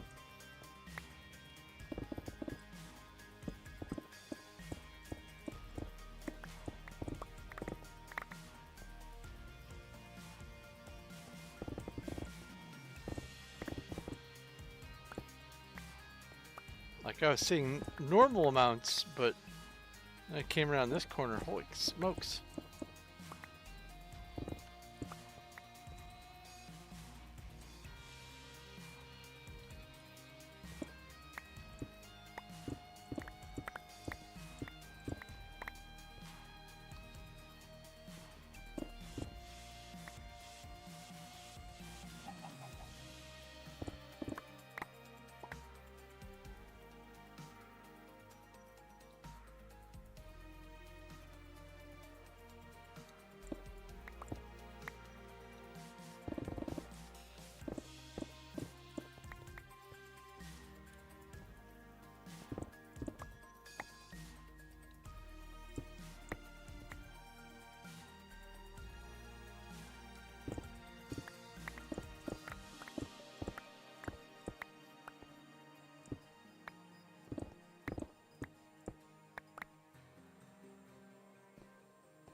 So if I had been smart, I would have marked all of those emeralds with some like obvious thing up in the air above it and waited until I had a whole bunch of them nearby marked and then activated Super Breaker so I could get triple the drops.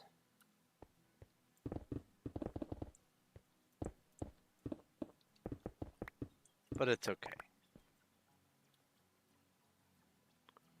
Still getting double.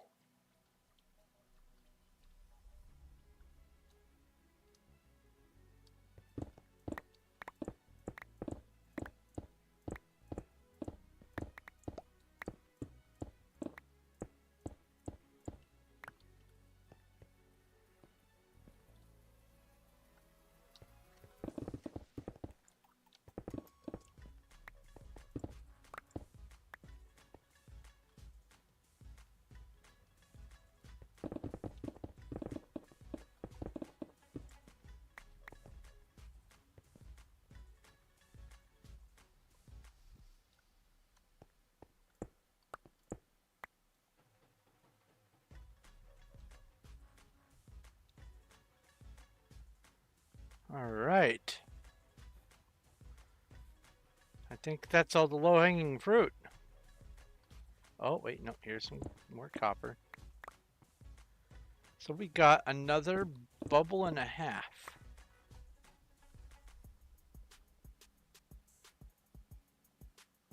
Awesome.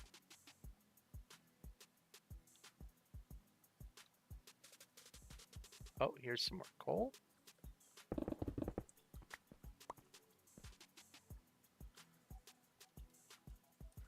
Oh.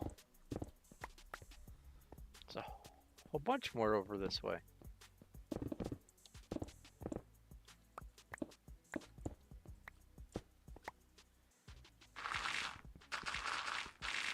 I don't know what's up with these tunnels. They're not mine. I don't believe. I don't typically do too wide stuff.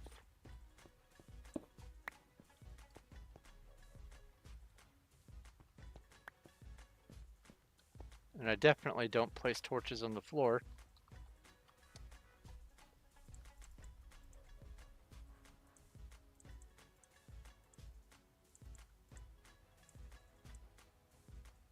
Not when I'm making tunnels anyway. Alright.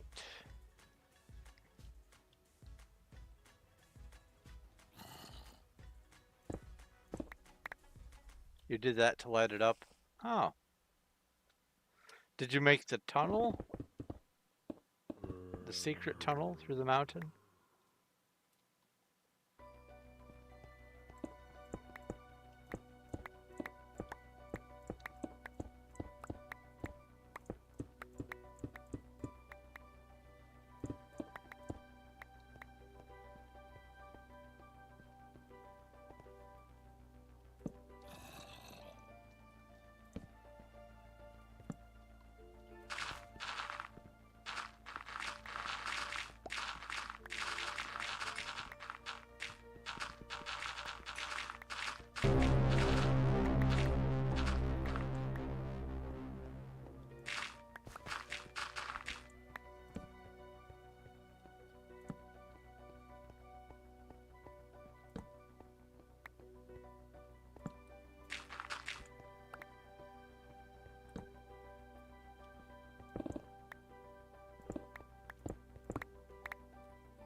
There are some goblins in Twitch chat.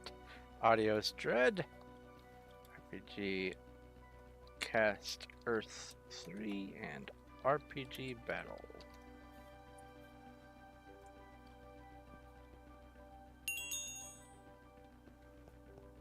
It's over here.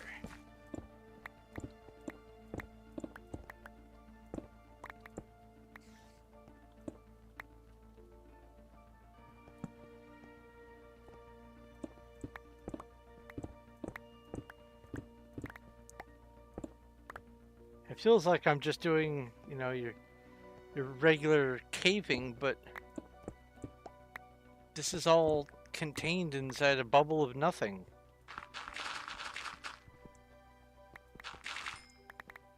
It's a false cave system. I mean, I guess it still is a cave system, but heal, fix all, PV 20, PF, PV 29.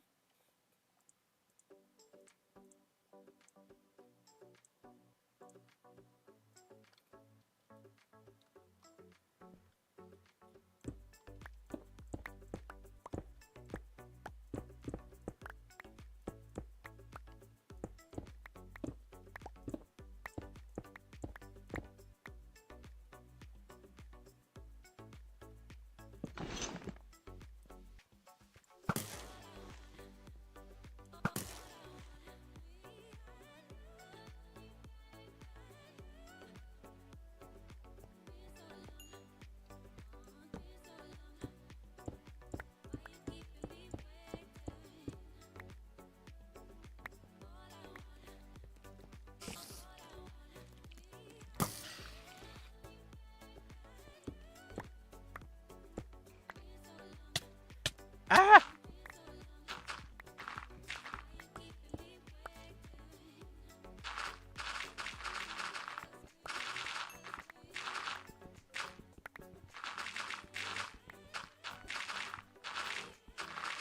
Oh, I'm getting close to level 200 excavation.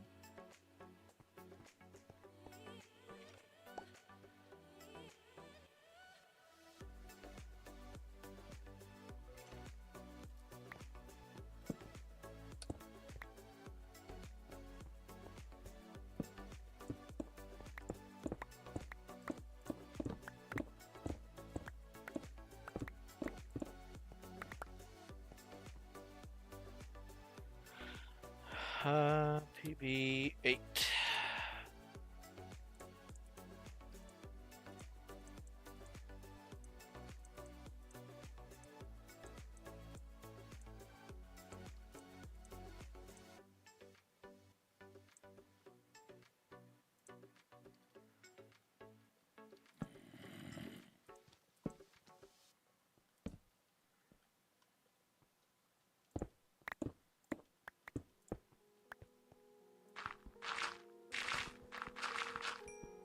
I could just go ahead and wrap up.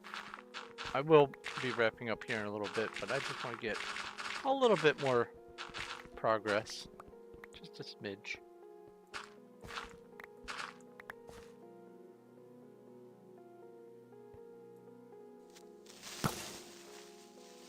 That was weird. He was just there.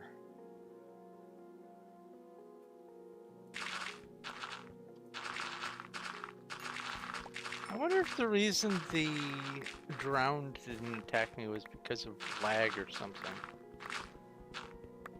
Like it didn't know I was there. But that doesn't make sense because drowned had the same extrasensory perception that their zombie progenitors do.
This is a convoluted cave. I feel like it's a couple caves in a trench coat.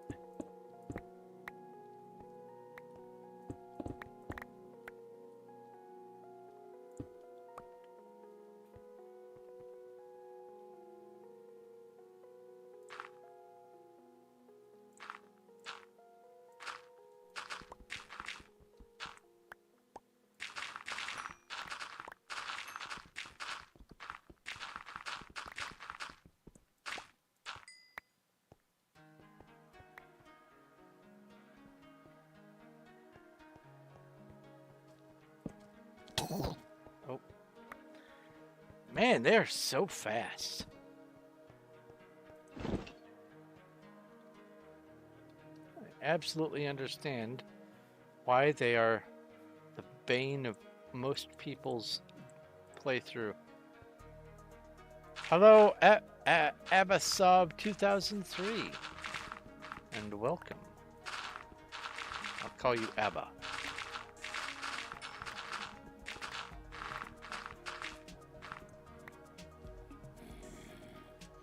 Oh, PV, or no, not PV, EC. Bring out the torches.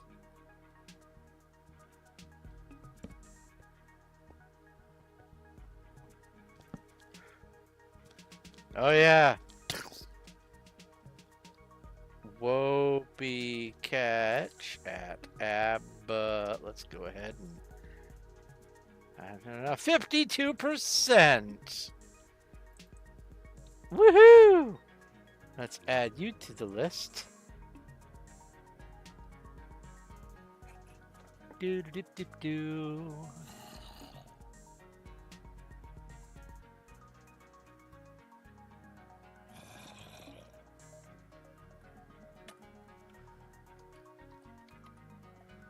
52. Nice. You have to put a name to catch someone.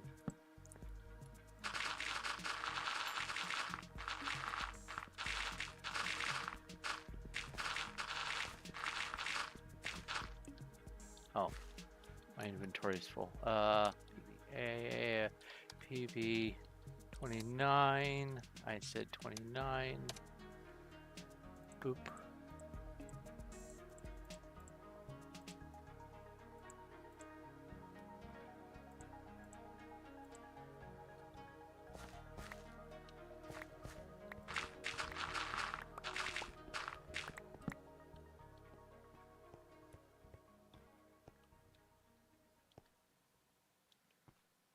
Right. So welcome to the stream. I've been working on a project today, clearing out a great big hole for one of my builds on Performium. And I've reached my goal and am doing some follow-up stuff, just lighting up some caves, getting some easily accessed ores, stuff like that.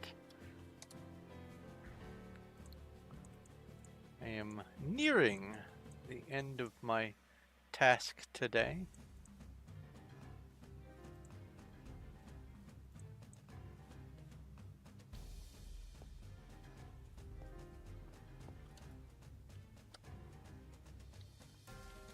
Got all that.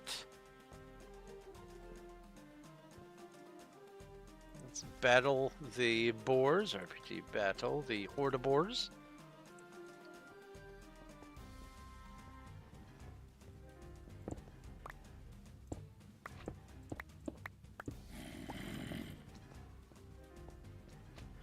Slime! It's a shame you don't attack. It's cute, but it's a shame. Because then you could stand here and get tons of slime balls from thorns.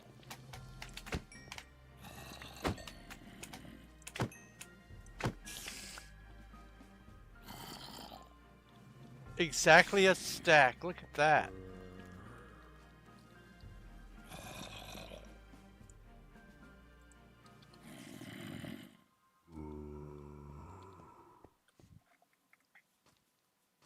Yeah, you're heading to bed. Good night, Cuddles.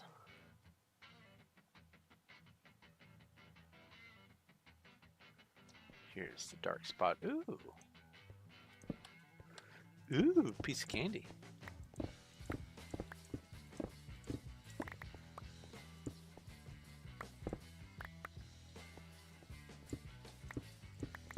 A whole bunch of copper.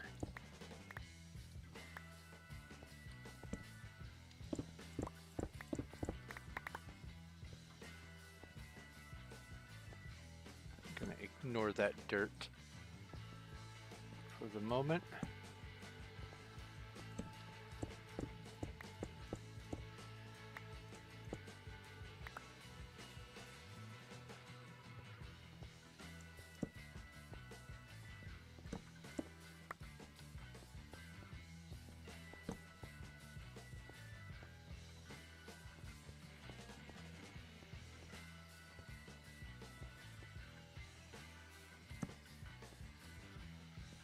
Sweet.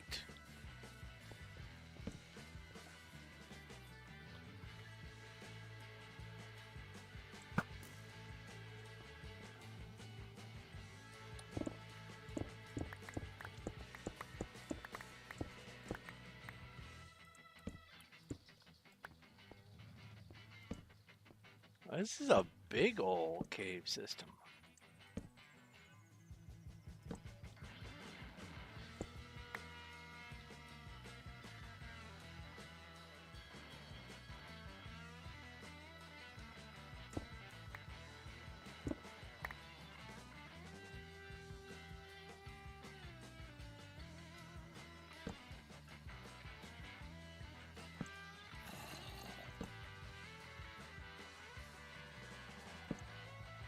Light up the darkness.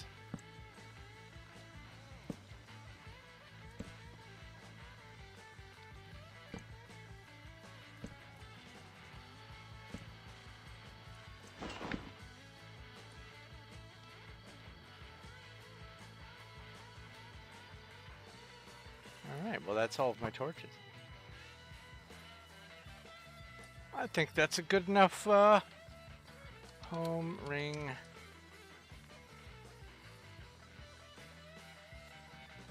Set home ring. There we go.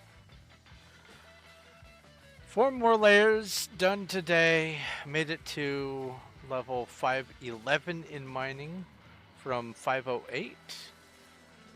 3 levels at this point is actually an accomplishment. So I'm happy with that progress. But 4 layers today, and then there's all of this to do.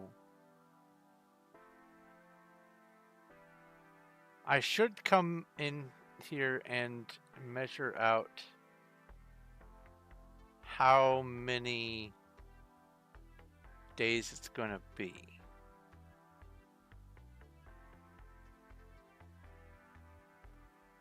Boy, we're still going. Oh, hello. Haha.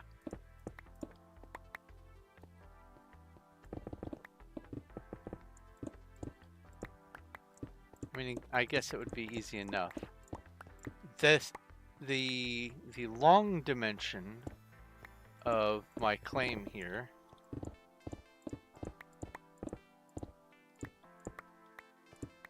I think it better be the long dimension.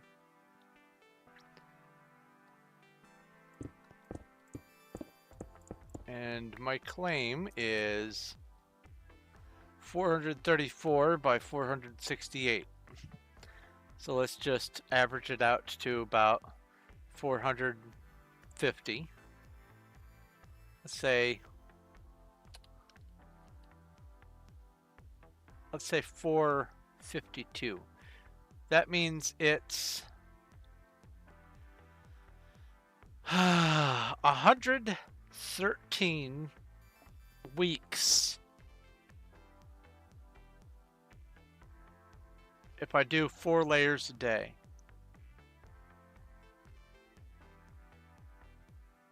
$113 is, I mean, if I do 4 layers a week, I should say. 113 weeks is just, you know, a tad more than a year's worth. Considering there are 52 weeks in a year, that's, you know,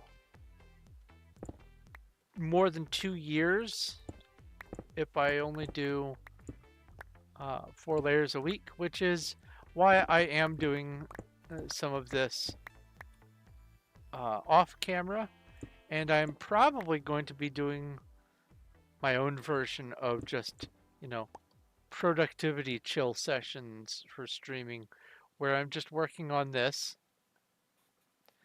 and digging away at it. Because I do have a lot of things that I am working on, but I do want this to make some noticeable progress.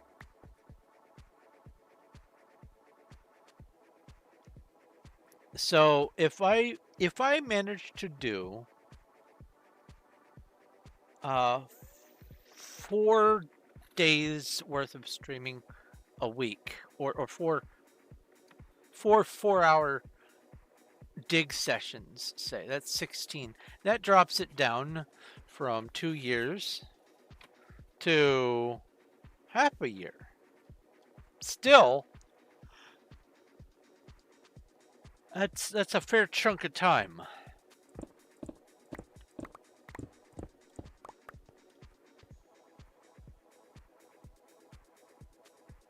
It's a lot of stuff.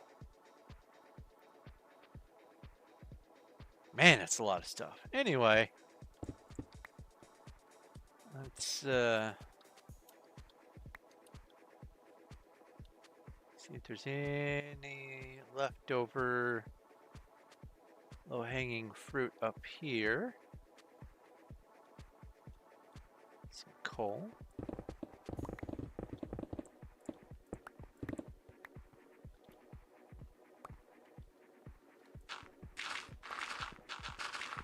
and some dirt.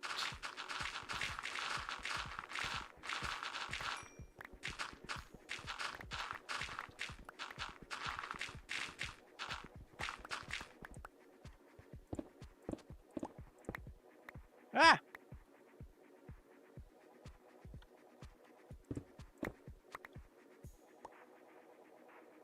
There we go. Oh, and here's some more copper. Oops. Well, I didn't mean to do that.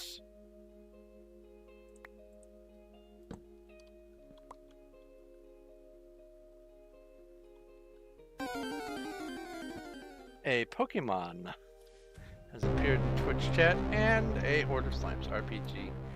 Not RPG catch, RPG battle, and Pokey catch. Blah. Alright. Yeah, I have room for this.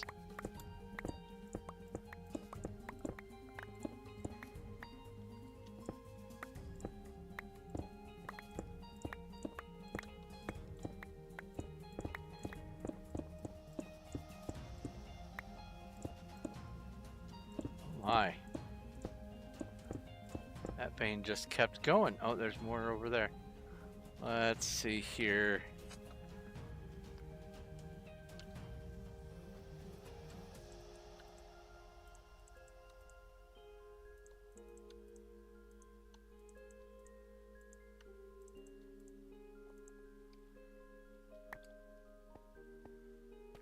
Grab that.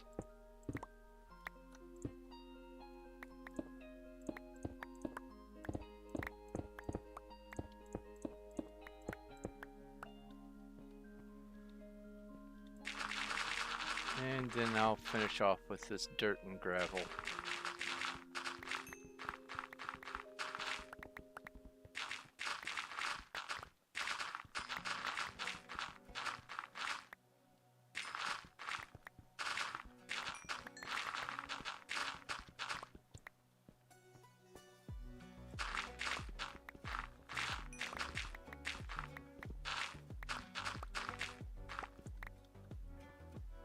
There we go. I think that's good. So I'm going to go ahead and wrap up. Let's pick a target. Ooh. There's Legalize, there's Lucient, there's J-Bob, there's Chimmy.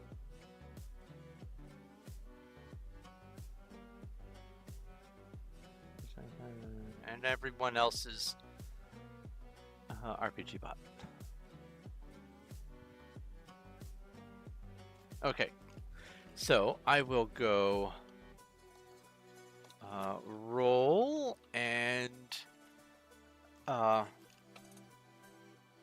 1 through 5 is Chimmy, 6 through 10 is J-Bob, 11 through 15 is Lucient, and 16 through 20 is Legalize. Alright, let's see here. Roll! Can't read that. What are you? A 4. So it looks like we're going to Chimmy. I like to make it nice and equitable and use the die to distribute. I do the same method every time. Top down and divide it into die rolls. So sometimes it seems like I raid the same person a number of times in a row, and I do sometimes, but that's literally up to just 100% chance. There have only been a couple of times where I've said, you know, I'm in the mood for watching this game. Chimmy's playing a Shadow of the what is Shadow of the something? Shadow of the TO, I don't know. J-Bob is playing Stranded Deep. I love that game. Legalize is playing Once Human, and Lucian's playing Shinogi Chess Club 2. I mean, I'm not familiar with Shadow of the whatever. Shadow of the Tomb Raider. Oh, I would have picked that anyway. So, double whammy. Raid, Chimmy, Ganja 420. And let's go ahead and bring up a raid message.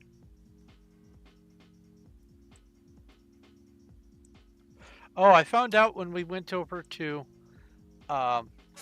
Legalize's stream that because someone else put the greetings fellow space travelers in before me, and I came in at the same time, put in my message, it said your message was not put through because it was too similar to another recent message within the last 30 seconds or whatever. I wonder if they know about that. If that's on purpose. I've not encountered that before. Anyway, let's go ahead and grab the raid message. But Chimmy's, it doesn't matter. So anyway, let's switch over to the talking head.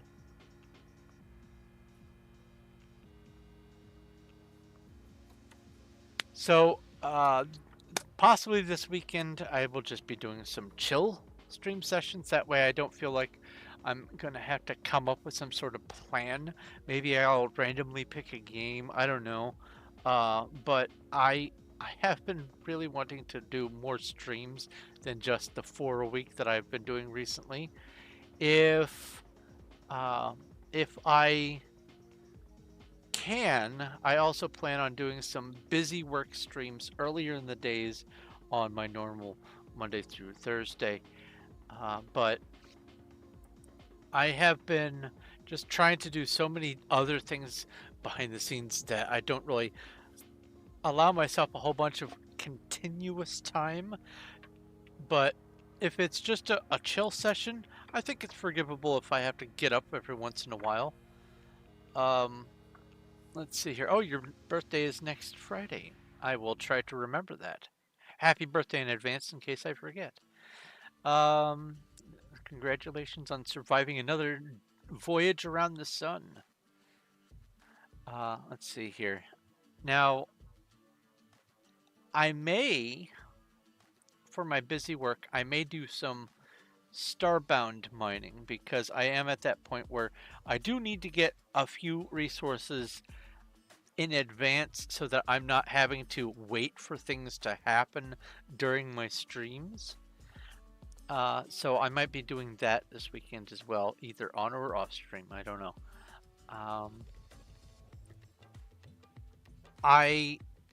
If I have the headspace for juggling around the new Java issue, I will try to get, well, both Refugee Regent and Chronicon figured out.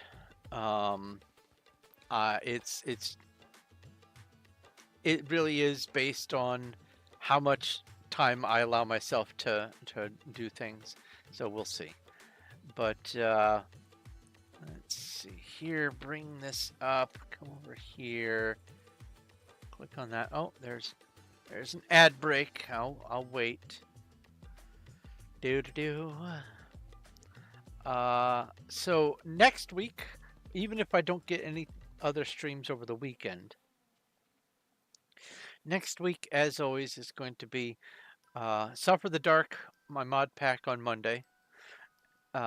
Tuesday and Thursday will be Starbound. Or Tuesday and Wednesday will be Starbound. And Thursday, once again, will be on here on Performium, working on whatever I'm in the middle of at the time. I will probably do some building if I spend all of my time mining only. That's a little bit gratuitous. So I feel like I am obliged to do a little bit of building here and there. So that's what I'll probably end up doing. But I am happy with today's successful milestones. I am still formulating some plans for some some mutable milestones in the future so that I can have more objectives. But day to day, I'm happy with the progress that I'm making, and I'm very glad to be able to hang out with you guys while I'm doing it. Thank you guys very much for watching and spending time on little old me. I appreciate the company and the conversation and the camaraderie. Um, if you have any questions, comments, or suggestions, you can leave them over in the YouTube comments section, or you can leave a message over on my Discord. I have a link to my Discord over in the description, and all you have to do is follow the link and pick a role when you get there, and you can hang out over there. I'm on Discord all day long. When I'm not streaming, I'm typically keeping Discord visible so that I can respond to stuff and hang out with people if they pop in. I do occasionally do some streams on just Discord, so there's that as well. And sometimes there's movie nights. That's rare, but I do different kinds of things like that. Ooh, there's some warlocks. Uh-oh. RPG cast Earth 6 RPG drink small strength, small looting, and I'll come over here and go RPG battle. There we go. Anyway, that is going to be it for me for today. So, if you haven't subscribed and followed on YouTube and Twitch, now is a wonderful time to do both. I'm ever trying to grow, and every pair of eyes is a welcome guest. You've got a rare gift. Neat. Let's see here. I thought there was something else I was going to mention. I've been kind of delaying the full wrap up because I thought I had something I was going to talk about before I wrapped up, but it can probably wait for Monday. So anyway, thank you very much for watching. If you like my stuff, please leave a like over on YouTube. That does help also.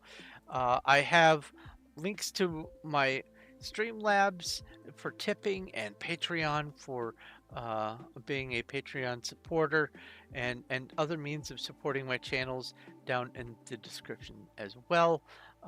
If you are interested, you could even purchase one or both of my books. I have some books published on Amazon. There's links to that as well. But that's going to be it for me for today. Thank you very much for watching. This has been the Performium Wild SMP, and I've been working on clearing out a giant hole for one of my mega build projects. I'll be doing it again next week, but until then, this has been Thorn of Night, and I will talk to you later. Let's go raiding.